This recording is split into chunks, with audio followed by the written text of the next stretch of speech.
Ձեզ, բարի լույս, ինչպես եք։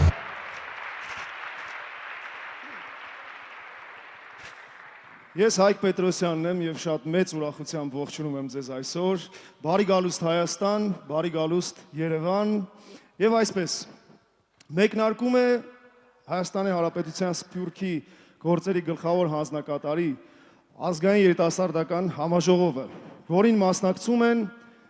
600 երիտասարդներ ավելի քան 50 երկրներից, ինչպես նաև 100 բանախոսներ ավելի քան 15 երկրներից։ Այդ կապակցությամբ առաջարկում եմ մեկս մյուսին մի հատ ջերմ ծափահարությունները ողջունենք, ասենք բարի գալուստ եւ բոլորիս բարի ընթացք։ Շնորհակալություն։ Մի փոքր խոսենք համաժողովի նպատակների մասին։ Այս հիանալի նախաձեռնությունը նպատակ ունի ընձեռել հնարավորություն Սփյուռքի հայ երիտասարդներին, որպեսզի նրանք կարողանան ներգրաված լինել եւ մասնակցեն Հայաստանի զարգացման գործընթացներին, ինչպես նաև կարողանան ստեղծել կապեր եւ հզորացնել միմյանց, նաև ողջևորել, ընդլայնել աշխատանքները եւ ներգրավվածությունները համայնքներում։ Ասեմ ձեզ, որ պատահական չէ, որ համաժողովի կարգախոսն է երիտասարդների կողմից երիտասարդների համար։ Գիտեք, մի հայտնի ասացված կա, որ ասում է՝ մի եղիր ուրաքի պես միշտ դեպի քեզ, միշտ դեպի քեզ, այլ եղիր սղոցի պես, մեկ դեպի քեզ, մեկ դեպի մեզ։ Այսինքն երիտասարդների կողմից երիտասարդների համար։ Ասեմ ձեզ նաև, որ նախապատրաստական ողջ աշխատանքների ընթացքում ներգրաված են եղել հայ երիտասարդներ աշխարհի տարբեր ծայրերից, թե համաժողովի օրակարգի հարցերում, թե բանախոսների ընտրությունների հարցերում։ Գրասենյակի փորձագետները եւ 12 երկրներից հայ երիտասարդներ օր ու գիշեր աշխատել են, որպեսզի այս հսկայական ծավալուն նախագիծը դառնա իրականություն։ Եվ ես ուզում եմ ձեզ խնդրել նաև ծափահարություններով ողջունենք կազմակերպիչներին, շնորհակալություն հայտնենք նրանց այս մեծ աշխատանքը կատարելու համար։ Եվ այսպես, գալով համաժողովին։ Այս 3 օրերի ընթացքում համաժողովը ունենալու է ինտերակտիվ եւ ներառական ձևաչափ։ Տեղի կունենան պանելային նիստեր, հանդիպումներ, քննարկումներ, աշխատաժողովներ, պրեզենտացիաներ, ինչպես նաև էքսպոներ եւ կապեր հաստատելու ու մշակութային միջոցառումներ։ Ասեմ ձեզ, որ այս բոլոր միջոցառումները փոխկապակցված են միմյանց հետ եւ շատ հագեցած։ Այնպես որ մեծ խնդրանք ձեզ բոլորիդ, որպեսզի անպայման հետևեք օրակարգին, չլքեք համաժողովի տարածքը, որպեսզի բաց չթողնեք այն բոլոր գեղեցիկ մտածված պահերը, որ այս ամենը նախաձեռնողներն ու կազմակերպիչները ստեղծել են հենց ձեզ համար, որպեսզի այս 3 օրը լինի հագեցած եւ անմոռանալի։ Ասեմ նաեւ, որ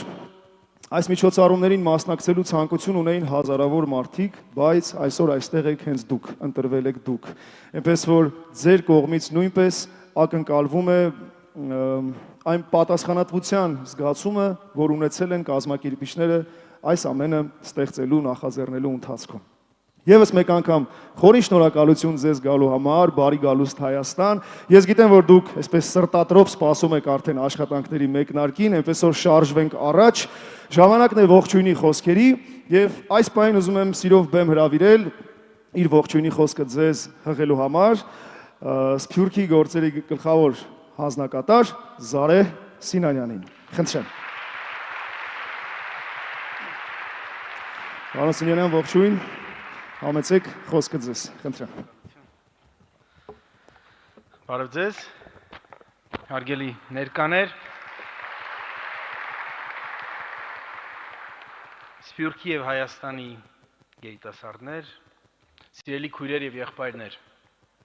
Ողջունում եմ ձեզ 2023 թվականի Ազգային երիտասարդական համաժողովին։ Բարի գալուստ հայրենիք, բարի գալուստ Երևան։ Հաջորդ 3 օրերի ընթացքում միասին կմասնակցենք մի համաժողովի, որը հայրենի հողի վրա իմի է բերել հարյուրավոր երիտասարդների աշխարհի 4 կողմերից։ Երիտասարդների, որոնք ներկայացնում են բազմաթիվ կազմակերպություններ եւ ուսանողական միություններ։ Ամենակարևորը նա է, որ այս երիտասարդական համաժողովը կազմակերպել է Հայաստանի Հանրապետության Սփյուռքի գործերի գլխավոր հանձնակատարի գրասենյակի եւ երիտասարդության համատեղ ջանքերի շնորհիվ։ Մեր օրակարգը եւ ձևաչափը ձևավորվել եւ հաստատվել է հատուկ համաժողովի համար ձևավորված խորհրդակցական խմբի եւ մեր մի քանի տասնյակ գործընկեր կազմակերպությունների կողմից։ Այլ կերպ չէր կարող լինել, քանի որ սա երիտասարդական համաժողով է երիտասարդների համար եւ երիտասարդների կողմից։ Արդյունքում այս 3 օրերի ընթացքում կքննարկենք Սփյուռքի եւ հայրենիքի երիտասարդությանը ամենաշատը հուզող մի շարք հարցեր։ Քննարկումներին կմասնակցեն մասնագետ բանախոսներ,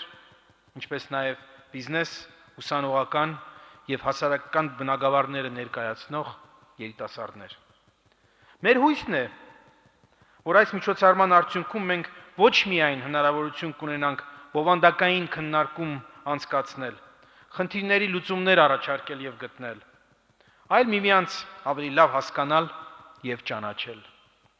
Վերջապես համոզված եմ, որ բոլորս հնարավորություն կունենանք ծանոթանալ պայծառ, խելացի, հայրենասեր երիտասարդների, կձևավորվեն նոր եւ արգասաբեր ընկերություններ, հարաբերություններ եւ մեր աշխարհասփյուռ երիտասարդության համար համագործակցության նոր հնարավորություններ կստեղծվեն։ Համաժողովը պետականակենտրոն մտածողությամբ այն հայ երիտասարդների համար է, որոնք կապված են իրենց հայրենիքին,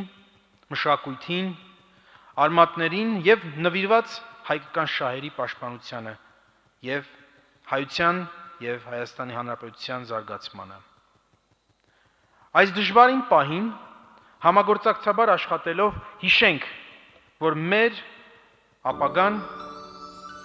կախված է ձեզանից։ Դա ձեր ապագան է եւ ձեր ջանքերի եւ գործողությունների արդյունքում մենք կարող ենք ունենալ մեր երազած հայրենիքը եւ ամուր լինել Սփյուռքում։ Անհամբեր սպասում եմ համաժողովի մեկնարկին եւ մեր առաջին քննարկմանը։ Սակայն սկսելուց առաջ ուզում եմ հատուկ շնորհակալություն հայտնել մեր գլխավոր գործընկեր Fast Bank-ին, որի աջակցությունը շատ կարևոր էր համաժողովի անցկացման հարցում։ Նաև շնորհակալություն հայտնել մեր խորհրդատվական խմբի 18 երիտասարդներին, որոնք իրենց ակտիվ ներգրավվածությամբ եւ իմաստուն խորհրդով հնարավոր դարձրեցին այս համաժողովը։ Շնորհակալություն հայտնել մեր 3 տասնյակից ավելի գործընկեր կազմակերպություններին, որոնք տարբեր ձևաչափներով մասնակցում են այս համաժողովին եւ ընդհանրապես Սփյուռքի գլխավոր հանձնակատարի գրասենյակի աշխատանքներին։ Վերջապես շնորհակալություն մեր թիմի բոլոր անդամներին, ում գերմարտկային ջանքերի շնորհիվ այսօր անց է կացվում այս ազգային երիտասարդական համաժողովը։ Դե ուրեմն ի գործ բոլորիս հաջողություն, իսկ մեր համաժողովին հաջող ընթացք։ Շնորհակալություն։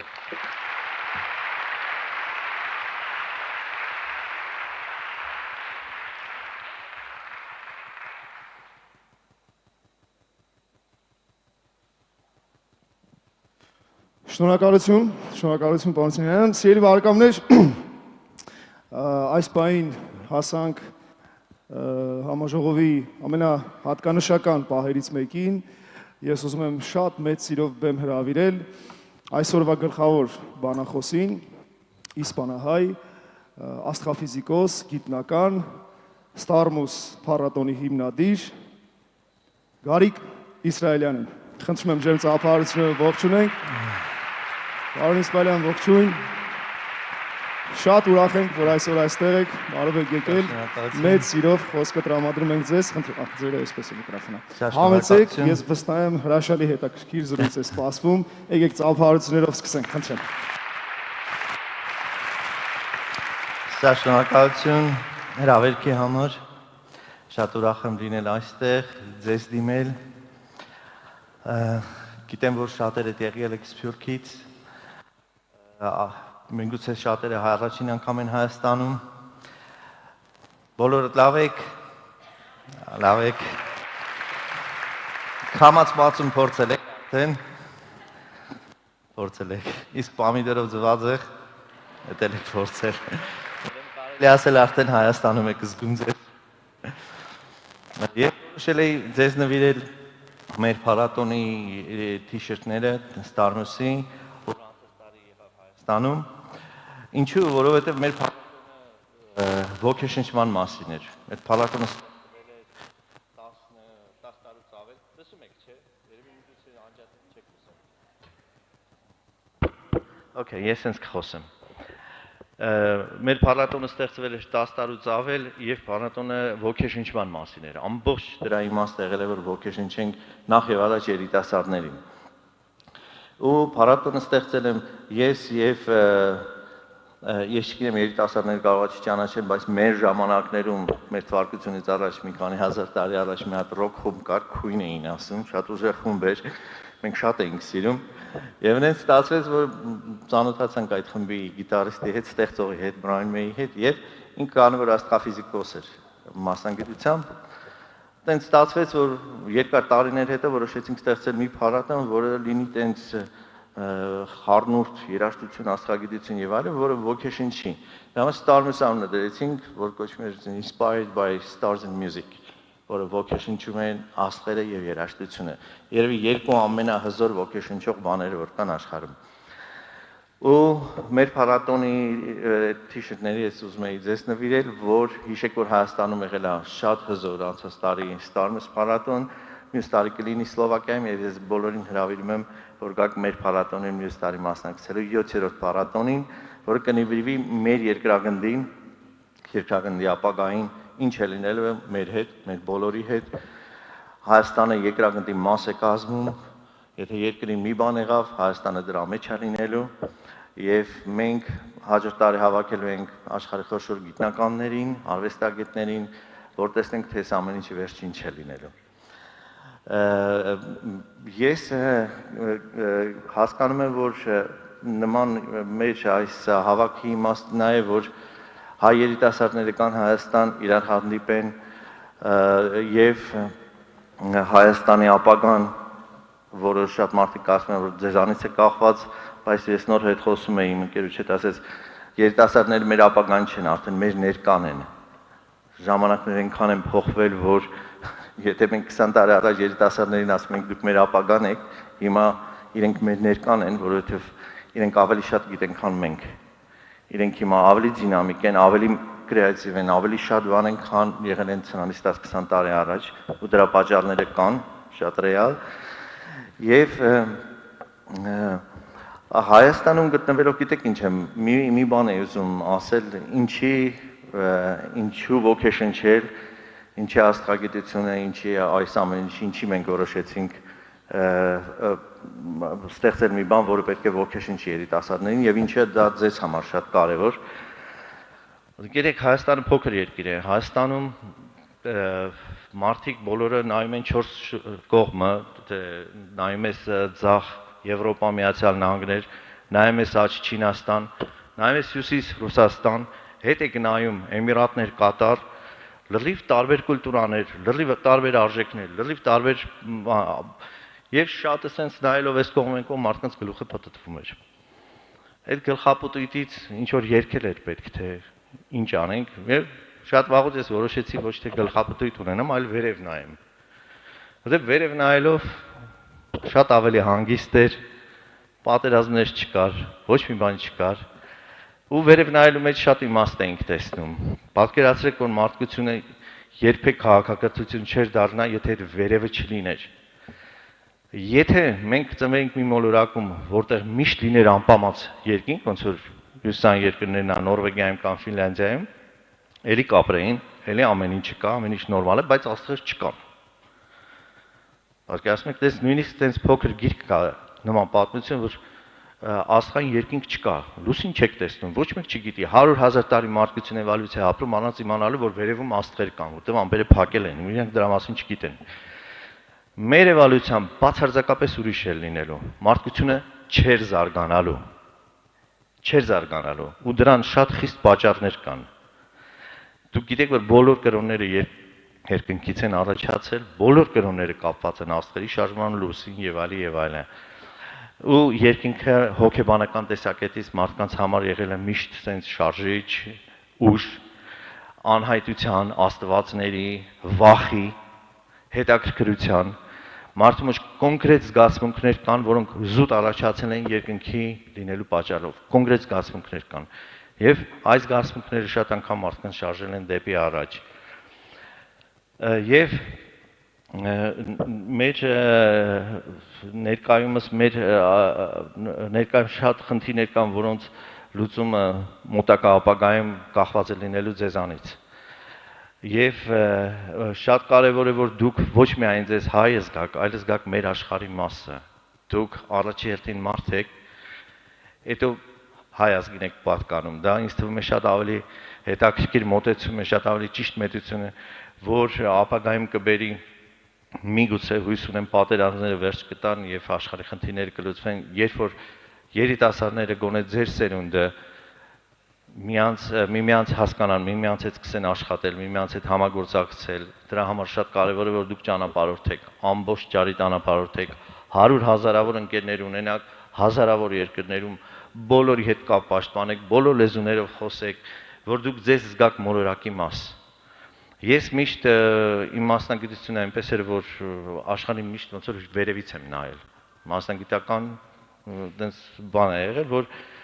ու վերևից աշխարհին նայելով մենք տեսել ենք, թե ինչքան փոքր էր մարդկությունը, ինչքան հասարակ բաների վրա են մարդիկ վիճում, ինչքան հասարակ բաների վրա են մարդիկ իրար չեն հասկանում եւ այլ եւ այլ։ Այ աստրոֆիզիկան ընդհանրապես աստրոնավտներն էլ այդ բանը ունեն, որ իրենք կարողանում են հեռվից նայել այս ամեն ինչին,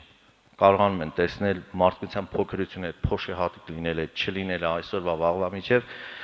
ու ես շատ կուզենայի, որ դուք էլ դա զգայիք։ Ես չեմ ասում բոլորը դառնալու են աստրոֆիզիկոս կամ աստրոնավտ կամ եւ այլը, բայց այդ զգացմունքը տարվա մեջ մի քանի անգամ զգալ, մի քանի անգամ դա հասկանալ, մի քանի անգամ վերապրել, դա շատ կարևոր էր։ Մեր հայտնի գիտնական կա, որ ասում էր մարդը կենդանիներից կոնկրետ ինքը խոզի օրինակներ բերում, ասում է տարբերվում է նրանով, որ ոչ միայն իր դիմացն է միշտ նայում, մեկ-մեկ էլ վերև է նայում։ Ես դա շատ հետաքրքիր համեմատություն է, որ մենք մարդ ենք կոչվում նրա համար, որովհետև մենք բացի մեր շուրջը դիմացը նայելուց մեկ-մեկ էլ վերև ենք նայում։ Որ վերև նայելը նորից եմ կրկնում։ Ես այստեղ բան չեմ անում, որ բոլորը պետք է աստրոֆիզիկոս դառնան կամ տիեզերք դրճեք։ Այդպես մտադրություն ես չունեմ։ Բայց ես ուզում եմ, որ դուք այնպիսի զգացմունքներ ունենաք, դա կլինի գրքերի միջոցով, դա կլինի տանը ինչ-որ աստղադիտակ դնելու միջոցով, տարբեր ձևերով, բայց մեկ-մեկ դուք մեր հասարակությանը, մեր աշխարհին, մեր խնդիրներին նայեք մի քիչ հեռվից։ Դա ձեզ շատ կօգնի, շատ թույլ կտա, որ հանգստանաք, բան չանեք, փոքր բաների վրա իժդուր էներգիան չծախսեք ձեր, փոքր բաների չսարքեք մեծ խնդիրներ, շատ ձեր կյանքի որակը բավական կփոխվի, շատ կփոխվի։ Մի քանի խնդիրներ, որոնց լուծումը շատ անհրաժեշտ է հիմա, դուք բոլորդ գիտեք, որ կլիմայական փոփոխություններն են, որ մոտակա 20-30 տարում մեր աշխարհը շատ լուրջ խնդիրների առաջ են կանգնեցնելու,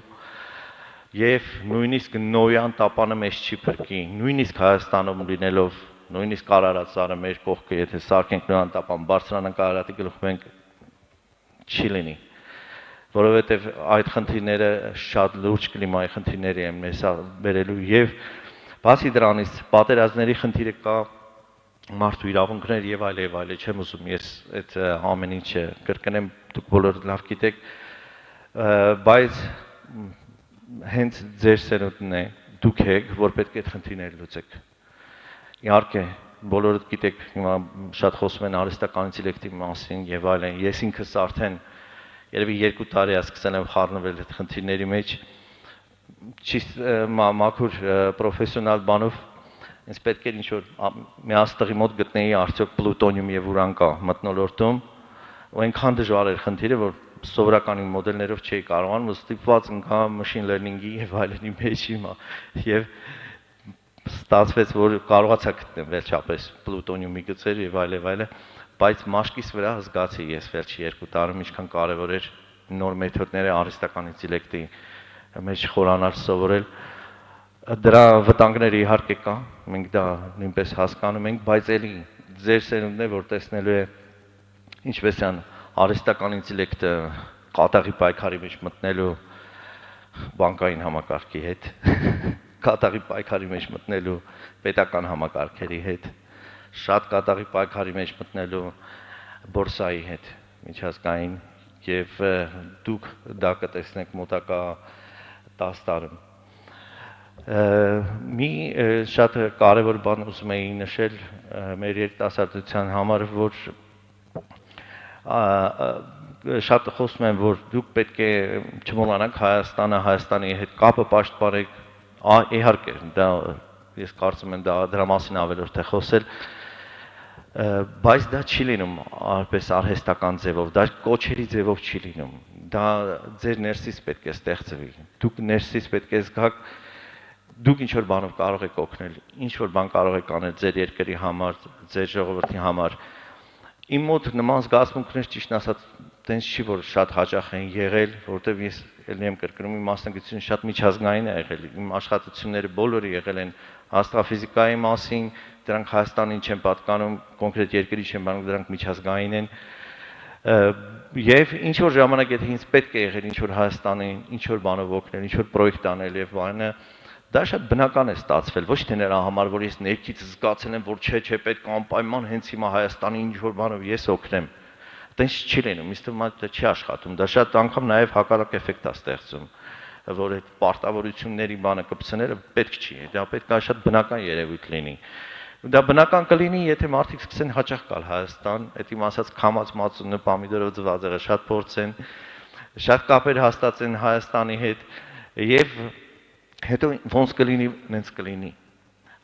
Ուժով, բանով, պայմաններ դնելով տենց բաները չեն լինում։ Ընդհանրապես այդ սահմանումը թե ինչ բան է հայրենասիրությունը, ինչ բան է հայ լինելը, դրանք շատ հեղեղուն սահմանումներ են, դրա մասին կարելի է ժամերով, օրերով վիճել, որտեվ ես ֆիզիկոս եմ ու իմ համար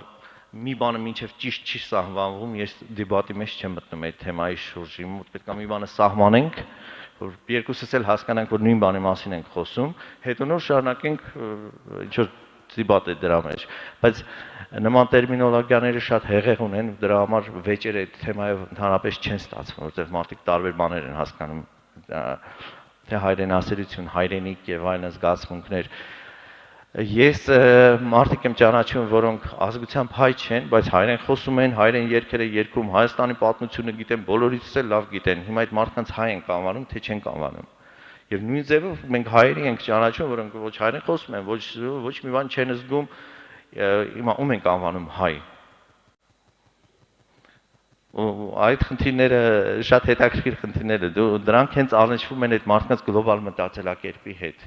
որ մարդը սկզբում իրեն զգում է աշխարհի մաս,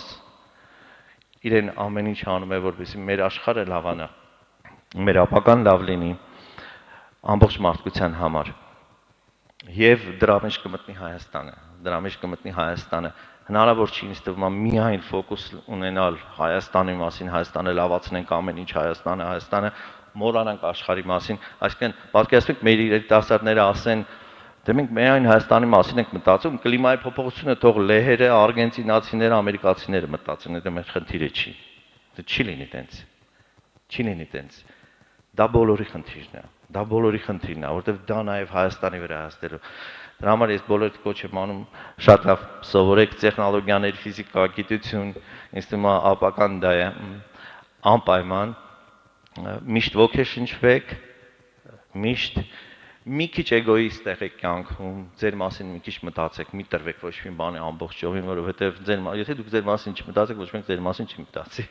Դրա համար դուք մի քիչ ձեր մասին մտածեք, շատ ժամանակ տարեք արվեստին, շատ ժամանակ գրականություն նկարել, երաժշտություն նվագել, ամեն ինչ, որտեղ արվեստը մեր կյանքի ամենահիմնական բանն է, ինձ թվում է։ Ես լինելով ֆիզիկոս դա ընդունում եմ, միշտ ասել եմ, եւ դրանից չեմ շեղվի։ Եվ ես դες կոչ կանեմ, որ նույնիսկ արվեստը միշտ ունենաք ձեր կյանքում, պարտադիր, ու միշտ փնտրեք ինչով կարող եք ոգեշնչվել, ինչ որ մեծ բաներով։ Մի հատ շատ հասարակ օրինակ կբերեմ, իմ ժամանակը վերջացավ։ Շատ ամբիցիոզ խնդիրներ եք դնում ձեր առաջ, խնդիր, որը չի լինի անել, շատ դժվար, բարդ բան է։ Ընդհանրապես մտածում եք չի լինի անել, բայց ուզում եմ անել։ Օրինակ ասում եք, ես ուզում եմ մի հատ սարք սարքեմ, որ դնենք sense բաների հետոնների վրա մեր աղաջին, առավոտյան վեր կանամ ու տեսնեմ իմ երազը գիշերվա իմ iPhone-ի մեջ։ Կարելի է դա թե չէ։ Okay, այո։ Այ ես սպասում եմ, այ նման խնդիրներ, ամեն մեկը մի հատ այնց հետաքրքիր խնդիր դրեք, շատ ամբիցիոզ, շատ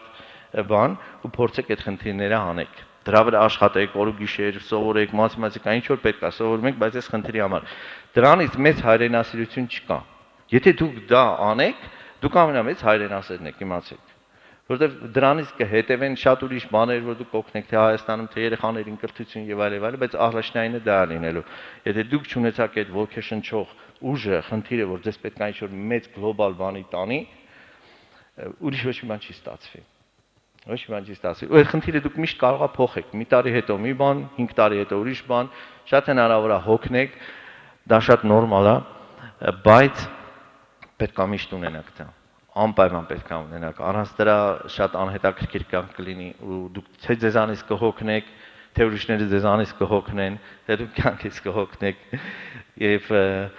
այս է իմ կոչը, որ փնտրեք թե ինչն է ձեզ ոգեշնչում, փնտրեք թե ինչն է ձեզ ոգեշնչում, միշտ եղեք հաճախ եկեք ձեր հայրենիք, որտեղ այստեղ մեր արմատներն են, ամեն ինչ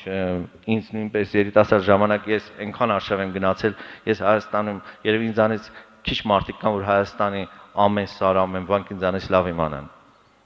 Տարիներ backpacker-ով, բաներով Հայաստանը շրջել ենք, մեր կապը հաստատվել է մեր երկրի հետ, բայց միևնույն ժամանակ դա ինչ չի սարքել ինչ-որ ուլտրանացիոնալիստ, ամբողջ գիշերօր ցերեկ ինչ-որ Հայաստան բան, միշտ գլոբալ ենք նայել ամեն ինչին, միշտ փորձել ենք մարդկության մարդու աչքերով նայել այս խնդիրներին եւ օգնել, եթե պետք է ոչ միայն Հայաստանին, ցանկացած ուրիշ երկրի մարդկանց օգնել։ Այ ես ուզում եմ դուք տենց մտածելակերպ ունենաք։ Շնորհակալություն շատ։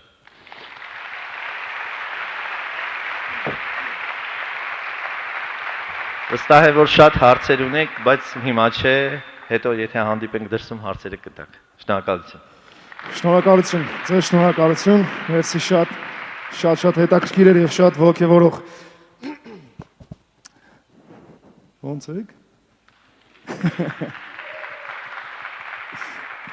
Ես ճիշտ ասած, որ սկզբից ծրագրին ծանոթանում էի եւ գիտեմ պետք է գա աստրոֆիզիկոս, տարմուս, ասենց ասում եմ մամա ջան, մի տեսակ ուրիշ ձև ես տրամադրում, չես սպասում, որ այսքան ընկերական, այսքան մտերմիկ է լինելու զրույցը, այնպես որ եւս մեկ անգամ շատ շնորհակալություն եկեք մի հատ էլ ծափարեն գլխավոր բանախոսին։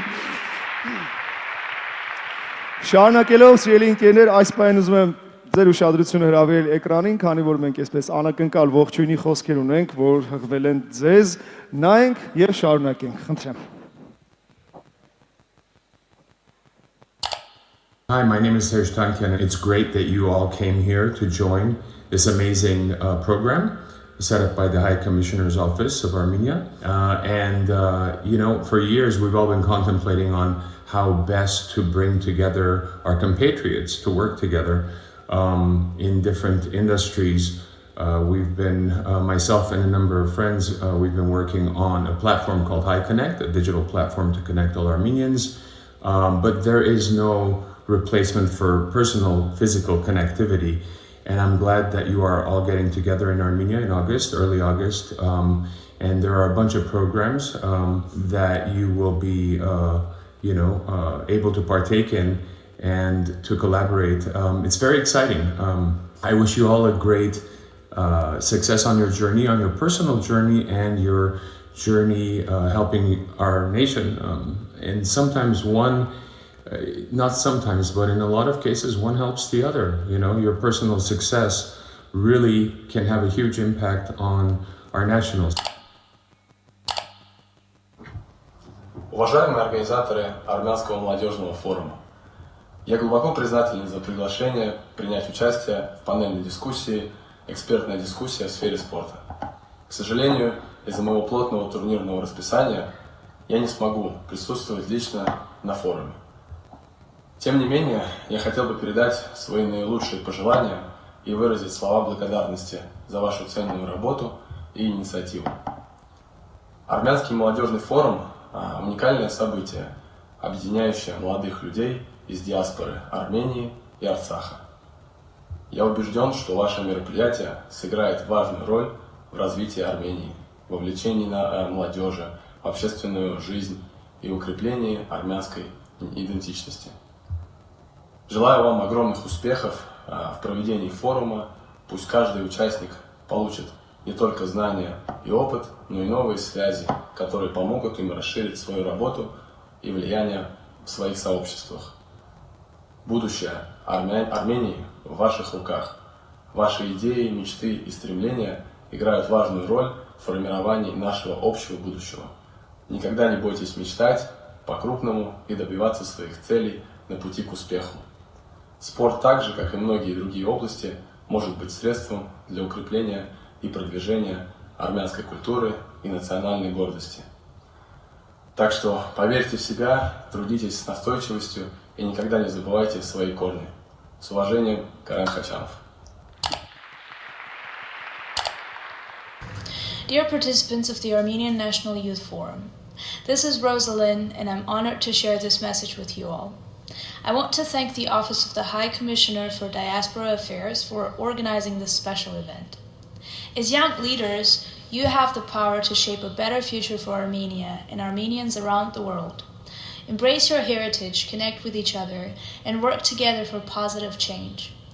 Let the knowledge shared here inspire you to take action and create a plan for Armenia diaspora youth collaboration. Your dedication and passion will make a difference. Together, we can build a strong global Armenian community. I believe in each of you and wish you a successful and transformative forum. Thank you, and best wishes for an unforgettable experience ahead. Շնորհակալություն Սերժ Թանկյան, Կարեն Խաչյանով եւ Ռոզալին։ Սիրելի ընկերներ, մի փոքրիկ տեղեկատվություն այս 3 օրերի ընթացքում, որպեսզի ամեն ինչ ավելի պարզ ու հեշտ լինի, ստեղծվել է հատուկ հավելված Փայն հավելվածը, որտեղ գրանցվելով ձեր account-ը բացելով դուք բոլոր հարցերի պատասխանները կգտնեք, ինչպես նաեւ կկարողանաք հարցեր ուղղել բանախոսներին, այդպես ինքներդ մասնակցել այս ամենին։ Ես ուղղակի պիտի խնդրեմ ձեզ, եթե դժվար չի մի հատ հեռախոսների հիմա բոլորս միասին ունեք, չէ՞ հեռախոսներ։ Միասին կպնենք Wi-Fi-ին, Youth Forum 2023 Wi-Fi-ին խնդրում եմ կպնենք, որի գաղտնաբառն է Youth 2023։ Խնդրում եմ միացեք, հավելվածը ներբեռնեք, այս պահին մի փոքրիկ տեսանյութ նայենք, որտեղ ավելի մանրամասն ամեն ինչ կներկայացվի ձեզ եւ կշարունակենք, խնդրեմ ելի մի պահ ուշադրություն էկրանին, համեցեք։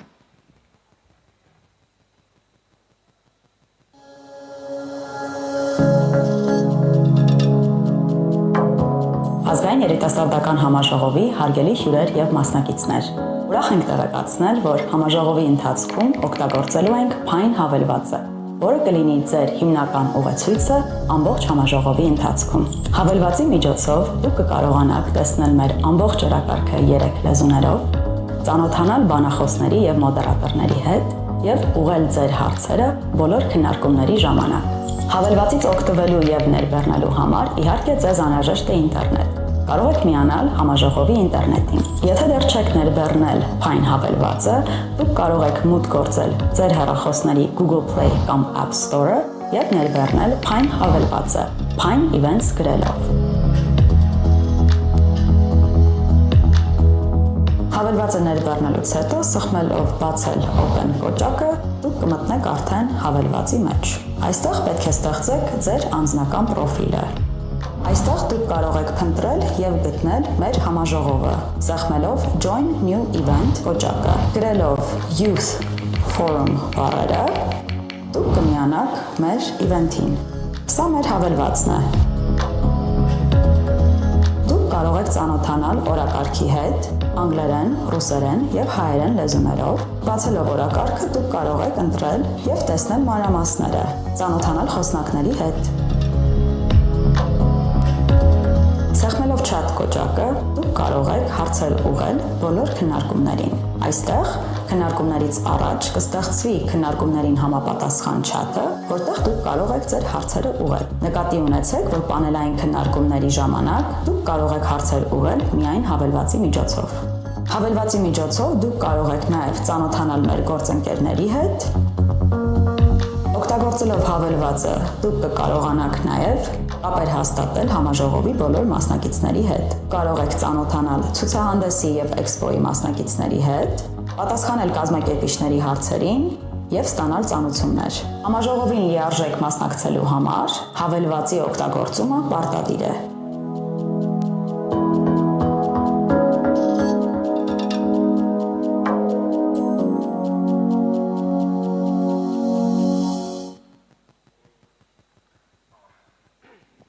Ահա, հուսամ ներբեռնեցիք։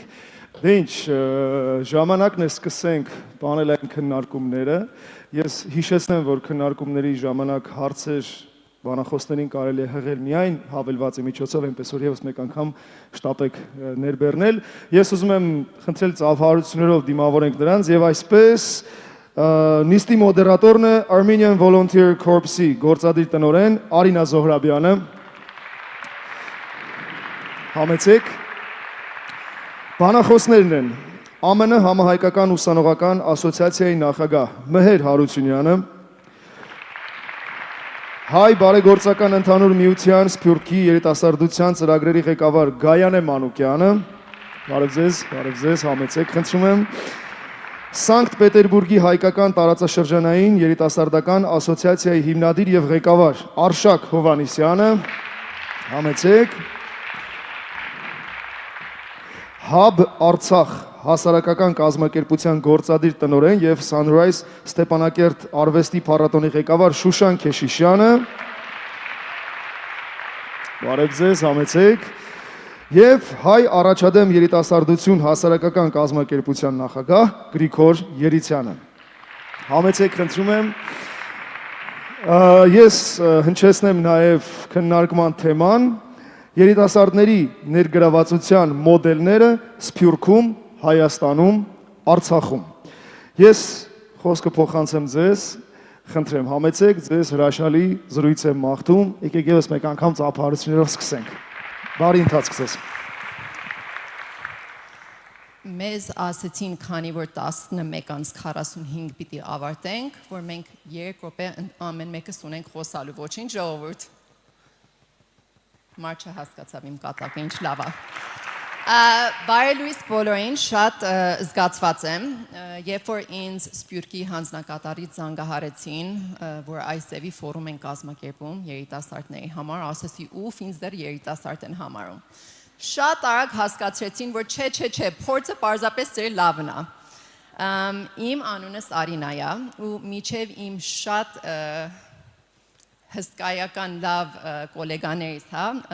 ներկայացնեմ, ուզում եմ մի 2 պատմություն ձեզ պատմեմ։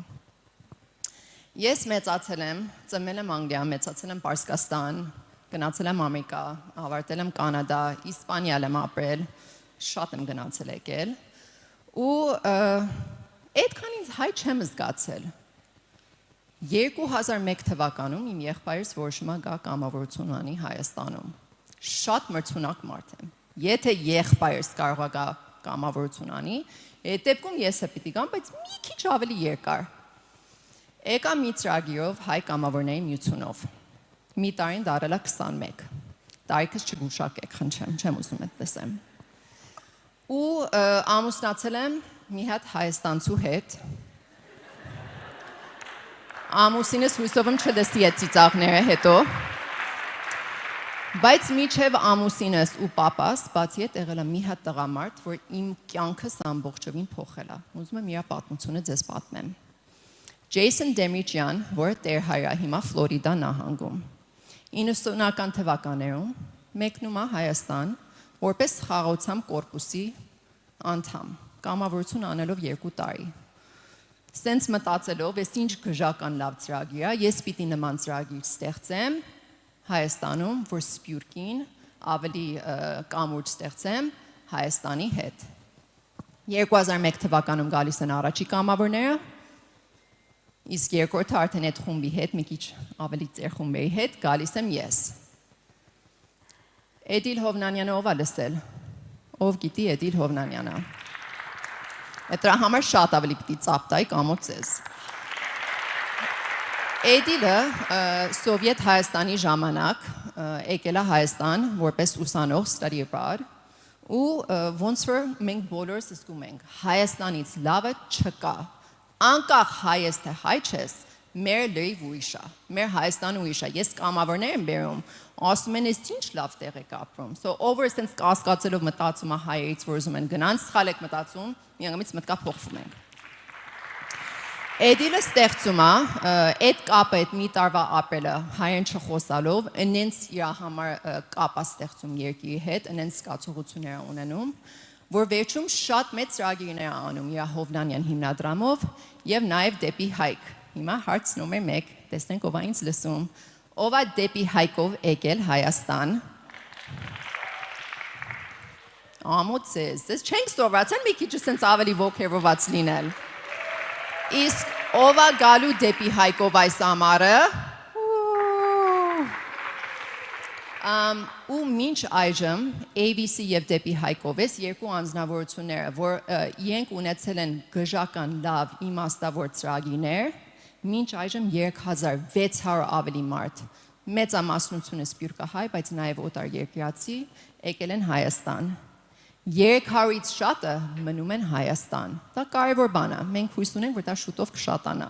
Մեհեր պիտի հետո մնաս։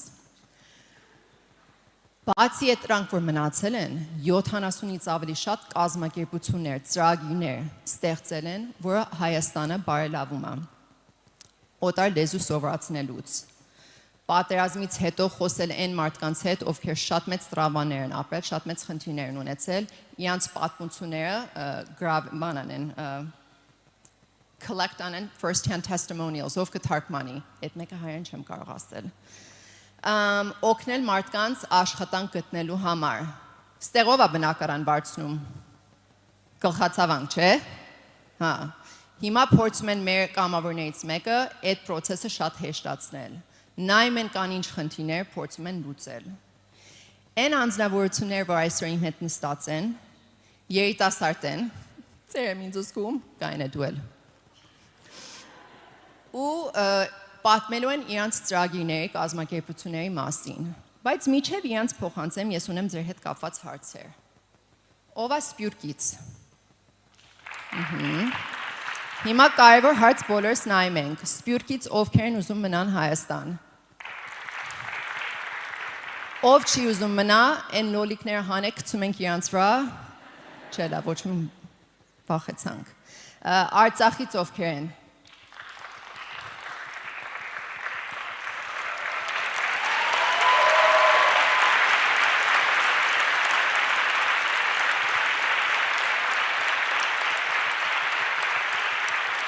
Ես համոզված եմ, որ այս երիտասարդների սենյակում շատ ենք, չէ, սենց հայերի մեջ խոսք կա, շատ ենք փնովում, շատ ենք բողոքում, երկիրը երկիր չի, կառավարությունը չի, մհերը չէ։ Մհսյո, դուք եք լուծելու այս հարցը, դուք եք ամեն ինչ անելու, որ այս երկիրը առաջ գնա, Հայաստան և Արցախ իրար հետ առաջ։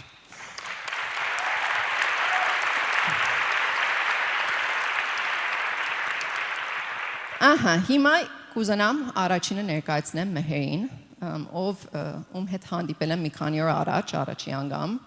Google Meet-ի ժամանակ մի կեժամ ուշացել է, որովհետև պայմանագիր էր ստորագրում վարձակալության հետ կապված ինքն էլ այդ գլխացավանքով ապրել, բայց անում է շատ մեծ գործ ԱՄՆ-ում, կխնդրեմ ինքը մի հատ ներկայանա։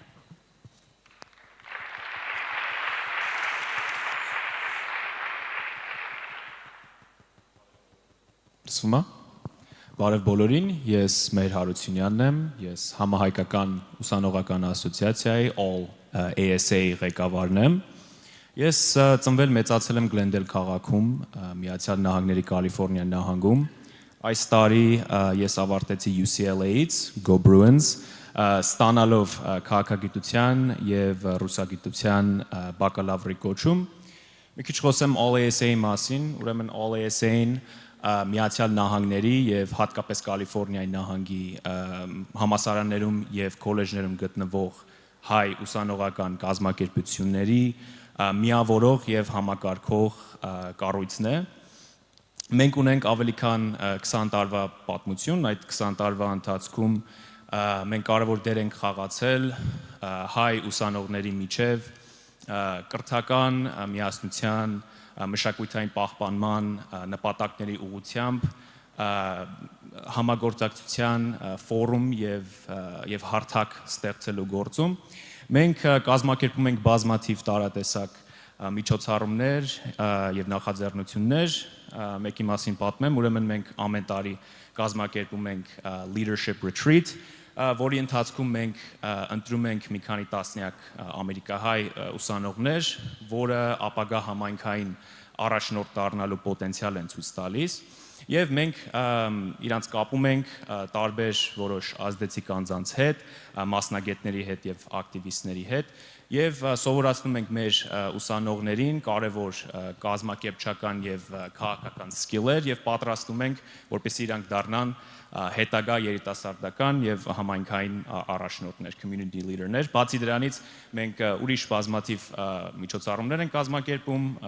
դրամահավաքներ եւ այլն։ Ինձ թվում է այդքանը ԱԼԵՍ-ից, ես ուզում եմ ինչքան հնարավոր շատ ժամանակ թողնել այսօրվա քննարկմանը, հույսով եմ շատ կառուցողական խոսակցություն ենք ունենալու։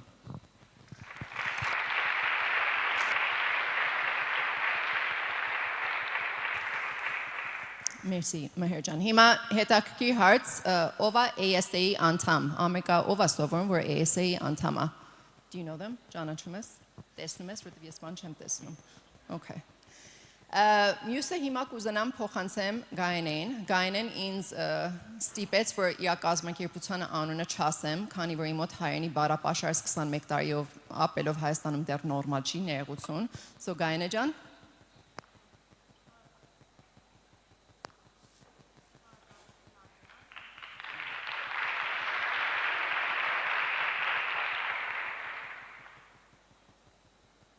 Լսում եք, շատ շնորհակալություն Արինա, իսկապես շատ հաճելի է տեսնել այսքան երիտասարդներ ու ոգևորվել այս իրականությունից, ես Գանեն եմ, իմ տարիքն էլ չփորձեք գուշակել ու ի տարբերություն Արինայի ես ծնունդով Հայաստանից եմ ու հայտնվել եմ Նյու Յորքում, բայց շատ հաջողակ եմ ինձ համարում ու շատ օրհնված, որ ներկայացնում եմ Հայկական բարեգործական ընդհանուր միությունը AGB-ուն, ոնց որ շատերդ վստահ եմ կիմանաք, երբեմն էլ ցավոք սրտի լսում եմ ագբու, բայց տենց չի, եթե չգիտեք AGB-ուն կամ ՀԲՄ-ն աշխարհի ամենահին հայկական բարեգործական կազմակերպությունն է, որը հիմնադրվել է 1906 թվականին Եգիպտոսում եւ իր շուրջ մեկ դարյա ավելի քան մեկ դարյա գործունեության ընթացքում 117 տարի հավատարիմ է մնացել իր հիմնադիրների առաքելությանն ու տեսլականին, որն է նպաստել համայն հայության բարգավաճմանն ու բարօրությանը եւ հայրենիքում ու Սփյուռքում մեր երկար տարիների գործունեության ընթացքում մենք Հայկական բարեգործական ընդհանուր միությունը կարևոր դեր է կատարել մեր հայկական ինքնության, ժառանգության, հոգևոր եւ մշակութային արժեքների պահպանման գործում իր հարուստ ու բազմազան ծրագրերի միջոցով, որոնք հիմնված են հայկական բարեգործականի 4 հիմնասյուների վրա՝ կրթական, մշակութային, սոցիալ-տնտեսական եւ մարդասիրական։ AGB-ի երիտասարդական ծրագրերը շատ կարևոր մասն են կազմում մեր բարեգործականի գործունեության եւ այդ ծրագրերը ամրացնում են մեր հիմնասյուները եւ լրացնում են մեկը մյուսին իրենց նպատակային, բովանդակային, տարիքային եւ ժամանակային ձևաչափերով Եվ հիմնականում ոնց որ վստահ եմ բոլոր երիտասարդական ծրագրերը ուղղված են երիտասարդներին հայեցի դաստիարակելու, նրանց եւ անձնական եւ մասնագիտական զարգացմանն աջակցելու, ուղղված են նաև նրանց որպես հաջողակ երիտասարդներ դարձնելու եւ իրենց տեղական համայնքներում եւ որպես գլոբալ ոչ հայկական համայնքներում եւ շատ կարճ պիտի ասեմ, որովհետեւ շատ են ծրագրերը իրականում, եթե հարցումներ կունենաք, ավելի մանրամասն յուրաքանչյուր ծրագրի մասին քննարկմանը կխոսենք, կրթական ու մշակութային ծրագրերի շրջանակներում մենք աջակցում ենք բարձրագույն կրթությանը, կրթաթոշակներ տրամադրելով ավելի քան 40 երկրի ծագում ունեցող հայ երիտասարդների, ովքեր սովորում են աշխարհի տարբեր երկրներում, տարբեր ոլորտներում, շուրջ տարեկան առումով մոտ 600 ուսանող կրթաթոշակ է ստանում եւ նաեւ աջակցում ենք ապագա առաջնորդների զարգացմանը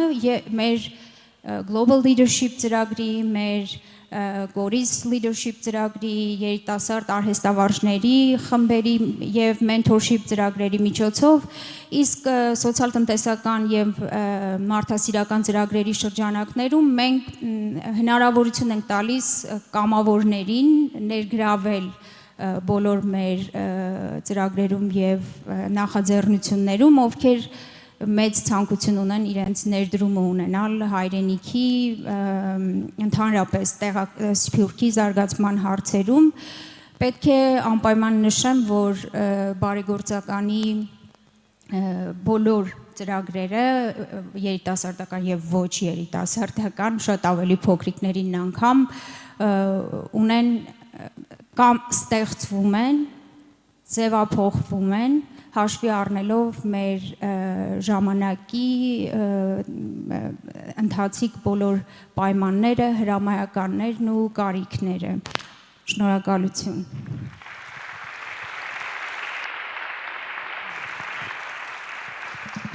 Մերսի։ Մեր հաջորդ սպիկերը շատ հետաքրքիր անձնավորություն է, երբ որ մենք նախորդ պատրաստվում ենք այս խոսակցության համար, Արշակը, որը հայերեն շատ լավ խոսում է ինձանից լավ, բայց իր մոտ ոնց որ առաջի լեզուն ռուսերեն է, ինձ վախեցրեց ասելով, որ կարող է ռուսերեն խոսալ։ Բայց եկեք իրանց ոգևորացնենք, որտեղ իմ հայերենս այսքան վատ դինելով, ես հայերեն խոսալով, համոզված եմ, որ ինքը շատ հետաքրքիր պատմելու է իր գործընթացը Ռուսաստանում, որ շատ ողջունելի է։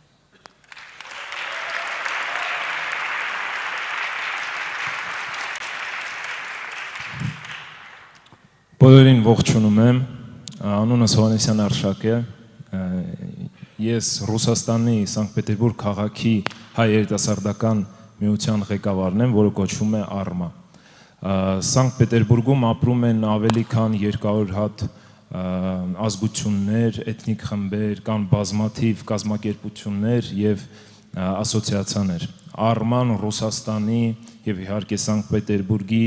ամենամեծ եւ ամենաակտիվ կազմակերպություններից մեկն է, որն արդեն 13 տարից շարունակ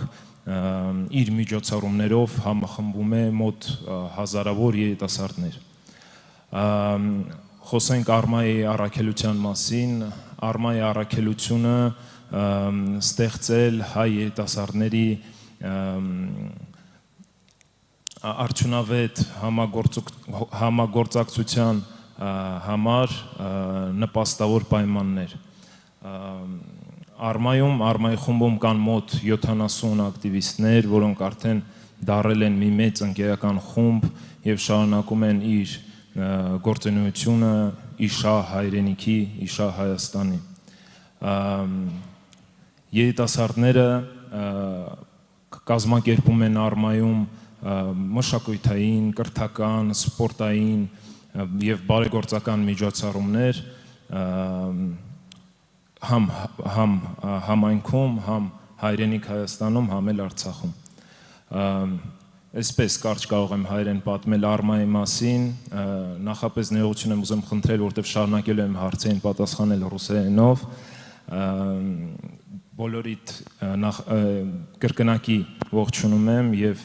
ցանկանում եմ ձեզ, մաղթում եմ արդյունավետ համագործակցություն այս 3 օրը։ Մերսի ձեզ։ Արշակ, մի հատ էլ հարց։ Երբ որ մենք խոսում ենք, դու ասացի, որ եկել էի Հայաստան մոտ 2 շաբաթով, այցելելու համար եկել էի կարճ ժամանակով, մի հատ այդ պատմի, այդ հետաքրքիր պատմությունը։ Մի տարի առաջ 2 շաբաթով եկել էի հանգստյան, կարճ պատմություն է, 2 շաբաթով եկել եմ ու մնացել եմ, ես արդեն մի տարի է Հայաստանում եմ։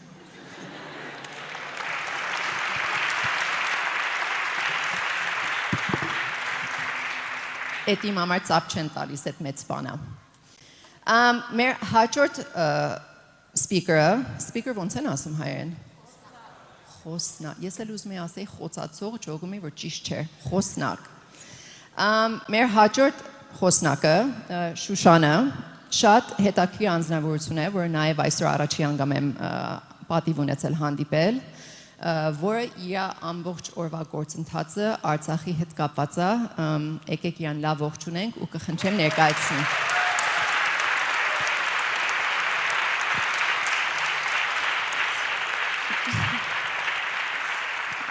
Բարև բոլորին, շատ շնորհակալ եմ նախ հրավերի համար, որ մասնակից լինեմ այս պանելին եւ նաեւ ներկայացնեմ Արցախը, դա իմ համար շատ մեծ պատիվ էր։ Ես ներկայացնում եմ Hub Արցախը, դա նախ եւ առաջ համատեղ աշխատանքային տարածք է co-working space Ստեփանակերտում, որը հիմնել ենք արդեն 2 տարի առաջ, շուտով մեր 2 տարեկանն է լրանում, կարող եք մեզ շնորհավորել։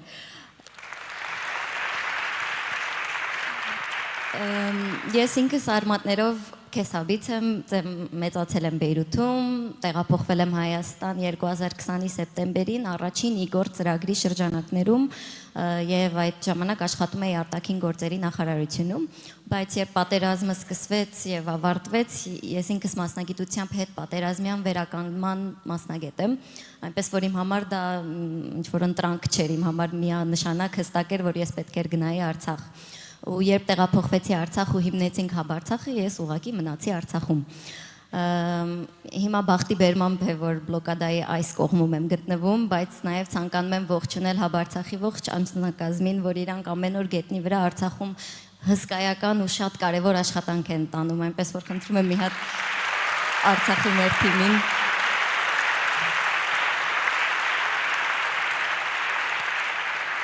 Համատեղ աշխատանքային տարածք լինելուց բացի Hub Արցախը նաև հասարակական կազմակերպություն է եւ մենք այս մեր 2 տարվա գործունեության ընթացքում ունենք արդեն ավելի քան 6 ծրագրեր տարբեր ոլորտներում, սկսած ձեռնարկատիրության խթանման ոլորտից, մեդիա գրագիտության ոլորտից, տարբեր երիտասարդական, հասարակական նախաձեռնություններ Եվ մի հետաքրքիր բան պատմեմ, որ երբ մենք սկսեցինք մեր գործունեությունը, ի սկզբանե մեր համար դա բան չէր, պարտադիր չէր, որ մեր գործունեությունը լինի հենց երիտասարդական կամ հենց թիրախավորի երիտասարդներին։ Բայց սկսեցինք մեր առաջին ծրագիրը ու միջին տարիքը դիմորդների 22 տարեկան էր։ Երկրորդ ծրագիրը սկսեցինք, որ առաջինը ձեռնարկատիրական ծրագիր էր, երկրորդը քաղաքասարակության ծրագիր էր, որ նորից միջին տարիքը 24 էր այս դեպքում։ Ու մենք հասկացանք, որ եթե մենք խոսում ենք Արցախում որևէ փոփոխություն գրանցելու մասին կամ որևէ աշխատանք տանելու մասին կամ որևէ ներուժի մասին, դա երիտասարդների մասին է։ Ու դա կապ չունի, թե մենք Ստեփանակերտում ենք անում կամ Մարտակերտում կամ Մարտունիում կամ Ասկերանում, Արցախում երիտասարդության մոտիվացիան ու եռանդը մի այլ քանակի է եւ գիտեմ ովքեր որ եղել են Արցախում կամ աշխատել են Արցախի հետ համամիտ կլինեն իմ հետ, ճիշտ է։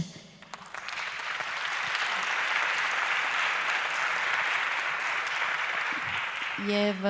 հուսով եմ, որ Hub Արցախը կարողանում է երիտասարդների կարիքները ճիշտ գնահատել եւ դրանց ճիշտ արձագանքել եւ մեր նպատակն է հենց խթանել Արցախում մարդկային ռեսուրսը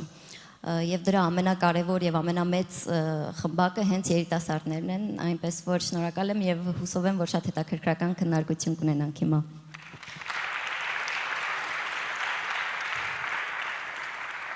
Որպես խոսնակներ մենք մեր գործը ոնց ենք անում։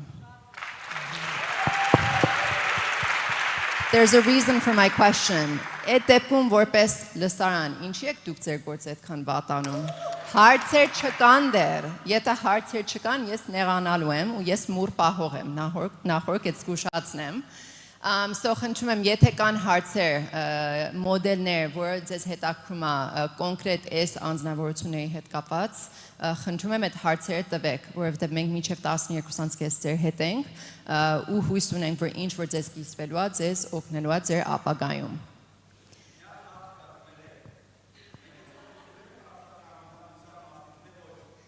Ես ձեր մարդու բանով լինելով չլսեցի թարգմանի հարցը։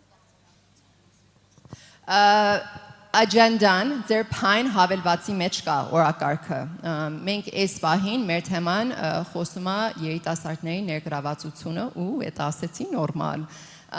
Հիմա այդ ենք քննարկում։ Security հետ կապված այս երկու օրվա ընթացքում հաստատ լինելու է։ Հիմա մեր վերջի այսօրվա ներկայացնողը Գրիգոր, դու ջոգում ես, որ միակ հայաստանցին ես, որ Հայաստանում մնացել ես։ Գային է կներես, պիտի մի բան ասեի։ Գրիգորի հետ արդեն 1000 տարի աշխատում եմ, չնայած ինքը շատ դեռ ջահել մարդ է, ու անհամբեր սպասում եմ պատմի իր շատ մեծ գործը Հայաստանում։ Ողջույն բոլորին, շնորհակալ եմ հրավերի եւ այս հնարավորության համար։ Մասնագիտությամբ ես միջազգայնագետ եմ եւ քաղաքագետ, բայց իմ գիտակցական կյանքի դերևս ամբողջ մասը աշխատել եմ երիտասարդների հետ, ներգրաված եմ եղել քաղաքացիական հասարակության տարբեր նախաձեռնություններում եւ 2009 թվականին մի խումբ համախոհ երիտասարդների հետ մենք ստեղծեցինք Հայ առաջադեմ երիտասարդություն կամ երիտասարդների շրջանում ավելի հայտնի Armenian Progressive Youth APY կազմակերպությունը ունենալով շատ պարզ, բայց այդ ժամանակ շատ բարդ իրականանալի նպատակ այն է լսելի դարձնել երիտասարդների ձայնը եւ այդ ժամանակ մենք դժվար թե պատկերացնեինք, որ տարիների ընթացքում ստեղծելու ենք Հայաստանում ամենամեծ երիտասարդական շարժումը, որը փոխելու է հազարավոր մարդկանց կյանքեր։ Այսօր կազմակերպությունը բավականին մեծ գործունեություն է ծավալում եւ իր առաքելությանը հավատարիմ փորձում է ձևավորել մի միջավայր, որտեղ երիտասարդները կարողանում են իրացնել իրենց ներուժը, մասնակցել տարբեր հասարակական, քաղաքական, քաղաքացիական գործընթացներին եւ որ ամենակարևորն է ազդել որոշումների կայացման գործընթացների վրա։ Այս պահին մենք ընթացիկ ծրագրեր ունենք թերևս Երևանի բոլոր շրջաններում, Հայաստանի բոլոր մարզերում եւ մի քանի ուղղություններով ենք աշխատում։ Առաջին ուղղությունը, որի շուրջ աշխատում ենք, դա երիտասարդների քաղաքացիական կրթությունն է, ժողովրդավարական արժեքների տրամադրումը, պետական տարբեր մարմինների հետ երկխոսությունը երիտասարդների մասնակցության եւ երիտասարդության իրավական ուրեմն կարգավորումների շուրջ։ Մյուս կարևոր ուղղությունը դա հայ երիտասարդների զբաղվածության եւ ձեռնարկատիրության խթանումն է։ Եվ փորձում ենք նպաստել, որ երիտասարդները ավելի ակտիվ ներգրավեն տնտեսության մեջ, խթանում ենք ոչ ֆորմալ կրթությունը, կամավորությունը, երիտասարդական աշխատանքի ճանաչումը, ինչպես նաև վերջին շրջանում իրականացնում ենք տարբեր մարդասիրական ծրագրեր աջակցելու տարբեր բարդ իրավիճակներում հայտնված մեր հայ երիտասարդներին։ Թերևս այսքանը, ես գիտեմ, որ մենք շատ քիչ ժամանակ ունենք, բայց ավելացնեմ, որ 3 ամիս առաջ նաև հիմնադրել ենք Երևանում առաջին երիտասարդական կենտրոնը եւ եթե ժամանակ կունենաք, բոլորիդ հրավիրում եմ այցելել եւ տեղում ծանոթանալ մեր գործունեությանը։ Շնորհակալություն։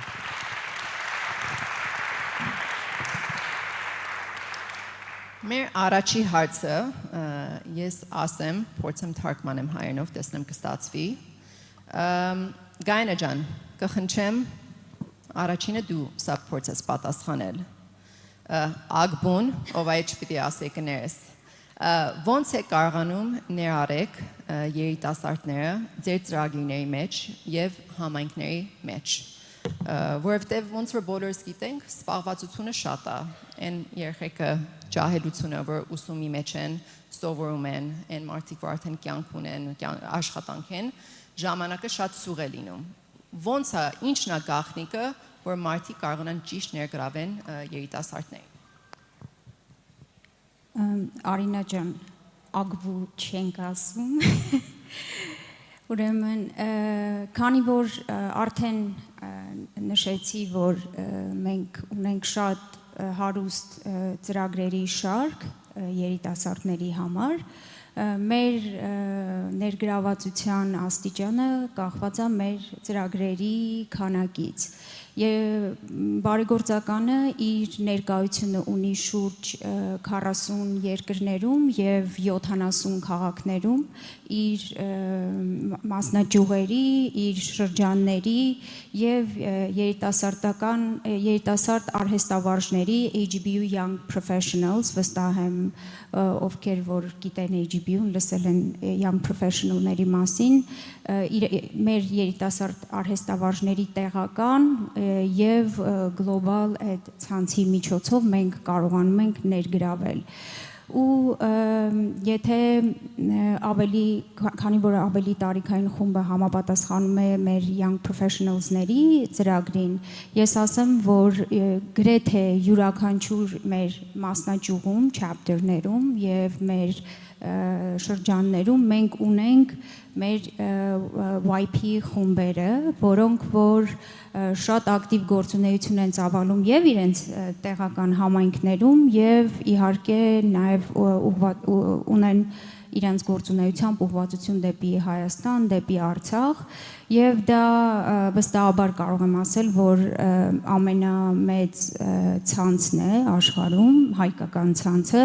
որը որ իր մեջ ներգրավում է ավելի քան 20,000 երիտասարդներ ու այդ խումբը չնայած որ ստեղծվել է միայն տեղային մեր մասնաճյուղում, մեր LA chapter-ում 1995 թվականին 28 տարիների ընթացքում արդեն ընդլայնվել է մեր YP network-ը, ցանցը եւ արդեն ունենք ավելի քան 40 խմբեր, որոնց նպատակը, ինչպես որ մեր բոլոր երիտասարդական խմբերի նպատակներն են, կապել համայն հայությանը, հայ երիտասարդներին իրար հետ եւ իրենց ներուժը օգտագործել, իրենց ովքեր որ դեռ իրենց առաջին քայլերն են անում իրենց մասնագիտական ոլորտներում աջակցել ավելի երիտասարդ ուսանողներին, կազմակերպել դրամահավաքներ, միջոցառումներ եւ իհարկե շատ սերտ համագործակցում են մեր տեղային մասնաճյուղերի հետ, դպրոցների հետ եւ տարեկան առումով մոտ 90 միջոցառում են կազմակերպում մեր երիտասարդ արհեստավարժերի խմբերը եւ ունեն իրենց signature ծրագրերը, դա 2 տարին մեկ անցկացնում են focus forum-ը, որը անկեղծ ասած մի քանի ընդամենը 1 օր առաջ ավարտվեց, Մադրիդում էր անցկացվում եւ համախմբում են 500-ից ավելի երիտասարդներ, որոնք միավորվում են մեկ տանիքի տակ, կիսելու իրենց գիտելիքները, քննարկելու խնդիրները, այն ինչը որ կարճ ասած տեղի ունենալու 3 օրում այստեղ տարվա մեջ մի քանի անգամ կազմակերպվում է մեր երիտասարդ արհեստավարժների կողմից եւ գրեթե քարտեզի վրա որ կետնել, որ փորձեք գտնել, մենք մեր YP խմբերը ունենք։ Եթե անգամ չունենք մենք մեր YP խմբերը այդ տվյալ քաղաքում, միանշանակ խրախուսում ենք բոլոր երիտասարդներին, եթե որևէ մի քանի երիտասարդներ կան ու ունեն նպատակ միավորվելու եւ ավելի ամրացնելու իրենց կապը, ընդլայնելու իրենց հայկական ցանցը, անպայման ստեղծեն այդ YP խումբը։ Դե իհարկե եթե զուտ երիտասարդ առաջնորդների հետ ծրագիրը հաշվի չառնենք, մյուս ներգրավվածության մեր մեթոդը դա բոլոր ծրագրերն են, որ տեղային մեր մասնաճյուղերում իրագործվում են եւ տեղային եւ գլոբալ շրջանակներում գրեթե ունենք բոլոր բնակավարներից, եթե հետաքրքրված եք օրինակ մշակույթով, արվեստով, գրականությամբ, պարով, թատրոնով կամ եթե ուղղակի ուզում եք լինել մենթորներ, կամավորներ, բոլոր հնարավորությունները կան եւ մեր HBU-ի եւ տեղական chapter-ներում եւ իհարկե մեր գլոբալ ավելի մեծ ծրագրերում։ Ես արդեն մի քանի հոգի տեսել եմ, ովքեր մեր ծրագրերը արել են, կարծեմ Արիսն է այստեղ, Նանորն է այստեղ, Քրիստինային տեսա, որ չէ, մեր summer internship ծրագիրն է մասնակցել, so գաղտնիքը զուտ լավ ձևավորված, լավ մշակված, փոխկապակցված, իրար լրացնող ծրագրեր ունենալն է եւ հակառակ կողմից ցանկություն ունենալը մասնակցել այդ ծրագրերում։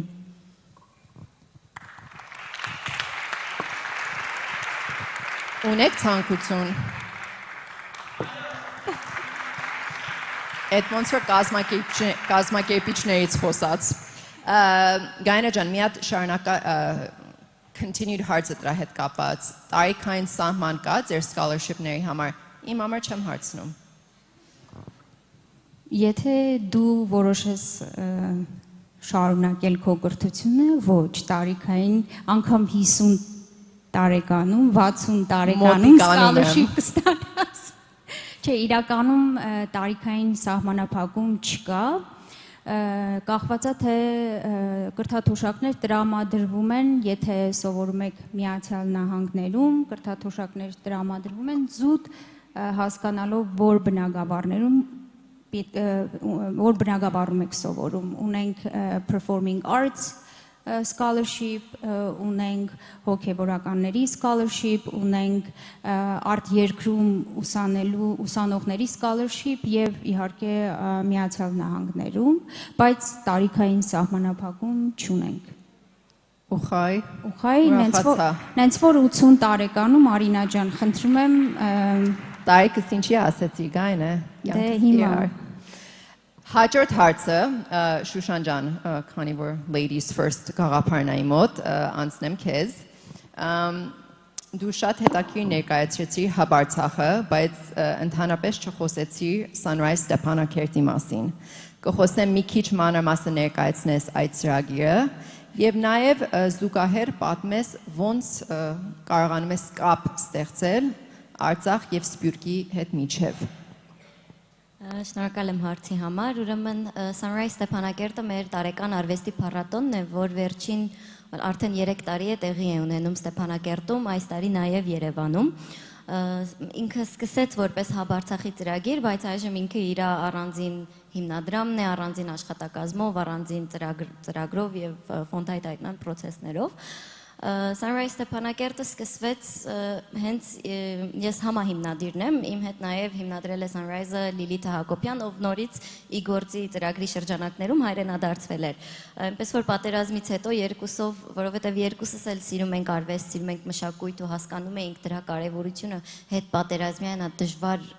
կոնտեքստում, ուզում էինք ինչ-որ բան անենք, այնպես որ փետրվար էր կամ հունվար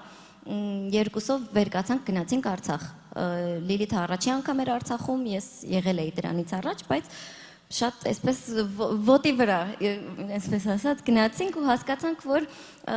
մենք ուզում ենք միայն ցուցադրություն կազմակերպել, այնտեղ մեզ ասեցին, բայց կինոն էլ կա, գիտեք, կարող եք դա էլ կազմակերպել կինոդիտում։ Ասեցինք, օքեյ։ Հետո մեզ ասեցին, որ բա գիտեք, այս ինչը կա, որ ինքը շատ լավ վարպետաց դասեր է տալիս, կարող եք իրան էլ ներգրավել։ Ասեցինք, օքեյ։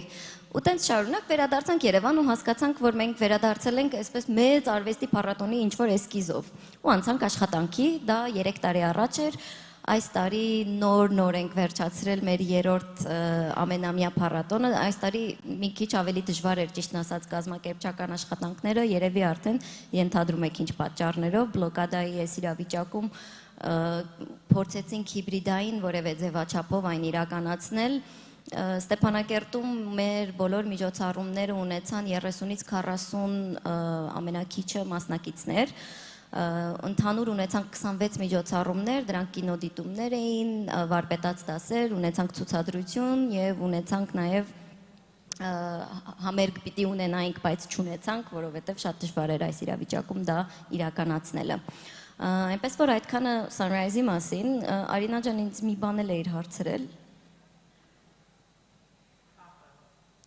Կապը Արցախի հետ։ Կապը Արցախ ու Սփյուռքի հետ ոնց է պահպանվում։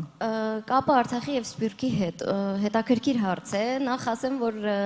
2 տարի է արդեն որ հաբը գործում է, մեզ այս ընթացքում Սփյուռքի գլխավոր անձնակատարի գրասենյակի աջակցությունը եղել է շատ մոտ եւ շատ կարեւոր, որովհետեւ օրինակ 2 տարի առաջ, երբ երիտասարդ տեսփանների ծրագիրներ առաջին անգամ տեղի ունենում, մի խումբ երիտասարդներ եկել էին Արցախ եւ այցելեցին հաբար այստեղ տեսնում եմ մի քանիսին ովքեր այցելել են, երկրորդ տարին էլ պիտի գային, բայց ցավոք դա չստացվեց, բայց ինքս լինելով Սփյուռքից եւ իմ շրջապատը, որովհետեւ լիքը ընկերներ ունեմ Birthright-ից, լիքը ընկերներ ունեմ Լիբանանից, ովքեր եկել են, այսպես ստացվեց, որ ի սկզբանե իմ միջոցով էր այդ կապը լինում, բայց հիմա արդեն մեր հետևորդները, մեզ աջակցողները, մեր մասին իմացողները շատ են, ու մենք էլ դրա դիմաց փորձում ենք անընդհատ ստեղծել ուղիներ, որ կարող ենք այդ համագործակցությունն ապահովել։ Օրինակ, երբ բլոկադան սկսվեց, մենք ստեղծեցինք Քո ժամանակը Արցախին նախաձեռնությունը, որտեղ տարբեր մասնագետներ իրենց ժամանակը նվիրեցին Արցախին։ Իդեպ ասեմ, որ այդ նախաձեռնությունը դեռ ընթացիկ է, կարող եք այցելել մեր կայք habartsakh.org ու այնտեղ դուք նվիրեք ձեր ժամանակ, այսինքն դուք ուղղակի նշում եք ինչ մասնագետ եք ու քանի ժամ եք պատրաստ տալ Արցախին։ Ու մենք մեր ծրագրերի միջոցով միշտ պետք են լինում մենթորներ, մասնագետներ, առցանց դասընթացավարներ եւ հուսով եմ ոչ առցանց շուտով։ Այնպես որ հուսով եմ կարողացա պատասխանել հարցին Արինա ջան։ Մերսի։ Մյուս հարցը Մհերին։ Որպես ASA-ի նախագահ մեր դասարանից հարցնում են, որ մի մենթորային ծրագիր ունեք, որը կարող է միացնի ձեր անդամներին այն հայ ուսանողները, ովքեր ունեն հետաքրքրություն ուսում շարունակել ԱՄՆ-ում, բայց անպայման վերադառնան Հայաստան։ Այդ վերջին մասը ես ավելացրեցի։ Շատ լավ հարց է։ Մենք ունենք որոշ մենտորային ծրագրեր, դա հիմնականում լինում է local ASA-ների level-ում, օրինակ UCLA ASA-ն ունի mentor-mentee ծրագիր, որտեղ մենք կապում ենք ով որ արդեն սովորել է 4-րդ կուրսի ուսանողը, օրինակ առաջի կուրսի ուսանողների հետ, որ այդ համալսարանի մասին պատմեն, թե best practice-ները որն են եւ այլն։ Մենք հիմա աշխատում ենք իմիջիայլոց ստեղծելու ավելի մեծ network, որը կկապի հայ ուսանողներին, որը գտնվում են ստեղ եւ Միացյալ Նահանգներում գտնվող, դեռ սկսում ենք դա AUA հետ մենք համագործակցում ենք այդ հարցով, բայց հույսով եմ, որ հետագա տարիներում կունենք ավելի լայն ծրագիր, որովհետեւ իմ կարծիքով շատ կարեւոր է, որ հայ ուսանողները Միացյալ Նահանգներում ամերիկահայ ուսանողները չզգան որպես մի կղզի, որ իրանք ունեն օրինակ իրենք սովորում են UCLA-ում, իրանք ծանոթ են UCLA-ի իրանք ուրիշ ուսանողների հետ եւ օրինակ USC ուսանողների հետ, բայց վերջ։ Մենք փորձում ենք ինչքան հնարավոր է դա լայնացնենք եւ համել ներգրավենք ստեղ գտնվող ուսանողներին։ Իմիջիայլոց մենք այս տարի Teach for Armenia եւ Hidden Road Initiative-ի հետ մի partnership սկսեցինք, մի նախաձեռնություն, որի անունն է Artsakh Talks, որի ընդհանուր կոնցեպտը այն էր, որ Արցախում գտնվող teacher leader-ներին եւ ուսանողներին կապենք ստեղ գտնվող համ ուսանողներին, համ էլ սովորական անձանց Միացյալ Նահանգներում գտնվող եւ դա շատ successful նախաձեռնություն էր, մենք ամեն շաբաթ անում ենք Zoom call-եր եւ ճիշտ է այնտեղ շատ վտանգավոր եւ շատ դժվար պայմաններում են, բայց ինչքան հնարավոր էր փորձում ենք խոսել իրանց հետ եւ ճիշտ ասած մենք Սփյուռքից որ տեսնում ենք թե ինչ է կատարվում, չէ, Արցախում ինչ է կատարվում, Հայաստանում շատ բնական է, որ մենք զգանք, որ մենք, չգիտեմ, շատ դժվարագույն պայմաններում ենք, որ մենք ազդեցություն չունենք եւ իմ կարծիքով դա տանում է մեզ դեպի անգլերեն բառ օգտագործեմ, մի ազգային ոնց որ malaise, որ մենք ոնց որ ուժ չունենք, ազդեցություն չունենք, բայց որ մենք կապնվում ենք Արցախում ուսանողների հետ, առաջնորդների հետ, ես անձամբ այնքան եմ ոգեշնչվում, իմ համար դա շատ inspirational նախաձեռնություններ, որովհետև որ կարդում ենք, չէ, ինչա կատարվում, բայց հետո որ խոսում ենք այդ ուսանողների հետ եւ իրանք պատմում են, թե ինչ է այնտեղ հիմա տիրող իրավիճակը եւ ցույց են տալի վիդեոներ, որ օրինակ Ստեփանակերտում իրանք հայկական պարով են զբաղվում։ Դա իմ համար շատ հուզիչ էր, որ այն ամենաբարդ պայմաններում դեռ իրանց հայությունը պահպանում են ու եկեք խոսենք Արցախի անվտանգության մասին, եկեք խոսենք Արցախի հայ մնալու մասին, որովհետև ճիշտ է անվտանգության մասին հետո օրակարգի մեջ կա, բայց սա անջատած չի, ուրեմն երիտասարդական involvement-ի հետ, որովհետև որ մենք զբաղվում ենք այս հարցերում, որ մենք դերակատարություն ունենք այս հարցերով, խոսում ենք մեր Արցախի ստուդենտների հետ, մենք էլ ենք ոգեշնչվում, մենք էլ ենք արդեն սպյուրքն էլ է այդ ամեն ինչից հետո inspire լինում եւ մեր համայնքներին բարելավում ենք։ Նենց որ այս ամեն ինչը փոխկապակցված է եւ հույսով եմ, երբ որ մենք ավելի line network ստեղծենք, այդ նույն inspirational atmosféran էլի կստեղծենք։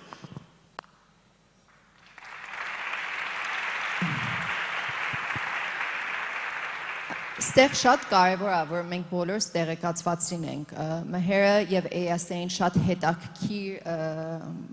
պատասխան տվեց, որ շատ կարևոր է, բայց Հայաստանում կան բազմաթիվ ծրագիրներ, որը օգնում են մենտորինգով, կրթաթոշակներով մեր հայ երեխեքը, երիտասարդները մեկնեն ԱՄՆ եւ այլ երկրներ, քանի որ միջև տեղափոխվել եմ Հայկամովերների միություն, մոտ 19 տարի աշխատել եմ admissions ընդունելության բաժնում AUA-ում եւ նախկին Ամերիկայի պետական կառավարության կողմից կրթաթոշակների հատուկ ծրագիրներ։ Միշտ հարցեր տվեք, հիմա այն դարն է, որ ամեն ինչը ինտերնետի վրա է, դժբախտաբար իմ համար, որտեղ երեխեքս որ մտնում են ինտերնետ, ուզում եմ սպանեմ իրանց, չէ, իրանք ինձ են ուզում սպանեն, ճիշտ ասեմ։ Ու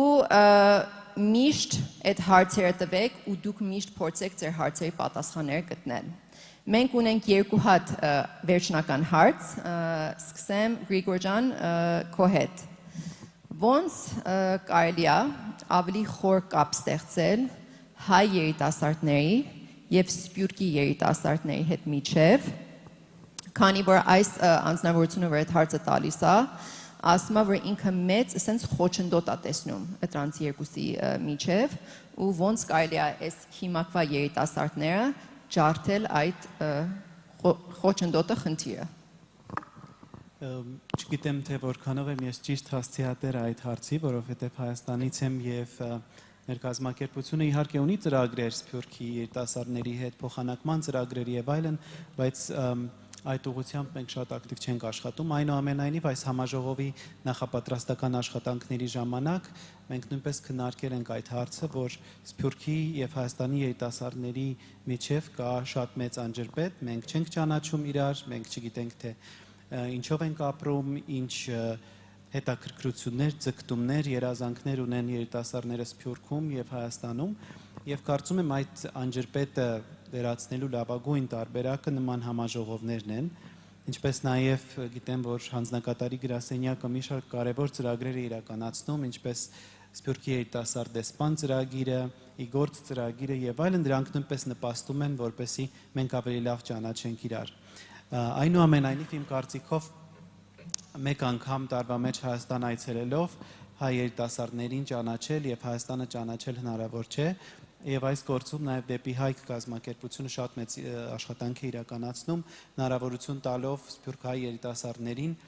1 տարի կամ ավելի ապրել, աշխատել Հայաստանում, ծանոթանալ տեղի խնդիրներին եւ տեղացի երիտասարդների հետ լուծել այդ խնդիրները։ Ես կարծում եմ լավագույն միջոցը իրար ճանաչելու դա համատեղ ծրագրերի իրականացումն է, Հայաստան-Սփյուռք երիտասարդական կառույցների համագործակցությունն է, օրինակ մենք տեղական կազմակերպություն ենք եւ Շատ հազվադեպ է, երբ որ Սփյուռքի հայկական կազմակերպությունը մեզ կգրի եւ կասի եկեք միասին ինչ որ հետաքրքիր ծրագիր անենք։ Սփյուռքի կազմակերպությունները իմ կարծիքով նախընտրում են իրար մեջ համագործակցել եւ ծրագրեր իրականացնել եւ շատ հաճախ տեղական կազմակերպությունների փորձը, էքսպերտիզան, ռեսուրսները չեն օգտագործում։ Կարծում եմ, որ մենք Հայաստանում ունենք հրաշալի երիտասարդություն, հրաշալի երիտասարդական էկոհամակարգ, քաղաքացիական հասարակություն եւ Սփյուռքը պետք է այդ կազմակերպությունների հետ աշխատի, ներդնի այդ կազմակերպությունների մեջ եւ շատ հաճախ տեղացիներս երբ որ խոսում ենք Սփյուռքի մասին, միշտ խոսում ենք այն աջակցության մասին, որ Սփյուռքը տրամադրում է Հայաստանին։ Կարծում եմ այդ ժամանակները արդեն անցել են եւ աջակցելու փոխարեն մենք պետք է համագործակցենք եւ աջակցենք իրար։ Մենք էլ շատ բան ենք տալու նաեւ Սփյուռքի մեր հայրենակիցներին, հետաքրքիր մոդելներ ունենք երիտասարդների ներգրավման, հետաքրքիր ծրագրեր ունենք, որոնք կարող ենք նաեւ Սփյուռքում իրականացնել։ Իմ կարծիքով Հայաստան-Սփյուռք առհասարակ ավելի գլոբալ համագործակցությունը մենք պետք է վերանայենք եւ գտնենք ավելի արդյունավետ նոր մոդելներ իրար հետ աշխատելու եւ իրար ճանաչելու համար։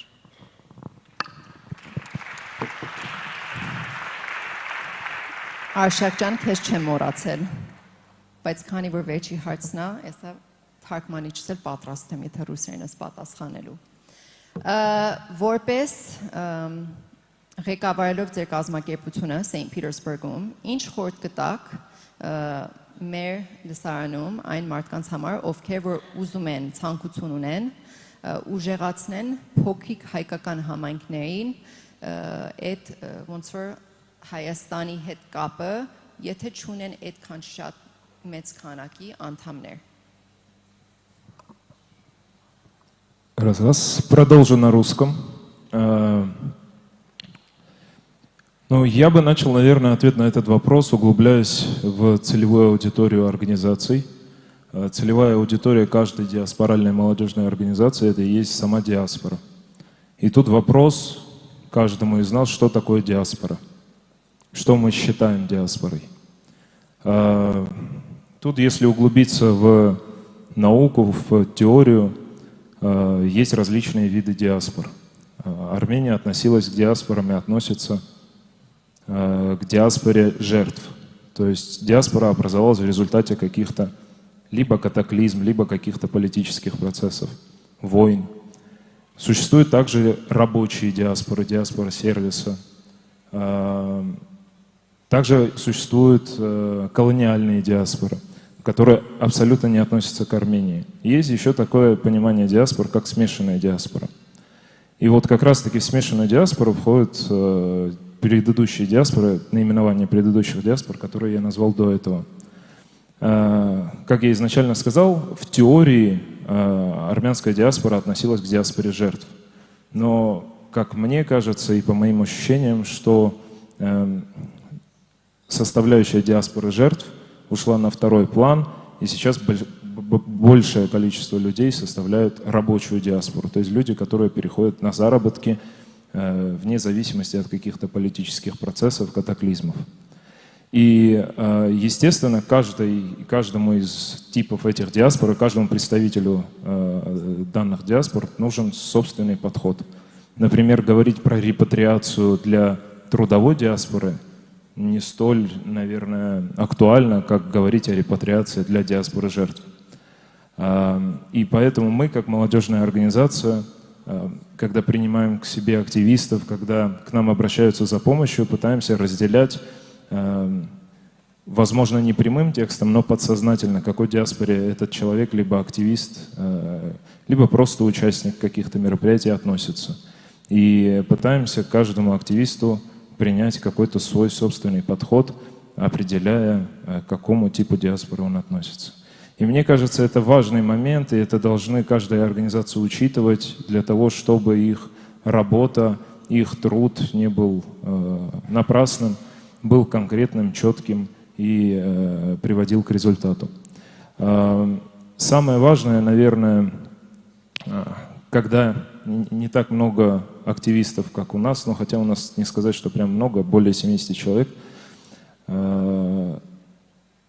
первую очередь, наверное, требуется работать в организации, от души, от чистого сердца, и организовывать мероприятия конкретно по тематикам. Как я до этого представил на армянском, что вот наша молодежная организация организовывает мероприятия по разным направлениям: культурным, спортивным, благотворительным и образовательным. Для чего эти направления вообще существуют? И есть ли у нас такое четкое разграничение? Нет, четкого разграничения нет по направлениям. Но для чего эти направления существуют? Для того, чтобы определять конкретную целевую аудиторию. Например, половина у нас спортсмены, и мы должны их завлекать и заинтересовывать в деятельности организации. Как это мы можем сделать? Простой ответ: спортивными мероприятиями. Если это люди науки, мы их можем заинтересовывать и также в будущем репатриировать, реинтегрировать в Армению исключительно через образовательные мероприятия. Благотворительные мероприятия в основном интересны всем, ну и то же самое про культурные мероприятия можно сказать. Наверное, вкратце, если сказать, говорить такой некий совет, если я могу давать совет, организациям молодежным и общинам, разграничивать и понимать, к какому типу диаспоры относится тот участник, либо активист вашей организации. Второе, делить на направления и пытаться заинтересовывать активистов по разным направлениям, не только там, по благотворительной части, не только по образовательным, быть многогранным. Ну и третье, наверное, что бы хотел передать, есть такая фраза «сильная нация, сильное государство». Чтобы, естественно, вся наша работа, и вы здесь присутствуете, и мы здесь присутствуем, исходя из нашей любви к Родине, исходя из того, что мы желаем только благое для нашей Родины. И мне кажется, вот эта формула, если мы сами будем работать над собой, если мы сами будем развиваться, если мы сами будем стремиться к каким-то успехам, в том числе, как и до этого было сказано до меня, образовываться, быть лидерами во всех областях, это приведет к сильному государству. Поэтому нужно стремиться и в голове держать эту логику: сильная нация, сильное государство, ставить ударение на образование, ставить ударение на развитие личностей и дальше пытаться совместно с правительством Армении репатриировать и реинтегрировать этих людей в армянское общество и здесь закореняться.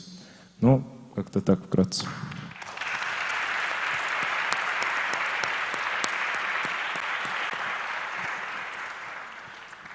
Շնորհակալություն։ Ամենահեշտ բանը աշխարհում բողոքելն է։ Ես այսօր մեր 5 շատ հիանալի խոսնակներից հետո կխնդրեմ դուք տանեք ձեր հետ հետևյալը։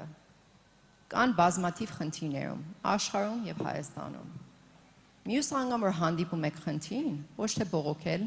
ես պրոբկաներից շատ եմ բողոքում, սո ես էլ ինձ եմ ասում, քան թե բողոքեք, փորձեք լուծում գտնեք։ Միգուցե մի կազմակերպություն դուք մտածեք, ստեղծեք, որը բարելավելու է ու լուծելու այն հարցերը, որ ձեզ ամենաշատը անհանգստանալու։ Մենք ունենք սփյուռքահայ, մենք ունենք հայաստանցի, մենք ունենք արցախի հայ, բայց մենք բոլորս նույնն ենք, մենք հայ ենք։ Եկենք այդ երիտասարդական ուժը միացրեք իրար ու լուծենք այն խնդիրները, որ պետք է հեռացնել մեր երկրից։ Մերսի։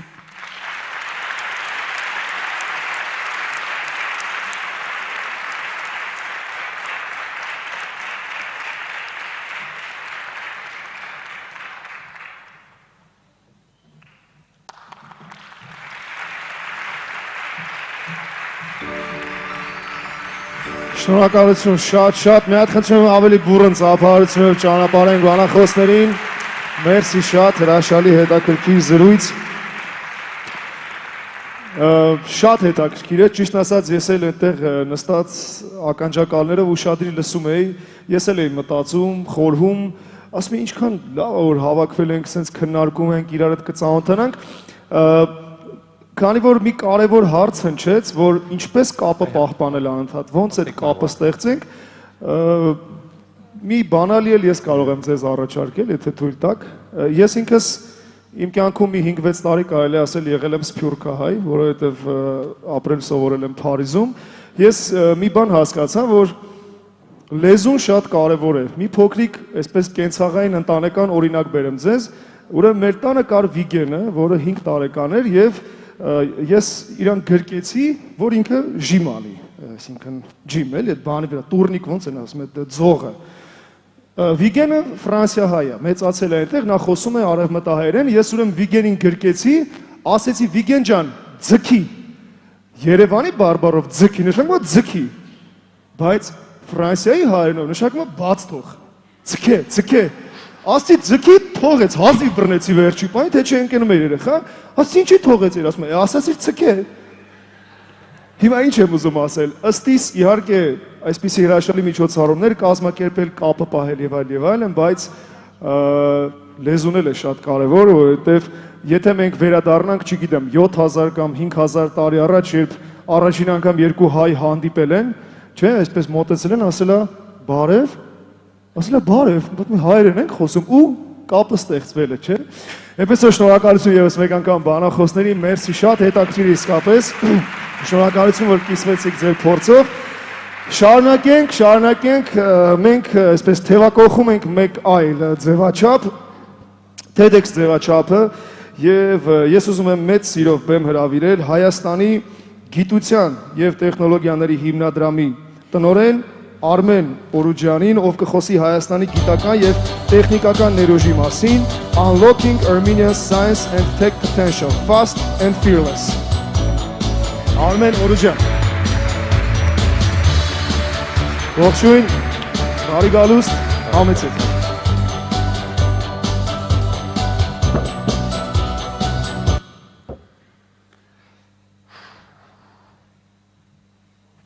In Russian. Hi. First, I would like to thank the organizers for putting this wonderful conference together and for inviting me to speak, especially my friend from LA, Zara Sinanyan. I enjoyed listening to the panel before this. I think the moderator, wherever she is, she was great.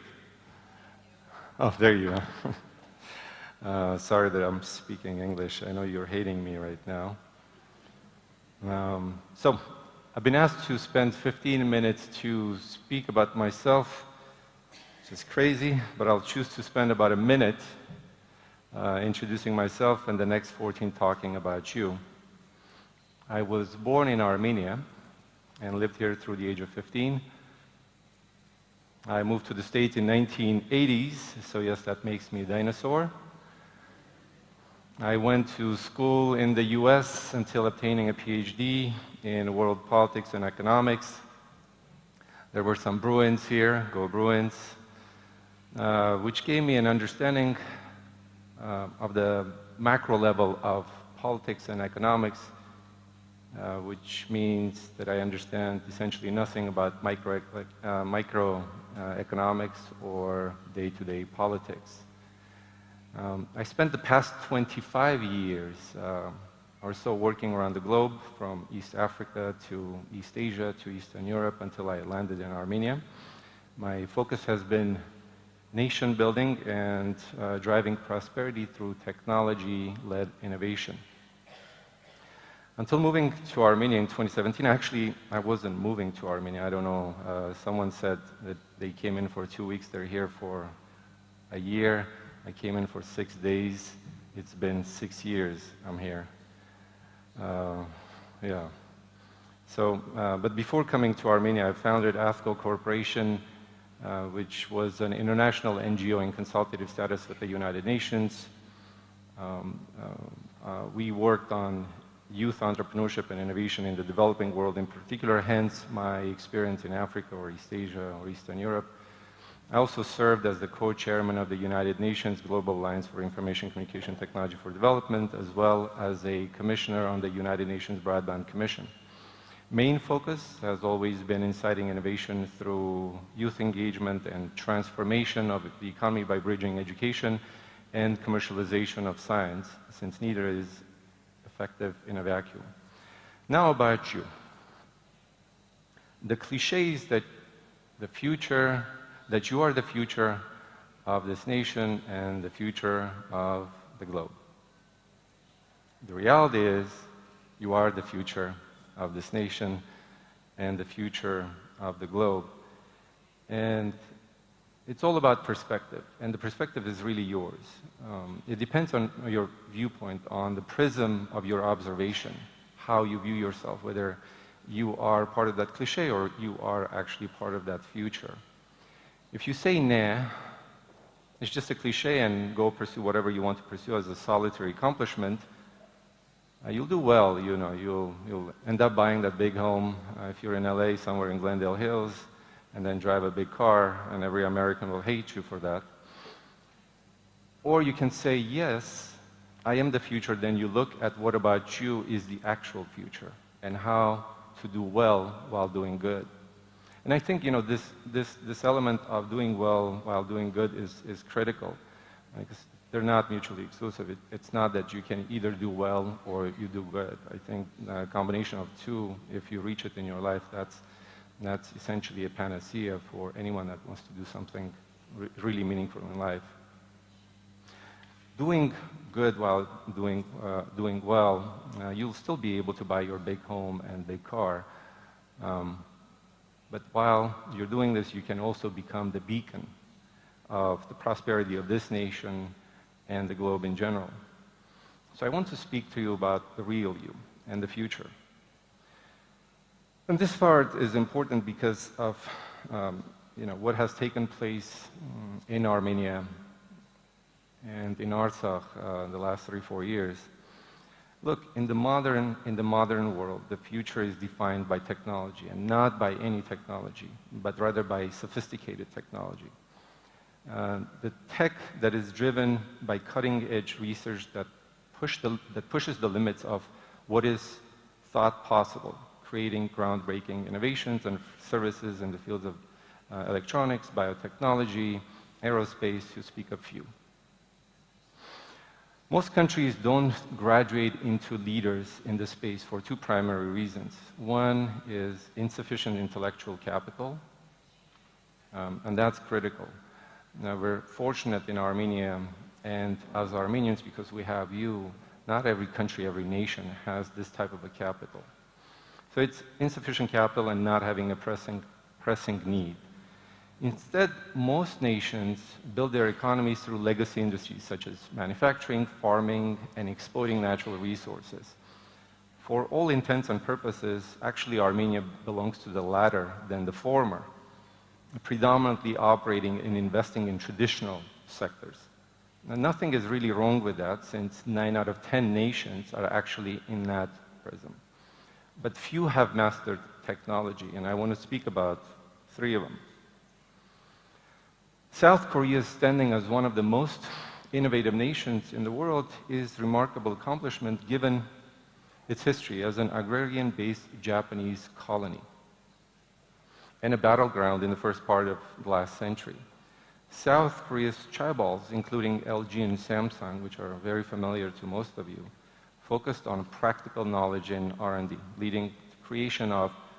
new heavy industries such as petrochemicals, car manufacturing, shipbuilding, and consumer electronics.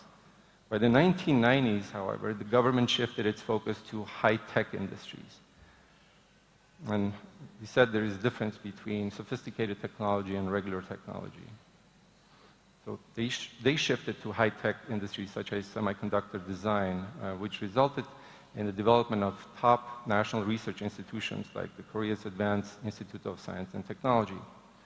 Bloomberg's 2020 Innovation Index places South Korea second after Germany, having previously held the top spot for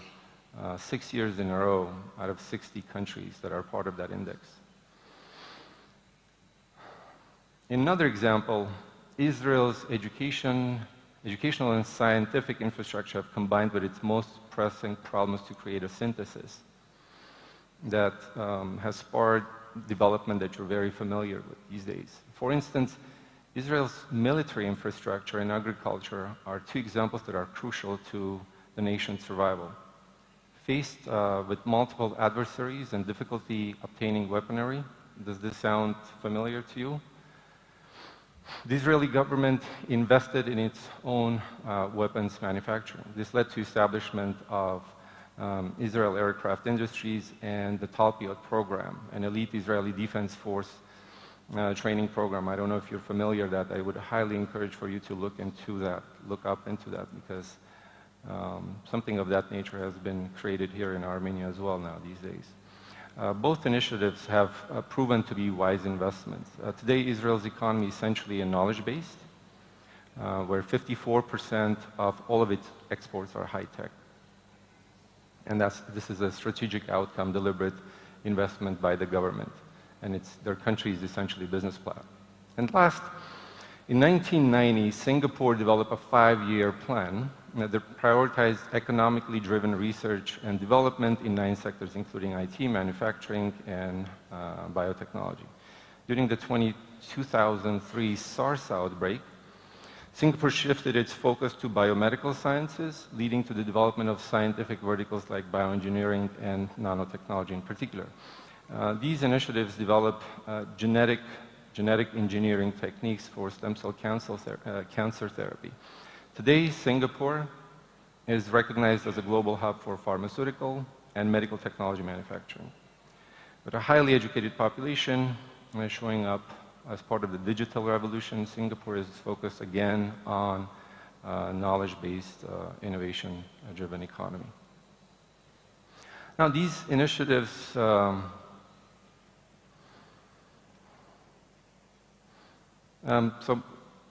as you see, these three examples demonstrate the value and the focus on R&D. It plays really a critical role in driving economic growth and diversification. Today, in today's world, you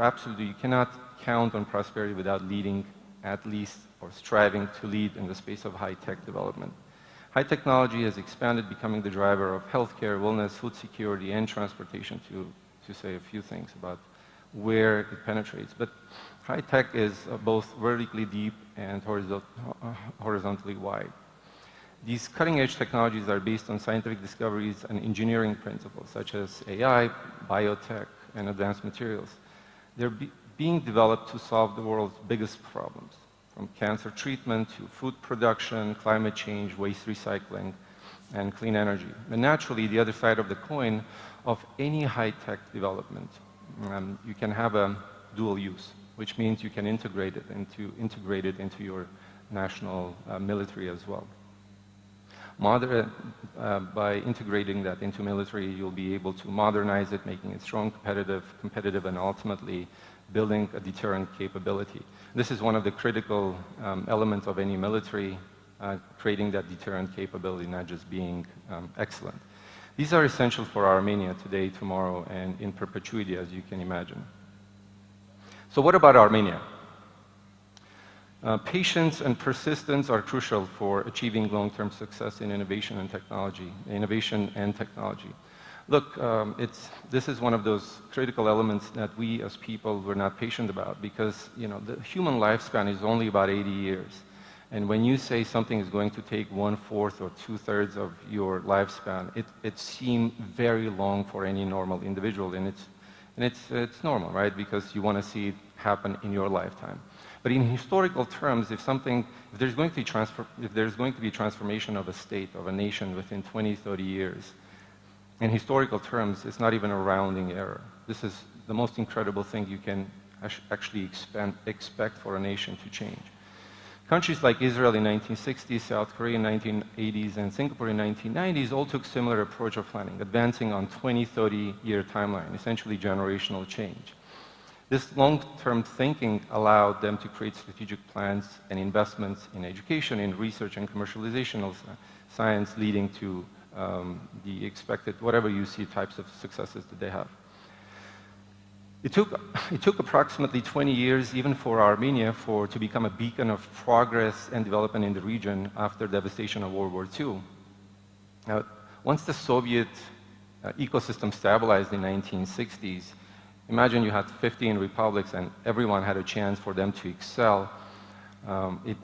That stability paved the way, and Armenia responded. The Soviet Republic of Armenia really flourished, starting from the 60s until the collapse of the Soviet Union. Today, it is clear that Armenia has significant potential to promote growth in academia, in defense industry, and attract foreign investments by modernizing its policies, regulations. Effective policies can foster a thriving ecosystem leading to startup creation, entrepreneurs founding new solutions in high technologies and so on and so forth. And all of this is about you, because when we talk about innovation, when we talk about entrepreneurship, whom are we speaking about? We're talking about, you know, this generation, and I don't want to be facetious about that. You know, I'll be 50 years old in 6 months or so. But I remember when I was starting my career, early days, people would say, look, the future is all about you, future is all about you, and you would have been dismissive because you're like, you know, it's like, what is this old timer now? You know, future is all about you. But really, it is if you make it about yourself. So remember, if I go back to what I said earlier, for nations to really to thrive, there's two things. You need to have a need, and you need to have the human capacity. Given where we are today as a nation, in terms of our security and our geopolitical reality, we have an absolute, I would argue, even existential need. The question is whether we have the proper human capital in place. This is where you all come in.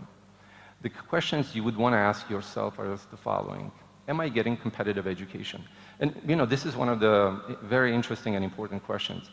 There is an excellence in education, there is competitiveness in education. You need to ask yourself that question. What is the difference between excellence and education? There was a motto, I think, during the Soviet era that participation in Olympics, it's not about winning in Olympics, but it was participation in Olympics. Participation in Olympics is enough because you're an Olympian. It doesn't matter whether you win it, you don't win it. If you've participated, you're a winner. You are an Olympian for the rest of your life. The question is whether a country like Armenia can afford only participation in Olympics per se, or should it thrive to participate in world championships only for winning, you know, coming top 1, top 2, top 3, top 10, but nothing just, not sort of just participation would be enough. So when we talk about excellence in education versus competitiveness in education, when we say competitive, we are meaning, you know, we're in top 3, top 5, top 10 the most. We're just not an excellent, you know, it's like you have an excellent education, yet it does not bring you the type of prosperity that you would require in life. So another question you would want to ask yourself, am I getting into the fields that will help me propel the nation forward? Where can I also do great things and become individually successful? Am I considering STEM education? Should I arm myself with a great deal of knowledge in physics, in chemistry, in biology, but also obtain competitive abilities in mathematics to speak the language of science and scientific discovery adequately? Because mathematics essentially is a language. It's like English, really. It's really not scientific discipline when you talk about mathematics. If you don't know the language of mathematics, it's going to be very difficult for you to speak physics, chemistry, or biology. It's very critical for all of us in this room, especially, you know, in the world of artificial intelligence. It's all mathematics. Very little about coding, actually. It's more about building algorithms, which is a mathematical solution. It's not a technological solution per se. Our foundation for Armenian Science and Technology, FAST, has a mission to help Armenia propel into top 10 innovator nation. This is not an easy task to do, because there's only 10 countries that have made it, right? So it's 200 nations, 10 in top 10. Even France is not in that, right? And so it's going to require a massive amount of focus, massive amount of investment for Armenia to really make it to that level of prosperity. The question is, can you afford not to make that type of a prosperous nation? That's probably, given the reality that we live in, it's unlikely. So we need to really fight hard for us to get to that level where Armenia is really at that level, in top 10.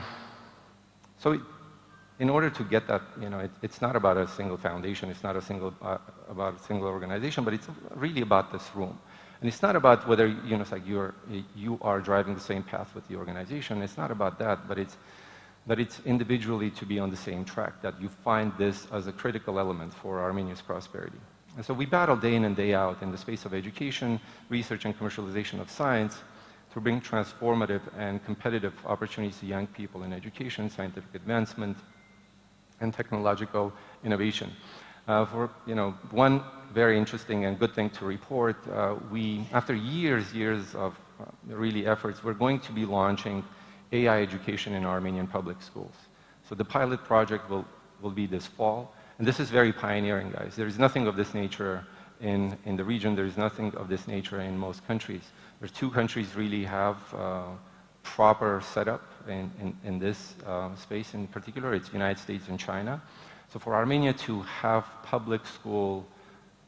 high schools teaching artificial intelligence is going to be a game changer. And we're very fortunate that we've been able to bring it to this point. We've already selected the first schools that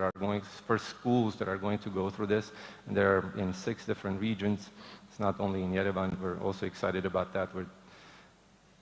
Starting hopefully from September of this year, we'll be able to launch this and start benefiting our young fellows in Armenian high schools. If you don't dream, if you don't imagine, you won't get there. And this is one of the critical things. The first step to achievement is vision, and the second is execution. We need to have a collective vision and a unified execution for this to really work out. We have faith that our youth, people such as yourself in this room, but also in the wider diaspora, will respond with force. I think you're more than capable. It's like just hearing the panel, all these guys. It's like you guys with the stuff that you're doing and working on is amazing. I'm intimately familiar with ASAs. Naturally, for many years, that whole block has done tremendous work, and I'm familiar with your work as well. So this is it gives us that confidence that we have it, but you cannot sleep on this. You cannot, it's like it has to be really rigorous. You need to really look at this with tremendous focus for us to get this done. But I think we have that capability to have a transformative future of this nature. Transforming yourself isn't easy, yet it's doable. Transforming those around you is even more difficult, but you can do it actually by you being an example. Really, there is no other way to say it, but this nation really needs you. We need you. I need you, really. The path is there. The choice is yours. And you're really all awesome. And I want to thank Zara for giving me this opportunity to speak in front of you. This is more of really urging for us to really understand what you are about and not to waste youth on youth, but really make something out of it. I hope you do. I have the full confidence that you do. Again, thank you very much. It's been a pleasure to speak in front of you.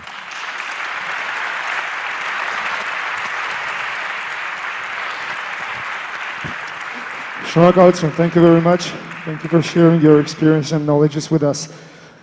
Թույներ, չէ՞։ Եկեք ծափարությունը շնորհակալություն հայտնենք։ Ես ասում եմ 3 օր հետո տենց գիտնականի ուղեղով եմ քայլելու արդեն։ Շատ հետաքրքիր է։ Շարունակենք եւ այսպես հաջորդիվ մեր մյուս բանախոսը Հայաստանի Հանրապետության զբոսաշրջության կոմիտեի նախագահ Սիսիան Պողոսյանն է, նա եկել է ձեզ ասելու Take risks and find your ikigai։ Տիկին Պողոսյան, խոսքը ձեզ, համեցեք, խնդրում եմ։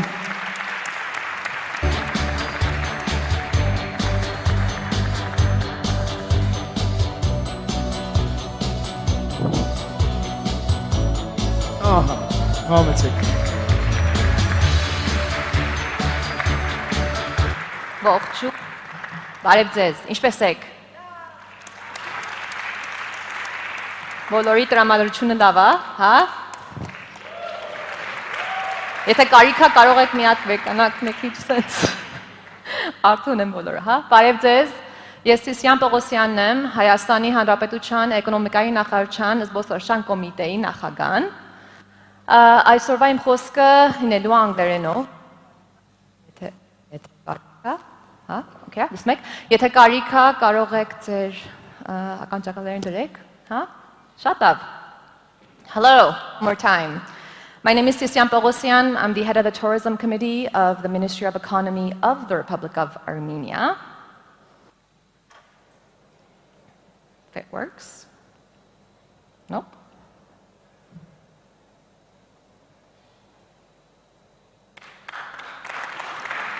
Figured it out. It's the up and down button. Sometimes you get it mixed up. Figured it out. All right. I didn't come to Armenia to save it. I've quite a typical immigrant story. I was born in Iran, moved to Toronto, Canada at the age of 12 with my family. I have an MBA with a specialization in marketing and organizational behavior. And I have about 15 years of experience in marketing, product management, and entrepreneurship. I moved to Armenia almost 2 years ago, but this is not how my story began with Armenia. Show of hands, how many people they're here for the first time in Armenia?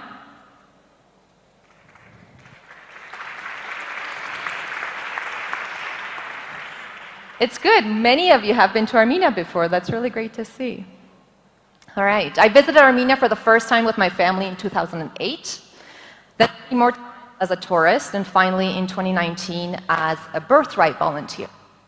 where my life and perspective shifted by an entire 180 degrees. Now, I never thought that I would take time off from my career to volunteer. I've always been so focused on climbing that corporate ladder. Shattering all glass ceilings has been sort of my driving force when it comes to my career. But with the encouragement of my family, I decided to take a break from the corporate grind and travel, which eventually led me to Armenia. I'd planned to stay here for about 2 months, but as soon as I realized that those 2 months were getting closer and closer, I was getting anxious. It was just nowhere close to enough. So I ended up staying in Armenia actually for about 5 months, and I volunteered at the American University of Armenia and the Football Federation of Armenia. I'm a big football fan. Woo! I fell in love with the lifestyle, with the spontaneity, but most of all, I fell in love with the potential. After all, regardless of all its faults and challenges and the frustrations, this was mine. After being an immigrant for so long, this was mine. I went back to Canada and continued to daydream about Armenia.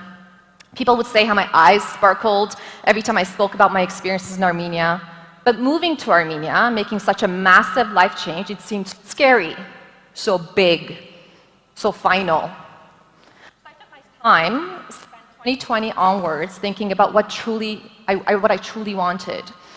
what truly made me happy. And I kept coming back to Armenia. The answer to me was always Armenia. So I came to Armenia to find my path, my purpose, if you will. I didn't make a vision board, but I spoke enough about it that I think I willed my vision. I came to Armenia in September of 2021 with the eGourds program. It was as simple as seeing a Facebook post about eGourds, a diaspora program that brought experts to Armenia and placed them at different government entities. Now, I chose the Ministry of Economy, Tourism Committee. That is the only ministry that I could think of that marketed anything. Marketed Armenia, in fact. So I gave myself a year. That's how long the program is. I gave myself a year to figure out what I would do next. Would I stay? Would I go back? Would it be as fulfilling as I hoped it would be? Now, I didn't dream of working in the public sector. In fact, I'm quite removed from politics. I avoid talking about politics and as much as I can, actually. I didn't grow up thinking that I wanted to work for the government, especially one that wasn't giving me a pension. But I came in during a very crucial time period where the committee was starting to work on a new website and a new brand. It was right up my alley. So I jumped with both feet in, asked way too many questions, booked meetings and brainstorming sessions, both internally and our outside entities, and started bulldozing my way through the entire bureaucratic system set up to ensure failure. One thing that I did not know was that the person that I thought was the head of the tourism committee at the time was actually the acting head, someone in charge for the interim basis. They found a replacement. Now, I didn't know this, and honestly, I didn't really care. I'd come with a single mission to work here for a year. There. Are you hearing me, or am I cutting in and out? A little bit? Okay. I will just keep screaming. Arina says I'm very loud. I am very loud. I got to keep you guys awake. That's not a problem. All right, another thing that I did not know, that I was actually being watched and assessed, specifically by the advisor to the minister. Now, after some lunches and meetings with her, she asked me about my plans, about my goals and my dreams, and we had some very honest discussions. One thing led to another, and eventually I was interviewed by the Minister of Economy, the Deputy Prime Minister, and eventually the Prime Minister. And after a short month from the day that I moved to Armenia, I was appointed as the head of the tourism committee. I expected an applause, don't worry.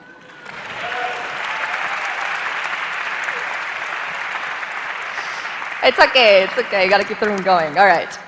There's a Japanese concept called ikigai, meaning the reason for being. Anybody know it? You know it, I gave my speech to you, whoever screamed no. There's a Japanese concept called the ikigai, meaning a reason for being. A motivating force that gives a person a sense of purpose, a reason to wake up every morning. It represents the intersection of 4 fundamental elements. What you're good at, what the world needs, and what you could be paid for. In simpler terms, your passion, mission, profession, and vocation. Where all these meet, that is called ikigai. Now, finding one's ikigai is discovering a sense of purpose, fulfillment, and harmony in life by aligning these 4 elements. Finding your ikigai requires an unwavering commitment to be honest with yourself. What truly makes you feel fulfilled and what truly makes you feel happy. Now, the answer may change depending on what part of your stage of your life you're in. Now, if I step back and I really consider my life today, there's a sense of peace and balance I have never experienced before. And it may all seem like a little bit of luck. It may seem like this opportunity just fell into my lap. I certainly hadn't planned for it. Neither did I know that I wanted it. But it still somehow appeared in my life. But it all started with a simple step. Quite risky for some might even say brave, but to me it was a natural step in my journey. Here's what I knew for sure. I always loved traveling. For me, to travel is to live. I knew I loved Armenia. I knew I'm smart and capable, and I know a good marketer. I knew Armenia had so much potential that was not shown and seen. And I knew I left a well-paying job in Canada because it was not making me feel happy or fulfilled. And so I knew money was not a driving force for all of my decisions, which was quite freeing, actually. Combining all these things, I somehow found my ikigai without knowing it, without planning on it. But I somehow positioned myself and was open enough to receive it, and when it came my way. Now, my story may be quite unique, but I don't see why you wouldn't be able to apply it to your lives. Now, I've been in this position for over 18 months. It was really tough in the beginning. I'm not going to lie. It felt like my first job ever. I was in a sector I had never worked in before, in a language I did not professionally learn, in a working culture that was strange to me. Now, working for the public sector has its challenges. It's quite bureaucratic. Getting anything done is like pulling teeth. Close your ears. You have to work with other ministries and people with different backgrounds who are not always as motivated or have the same priorities as you do. There's quite a bit of micromanagement that plagues my day-to-day, and yet I try to focus on the wins, however small they may seem. I've managed to pull together a team that has a similar vision and mission as myself. We all want the best for Armenia, and we all want Armenia to get the attention it deserves as an attractive destination. In those short 18 months, we have managed to launch a new brand, Armenia, the hidden track, launch a new website, increase our tourism flow. This is the most important part. Okay. Increase our tourism flow by 30%.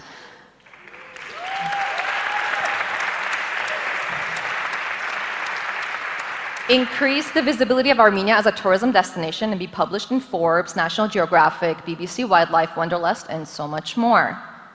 We wrote a new tourism policy that is waiting to be passed by the government and a new 5-year tourism strategy hopefully to be accepted this year. We've supported over 20 festivals in Armenia and so much more. Now, do me a favor. I know everyone's been on their phones, but now I want you to actually take out your phones. Everybody, take out your phones. I want you to go on Facebook or Instagram, whichever one you use, and I want you to search armenia.travel. I'm watching all of you. Armenia.travel. I want you to follow it. I want you to share the content from this page, the official tourism page for Armenia. There's a lot of content that gets shared in about Armenia, but I think there's a lack of positive content that is being shared about Armenia. So I want you to be the brand ambassadors for Armenia as a tourism destination. Follow it, share it, show the beauty of Armenia. I want your network to see the beautiful, perfect destination Armenia could be for their next vacation. Now you can put your phone down. You can look at it after. I already mentioned that finding your ikigai requires an unwavering commitment to be honest with yourself if it's unconventional, difficult, risky, or controversial. Many may never understand why I left a well-paying job living in a first world country with seemingly great benefits and my friends and family to move to Armenia. But I will ask you this again. What truly makes you happy and what truly makes you feel fulfilled? I think we should all be selfish with a laser focus on finding meaning and happiness in our lives. But in order to do that, you need to get out of your comfort zone, take some risks, and jump. I've certainly learned a lot, and I've been reminded of some of the lessons I've learned over the years. And these are the top 10 lessons that I want to leave with you. Number 1, relationships are key. It's not always just business. Use your soft skills. Number 2, you can't always control the situation, but you can control your reaction to the situation. Number 3, learn to love putting out fires. There will be multiple fires of various sizes on the daily. Number 4, expect the unexpected. The losses aren't as big as they seem, and the wins aren't as big as they seem. Number 5, surround yourself with people you can trust and seek the guidance of those you trust. Number 6, know when to turn it off, and recharging is important for your mental health. Number 7, don't be afraid to say no. It's one of my favorite words, actually. Number 8, drown out the noise. Opinions are like fill in the blank. Everyone's got one.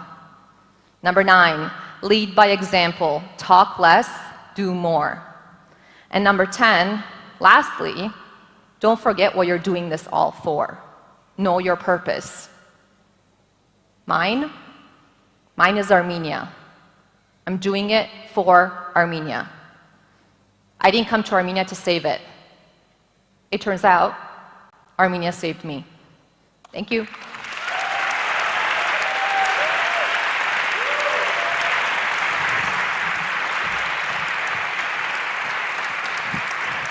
Thank you.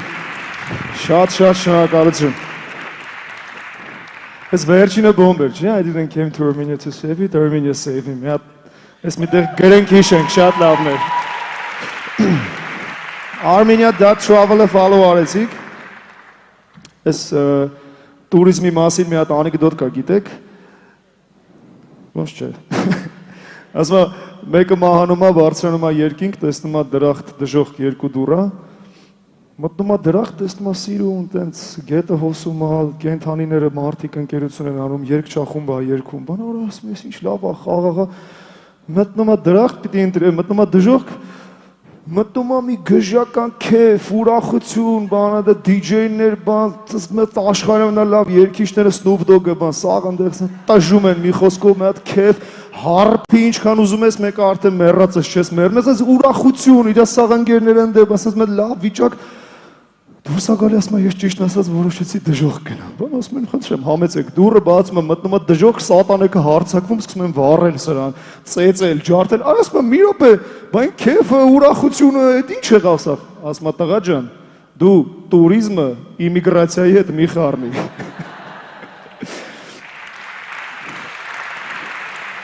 Շարունակելով ես մի մարդու եմ ուզում հրավիրել, ով հետ ես տարիների ընթացքում շփում ունեցել եմ, տեսել եմ ինչքան նա այսպես շատ ակտիվ ներգրաված է իր գործունեության մեջ եւ հրաշալի գեղեցիկ նախաձեռնություններ է իրականացնում։ Ուզում եմ ձեզ խնդրեմ նրան ջերմ ընդունեք Արմենիա հարթակի համահիմնադիր Գևորգ Պողոսյանը ձեզ կպատմի հայրենիքում ներգրավվածություն ունենալու եւ փոփոխություններին նպաստելու նոր մոտեցումների մասին։ Խնդրեմ Գևորգ ջան, համեցեք։ Ուրախ եմ այս հանդիպման համար։ Սիրով խոսքը փոխանցեմ քեզ Գևորգ ջան, համեցիր։ Շատ շնորհակալ եմ։ Ողջույն։ Ողջույն բոլորիդ հայր ջան։ Ճիշտն ասած ժողովուրդ, շատ ոգևորիչ է, շատ տպավորիչ է, հենց սկզբից Գարիկը Իսրայելյան, Սերժը, Շուշանը, մեր ընկերը, որ Արցախի անվտանգությունից առաջարկում խոսենք, Սիսյանը վերջը շատ ոգևորիչ է, շատ ուրախ եմ, որ ստեղ եմ, շնորհակալություն շատ։ Իրականում մի հատ տեքստ էի գրել, որ պետքա ձեր համար կարդայի, բայց ոնց հասկանում եմ շեղվելու եմ ահագին այդ տեքստից։ Մի հատ մտքից կուզեմ էլի սկսել, որ այս մեր էմբլեման էլ որ նայում եմ, տերևի ֆորմայով է, տերևը գիտեք ոնց է, երբ որ ճյուղին կպած է, իր արմատից սնվում է, միշտ տեն սիրում, փարթամ, կանաչ, չէ, ու քամիները ոնց ուզում է փչեն, այդ տերևը իր տեղում է միշտ, ու հանգարց որ պոկվում է, արդեն դե սկսում է թոշնել, չորանալ, քամին որ կոմ ասես փչում է, որ պատին ասես խփում է, նույն բանը մարդկության հետ է, մարդու հետ է տեղի ունենում, հատկապես հայի հետ, ինչքան մենք մեր ազգին, մենք մեր արմատներին կպած ենք, այդքան ավելի պինդ ենք ու թարմ, հա? Ինչքան պոկված, այդ դեպքում արդեն չես իմանում ինչ կլինի, այս շատ կարևոր է ու շատ ուրախ եմ, որ այսօր բոլորս ստեղ եք, համոզված եմ, որ հասկանում ենք Հայաստանին կպած լինելու, արմատներին կպած լինելու կարևորությունը։ Իհարկե մի բան էլ Գարիկի խոսքից մի հետարքիր բան տպվեց, ես իհարկե կրթությամբ արվեստագետ եմ, Գեղարվեստի ակադեմիայից, բայց ուզում եմ մի հատ ֆիզիկայի մասին մի բան ասեմ, Էյնշտեյնը մի հատ լավ խոսք ունի, ասում է ցանկացած պրոբլեմ չի կարող լուծվի այն հարթությունում, որտեղ այդ պրոբլեմը ծագել է։ Այսինքն որևէ պրոբլեմ լուծելու համար դու պետքա մի հարթություն վերև բարձրանաս, մի մակարդակ վերև բարձրանաս, որ կարողանաս լուծել այդ պրոբլեմը։ Այդ իմաստով ազգի պրոբլեմը լուծելու համար գերկարևոր է համամարտկային մակարդակում լինել։ Ու ըստ էության մեր ազգի առաքելությունը, ոնց այսքան քննարկումների ու դեբատների արդյունքում եկել ենք, հետևյալն է, մենք պետքա ծառայենք համայն մարդկությանը, մարդկության բարդագույն խնդիրները լուծելով։ Ու երբ որ մենք որպես ազգ արժեք ենք, համամարտկային արժեք ենք ստեղծում, իդեպ բարդագույն խնդիրները թիրախավորելով, էլի, այդ դեպքում մեր վիճակը որպես ազգ մարդկության մեջ լրիվ ուրիշ է լինելու։ Դրա համար խնդրում եմ ժողովուրդ ջան, բոլորս շեշտը դրա վրա պահած ապրենք, համամարտկային արժեքներ ստեղծելով գնանք առաջ։ Հիմա ես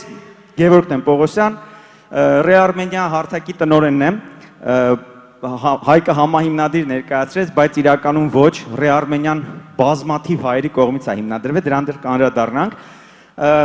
Սոցիալական ձեռնարկատեր եմ, մի երկու բառ իմ մասին ասեմ ու անցնեմ արդեն մեր բուն թեմային։ 28 տարվա ձեռնարկատիրության փորձով ըստ էության, իհարկե sense կնայեք հիմա կասեք 28 տարի առաջ դու ինչ գիտեիր ձեռնարկատիրությունը ինչ է, բայց որ պատկերացնեք ես ծեր եմ ահագին, 5 երեխա ունեմ արդեն, մեծը 21 տարեկան։ Շնորհակալություն։ Այս տարիների ընթացքում ժողովուրդ շատ տարբեր գործերով եմ զբաղված եղել,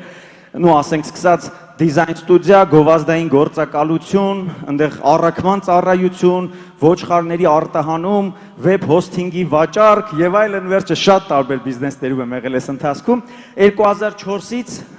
շատ ինտենսիվ տեխնոլոգիական ոլորտով եմ զբաղված։ Նու առաջի տեխնոլոգիական կազմակերպությունը, որ ընկերներիս հետ հիմնադրել եմ, Իդրամն է եղել, ամենաառաջի ու ամենամեծ վճարային համակարգն է Հայաստանում։ Հետո TCF-ն եմ հիմնադրել ընկերոջս հետ, որը որ աշխարհում ամենախոշոր մարքեթինգային կազմակերպությունն է crowdfunding-ի ոլորտում։